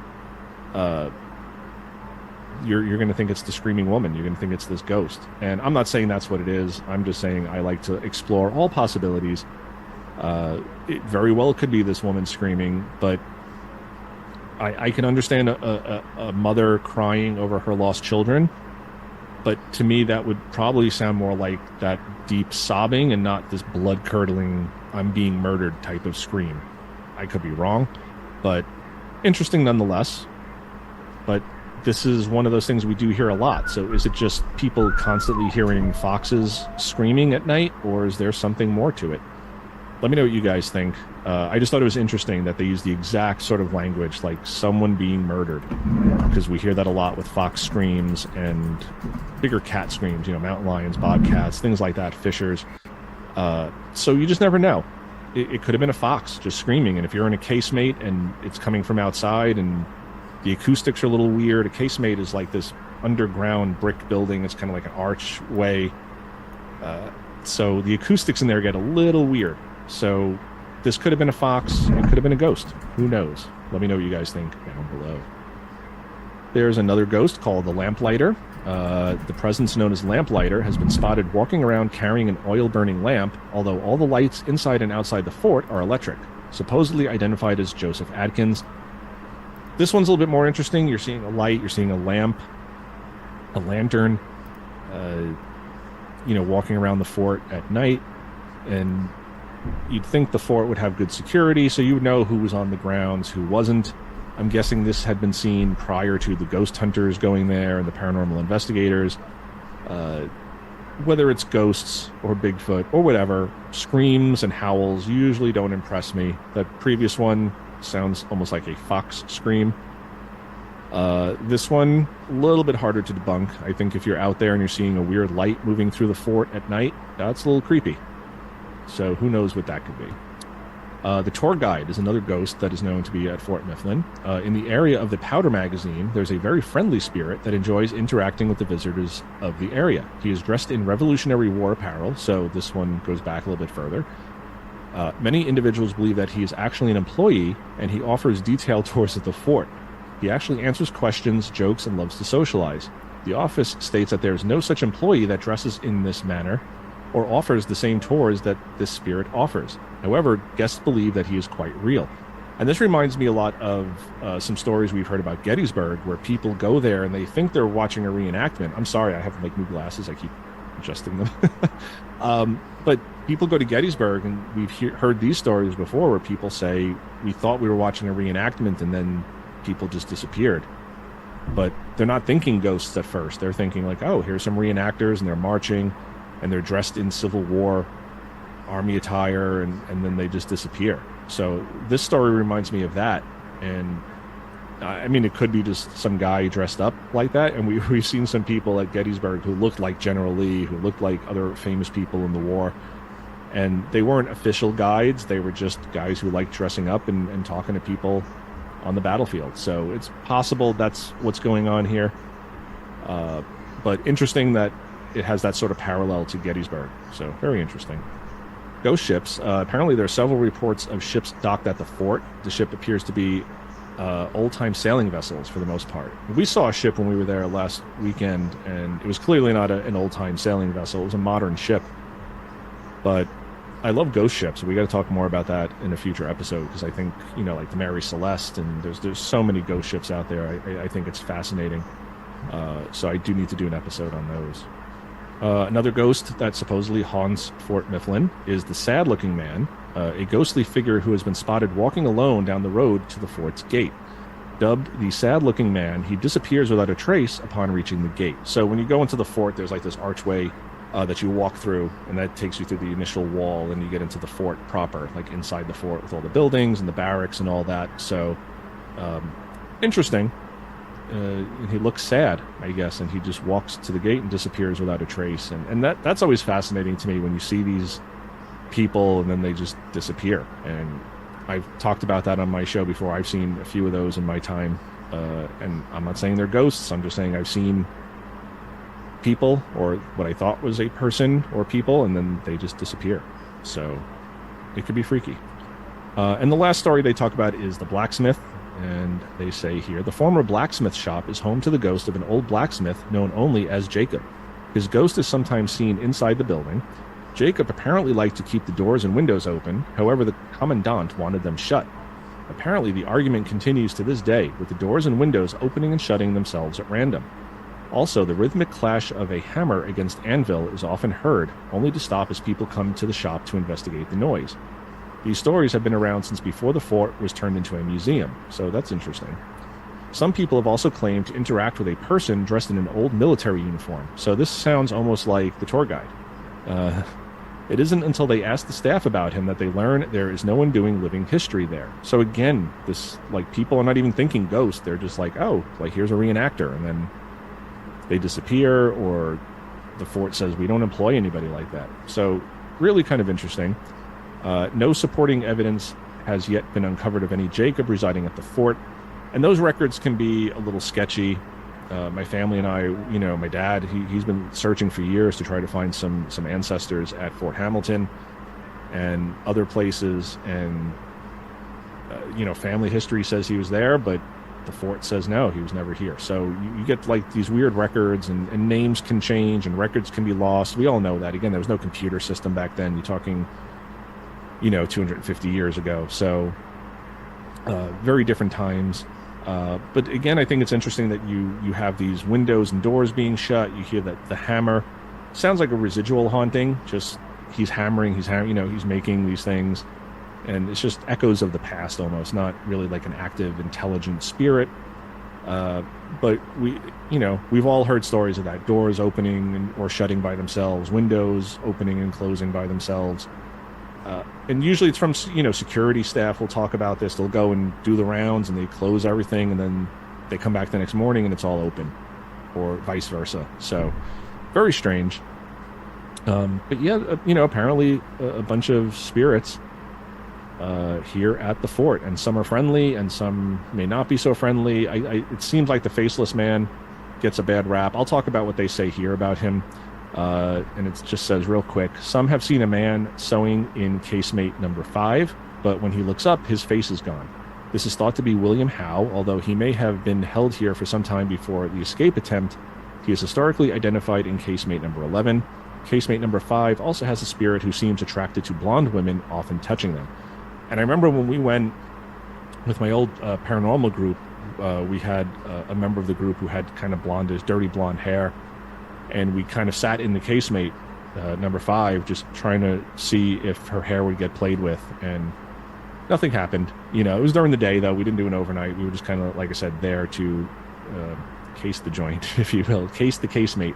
And nothing happened, but I do remember that specific story, that the spirit would play with a blonde woman's hair, and we had a blonde in the group, dirty blonde, but still blonde, and nothing happened. So make of that what you will, but here are the alleged ghosts of Fort Mifflin. All right, everybody, so let me know what you guys think of these ghosts. A lot of them sound very sort of stereotypical, just, the faceless guy, the angry guy, the tour guide. Like I said, we hear a lot of that in Gettysburg, where people will say they think they saw a reenactment or a reenactor, and then it disappears, or the officials at the park or the museum say, no, we don't employ anyone like that. So really interesting. The screams, I don't know what to make of that. Again, the skeptic in me says probably a fox or another similar animal making just these ungodly sounds. But, the believer in me wants to believe that maybe there's a screaming woman at Fort Mifflin and still haunts to this day. And that's interesting to me, because maybe there are these ghosts there. And just a cool place. We loved the Ren Fair there. I don't know if we'll go back. It's very small, but the performers there were really good. Like I said, I will list them down below so you can check out their YouTubes or Instagrams and things like that. But some really cool acts there. And we had a lot of fun. Good food, good times, great weather. The planes, everybody was making jokes that, the metal dragons are coming, and it's fun, but it's like every 2 or 3 minutes that there's just a large plane coming in for a landing and then another one taking off in the distance. So a loud fair, a loud place to investigate, and this is why I always sort of shied away from investigating in the city itself, like in Manhattan, in apartment buildings. I just think there's too much room for contamination, too much possibility that it's a neighbor. You got people upstairs, downstairs, to the left, to the right, maybe even behind you. All these apartments are connected. They're not really insulated very well for sound, so someone yelling next door could sound like a ghost yelling, or it could just sound like muffled voices. And, oh my God, that's a ghost. Most people can differentiate between that, but when you have like 8 hours of video and audio to go through, times, however many cameras and recording devices you have, it's a lot to go through. You can't always remember, was that the neighbors yelling, or is that a ghost that we caught on audio, saying something? So you got to be real careful. And I'm not saying don't investigate Fort Mifflin. If you got the money, you got the time, and you got the patience to deal with the airplanes, go for it. We just didn't really feel it was worth it for us at the time. And like I said, I'm not trying to badmouth Fort Mifflin here. I totally understand why they do it. I think it's a little bit on the pricey side, but I do think they need to charge, just because if you have a big group in there, you might get damage. You might get the teams who want to come in and just drink beer and have pizza, and that's not cool. because this is a historic place. It should be preserved. So I get it, but just wanted to give my 2 cents. So until next time, everybody, question everything. Was that a screaming woman ghost, or was it just a fox? Was it a reenactor? Was it just somebody who likes coming into the fort and doing reenactments on his own? He may not be employed by the fort, but maybe he just likes to come in and give tours. Very possible. And just because he doesn't work there doesn't mean he's a ghost. So got to question these things. But I love Fort Mifflin. It's a cool place. Go check it out if you can. Embrace the weird, everybody. Thank you for indulging my little speech in the beginning. Rest in peace to my office mate, and rock and roll, everybody.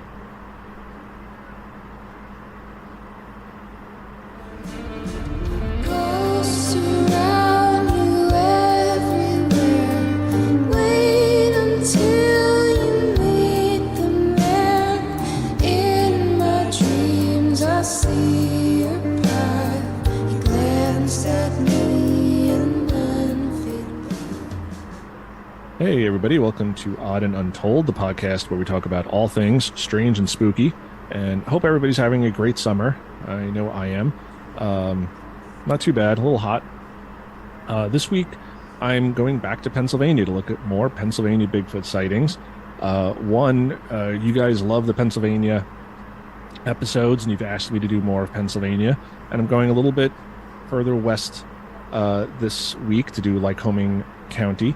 And another reason is I'm vacationing in Pennsylvania again with the family. We did last year. I did a lot of Pennsylvania last year. This year, not so much, but doing Pennsylvania again.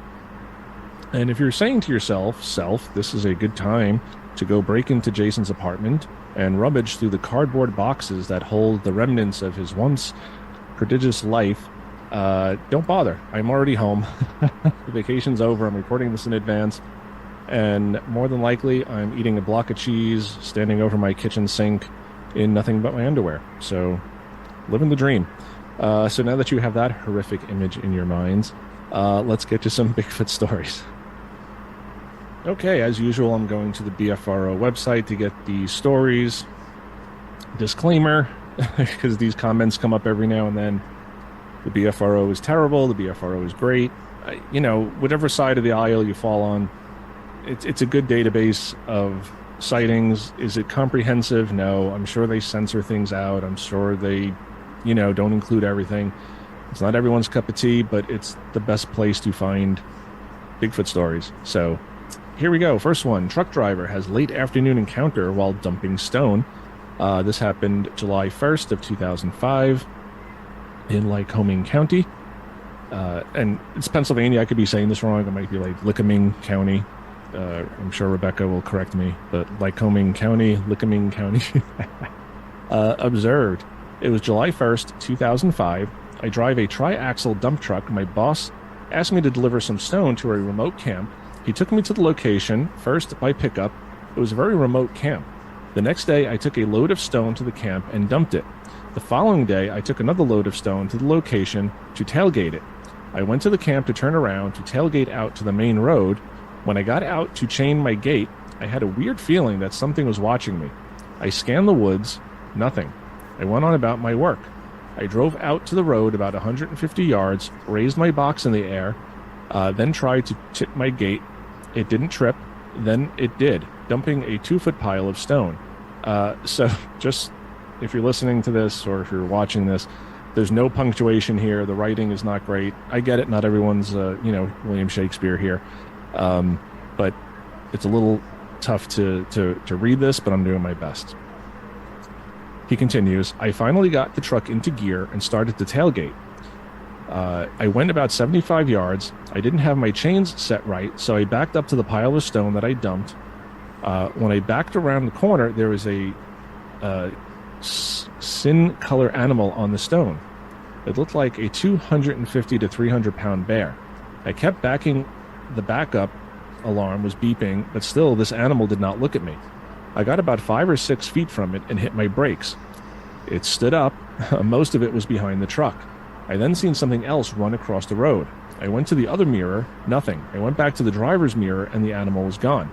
I got out, walked to the back of the truck, and there was nothing. I scanned the woods and it was gone. I fixed my chains and started to tailgate again. To my surprise, I went about 40 yards and I looked in the mirror. There were two of these animals walking upright. The big one was about 8 or 9 feet tall, very large, reddish-brown hair, black face. It scared me. I took off, went to my boss, and we went back up there with a couple of other people. We had flashlights when we first got out of the truck. We had heard a high-pitched whistle and hoot or howl. I've never heard this in the woods. After all, I'm an avid hunter. Something big took off running through the woods. There were footprints in the stone. We measured them. One was 17 inches and 7 inches across, and the other were 10 inches. I'm not sure what he means. There were footprints in the stone. Maybe there was gravel. We took pictures of the footprints. I thought you would like to know about this sighting. I know it changed my outlook on the matter. I never believed in this. I know what I saw. It was Bigfoot. It will change the way I feel about the woods. My guard will be up for now on. Thank you. The animal had very hairy body, black face. It looked just like the picture on the homepage of the website standing next to the man. So I'll try to throw that photo up here. He also says there was a nasty smell to the air when I got out of the truck the first time. There were other witnesses to the footprints, so I guess not to the animal.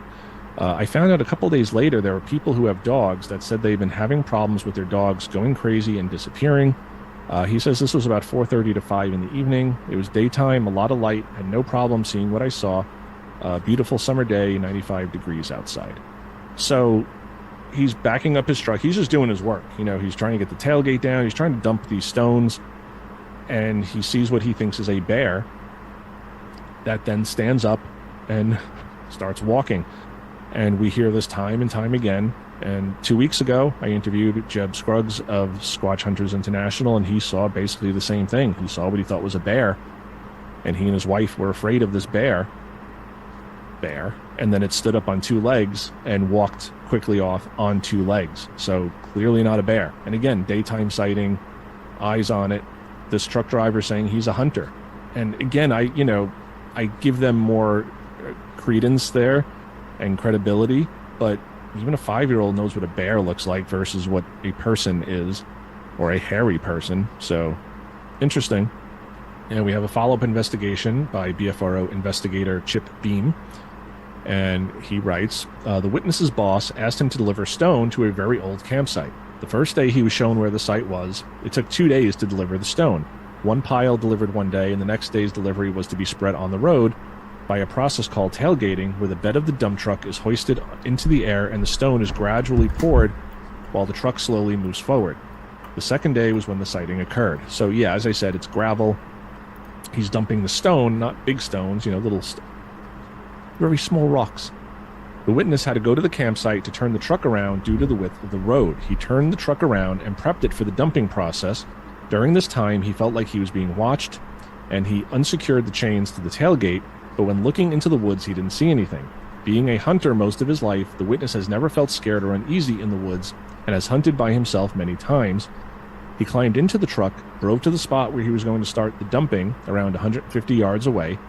It took several tries to get the bed up and the truck into gear. This created a pile of stone about 2 feet high in the road. He started moving the truck, but decided the chains weren't set right, and made the decision to back up to the pile of stones where he initially started. In the mirror, he noticed what he thought was a cinnamon bear on the pile of stones. So that's the word he was trying to get out. But cinnamon, so sort of like a reddish-brown, rusty color. The witness was puzzled that the bear would not move or even look at him as he backed up because the backup alarm was blaring. And again, we've said this numerous times. Out here on the East Coast, it's only black bear. Black bears are very skittish. I mean, you make a noise and they're going to run. They're like big, scared dogs. They're not aggressive. Mama bear with her cubs, maybe, but other than that, they're going to run. About 5 or 6 feet from the pile, he hit the brakes on the truck and the animal stood up on 2 legs. He could only see the belly of the creature and still not clearly from the effects of the vibration of the truck had on the mirror. So the mirror is vibrating, so he's seeing something, but he's seeing that it's on 2 legs. At this point, the witness saw something in the mirror run across the road, so he's seeing a second one. He checked the passenger side mirror and saw nothing. And looking back to the driver's mirror, the other creature was gone as well, so almost like a distraction. The witness then got out of his truck and adjusted the chains. He said that most bears will run from you, then turn to look back. So yeah, like I just said, black bears are going to run. And they might stop and look back, or they might just keep going. He found it strange that he couldn't see anything where he saw the animal run to. The trees are thick, but not thick enough to where he wouldn't be able to see a bear that had just ran away. The witness climbed back into the truck and started the dumping process again, which kudos to him, because I think a lot of other people would have just run and driven away. After about 40 yards, he saw two of the creatures in the driver's side mirror. One was much bigger than the other. He estimates the creature to have been about 9 feet tall because of the clearance to the height of the dump truck to the tree limbs. The truck with bed tilted made the cab protector about 9 feet above the ground, and it brushed a large branch of the tree. The larger creature had to duck its head to clear the same branch.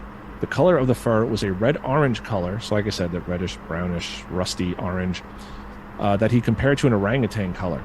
He said the creature was a duplicate of the Giganto on the website, but he could not see the face clearly because of the vibration of the mirror.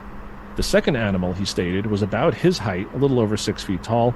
They paced the truck from several yards back, so they were following it.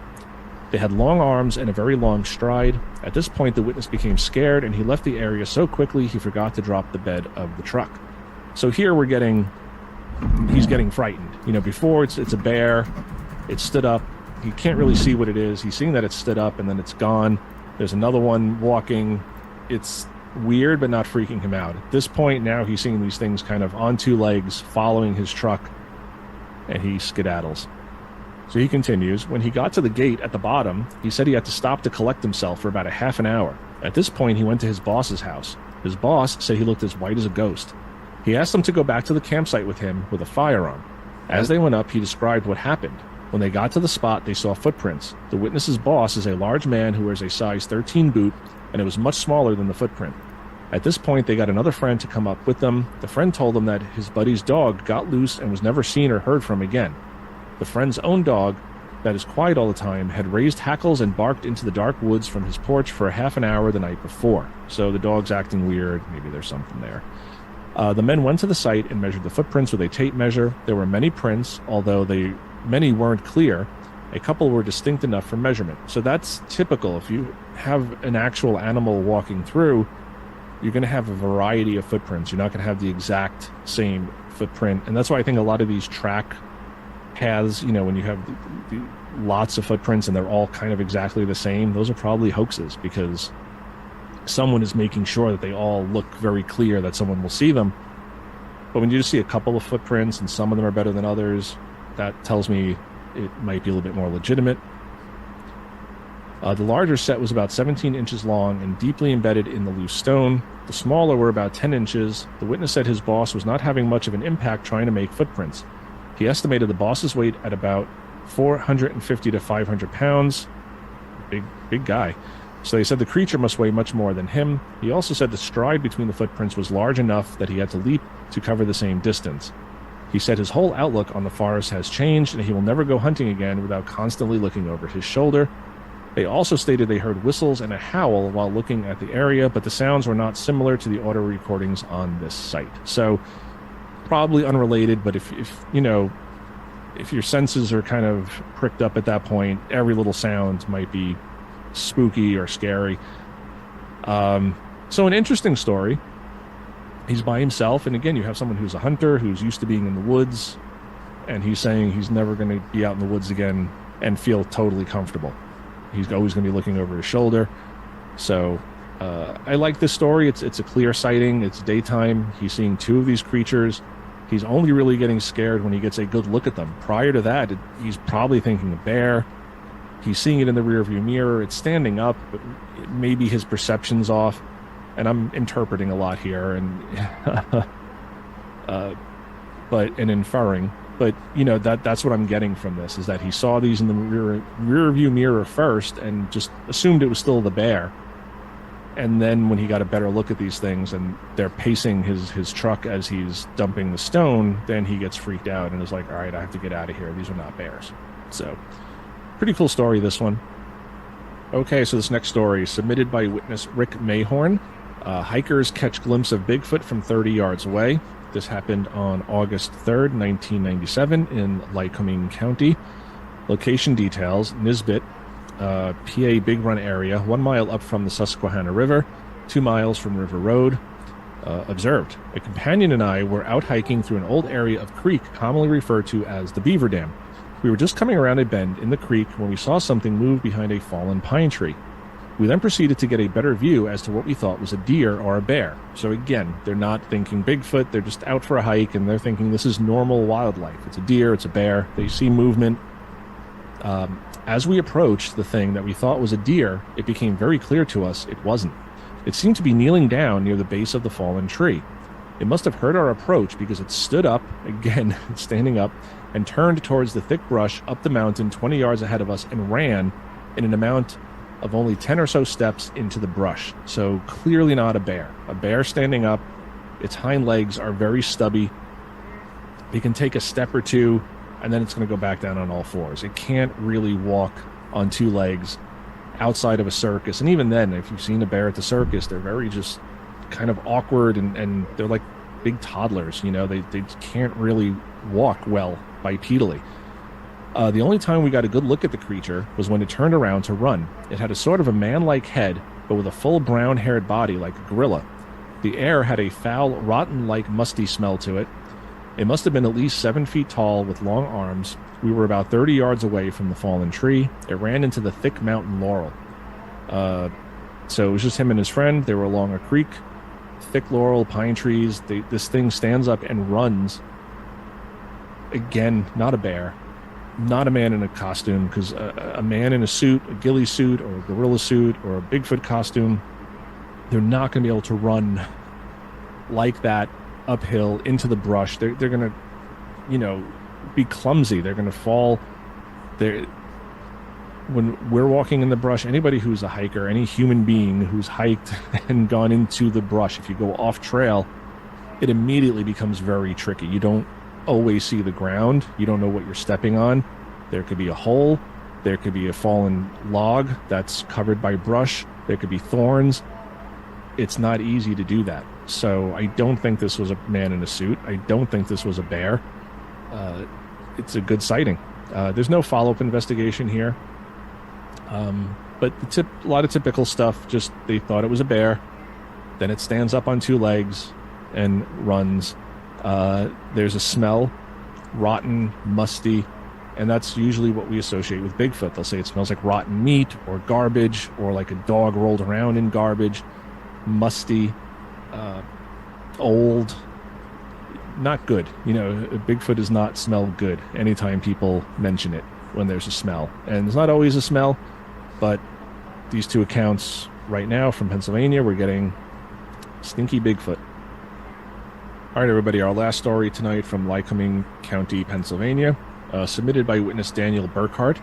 Man describes childhood incident on Steam Valley Mountain. He was quietly observed at close range from opposite side of a small stream. So this is from the spring of 1971. That's a long time ago, so I'm guessing he doesn't remember the exact date. Location details, Route 15 north between Liberty and Trout Run. Nearest town is Steam Valley. Nearest road, US 15 north. And observed, he says, I was very young, about 6 or 7 years old, I guess. My cousin and I were out and about a half mile from my parents' house in Cogan House Township. The nearest landmark I can think of is Fry's Turkey Ranch restaurant at the top of Steam Valley Mountain. The area we were in was a grassy one, with forest on 3 sides and a small stream which wide into a larger one some 100 yards or so from the site and to the south. So almost like a fork, a V goes into one. This small stream, so we thought, would be a perfect place to make a holding pool for trout. So we decided to build one about halfway from the woods to the north and the larger stream it fed into. There's a swampy area just to the northeast of the site with a few trees surrounding it and a couple of large rocks. The forest to the east is comprised of thick trees somewhat, with an area around the swamp slightly less dense. There are small bushy-type trees dotted along the small stream with another grassy area just behind and before the thick forest to the east. There is a built watershed to the northwest, about 30 yards from the site, which hasn't been of any real use for quite some time. I suppose it is pretty much in ruins by now. There are traces of what once used to be a dirt road running over the hill to the west and down into the site area, then curving back up into the northwest beside the watershed, as well as to the south toward the larger stream. We'd begun by digging out the area we intended to use and had placed some rocks to form a dam. My cousin decided that the rocks we were using were too small and that there were probably bigger ones downstream around the larger of the two streams. He informed me that he was going to look for them and left me there to continue on with the building of the dam with the rocks we had.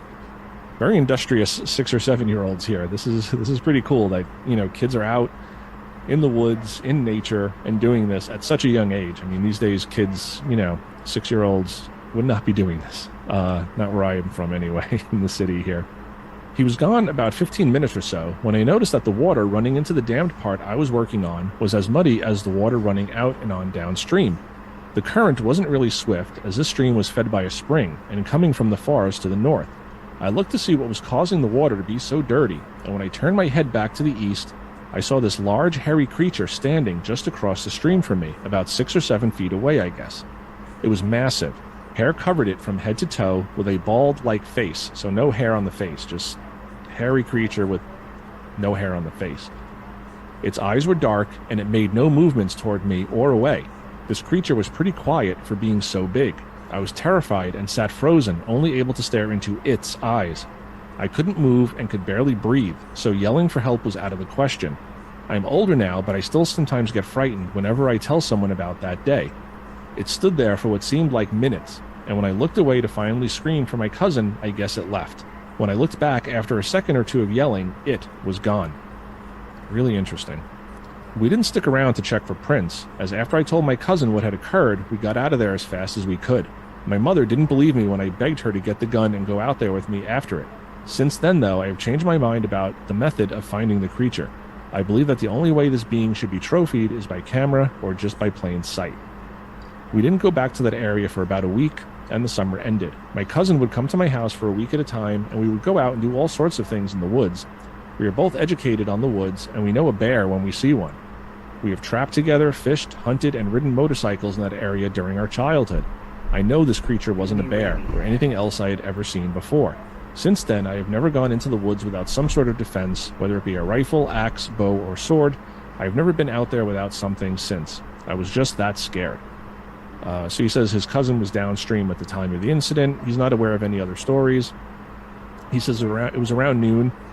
It was a stream, marshy area to the north, forest all around. So they're in the woods. This is a really interesting story. He's a young kid. And again, like I said, even a 6 or 7 year old understands what a bear is versus a hairy man. He knows it's not a bear. He's looking up. If he had seen a bear, he's going to say, oh my God, that's a bear. And hopefully even at 6 or 7, he knew to kind of make noise and scare it off. It's standing up. He's seeing it from 6 or 7 feet away. This is not something way off in the distance that could be a bear that he's saying, oh my God, it's Bigfoot. Back then, Bigfoot wasn't really a big thing. It was just kind of coming into prominence. But it creeps up on him too. Bears are not typically quiet. They're not always loud, but they're going to make noise. And again, maybe the kid was just really into making his dam here and putting rocks in the water and didn't hear it approach, but he doesn't hear it leave either. And again, that could be the trauma. That could be just the tunnel vision that human beings get when there's trauma. We often don't notice outside stimuli. We're just kind of focused on what we're seeing. But he's saying it had a bald face, not a snout. It was big, massive. Hair covered it from head to toe with a bald-like face. He couldn't yell. He was so scared. He was terrified. He's frozen, and he's getting a good look at it. And he doesn't say for certain how long he looked at it. He says it stood there for what seemed like minutes, but in a situation like that, 2 or 3 seconds can seem like 20 minutes. So who knows? But he was finally able to scream, and the creature was gone. So this one, I like this sighting too. These are all good sightings in Pennsylvania of Bigfoot-like creatures, and they're getting good looks at these things. Daytime sightings. I can't imagine this was a person. Why would you be walking in the woods trying to scare children? And again, if you are, where's the payoff? Where's taking off the mask and saying, hey, it's just Uncle Bob, and I'm just, just trying to freak you out. Or I'm the neighbor from, the next house. Just weird that it would walk up on this kid, be seen, and then walk away. weird encounter. And again, a lot of skeptics, a lot of people are going to say, well, he was only 6 years old. He was only 7 years old. He doesn't know what he was looking at. Again, I contend that a 6 or 7 year old is going to know the difference between a bear and something they can't explain. And he was afraid enough where he went home, told his mother to get the gun, like, let's go shoot this thing, because he was that frightened. And he's changed his stance since then and doesn't think they should be shot. And that's a conversation for a different episode. But that's his story. And I really like this one as well. So 3 cool stories from Lycoming County. All right, everybody, this is a somewhat shorter episode. My voice is kind of going out on me. I don't know what's going on this week. But there's only 3 stories from Lycoming County, Lycoming, Lancaster, Lebanon, yeah, Reading. Pennsylvania's weird. It's kind of like Massachusetts in that way. Worcester. So yeah. So those are our stories this week, everybody. Let me know what you guys think down in the comments below. I liked all of these. These are like eyes on the creature stories. Daytime, reliable witnesses. I love stories like this. There's no howls and tree knocks or I thought I maybe saw something. These are people who are seeing things.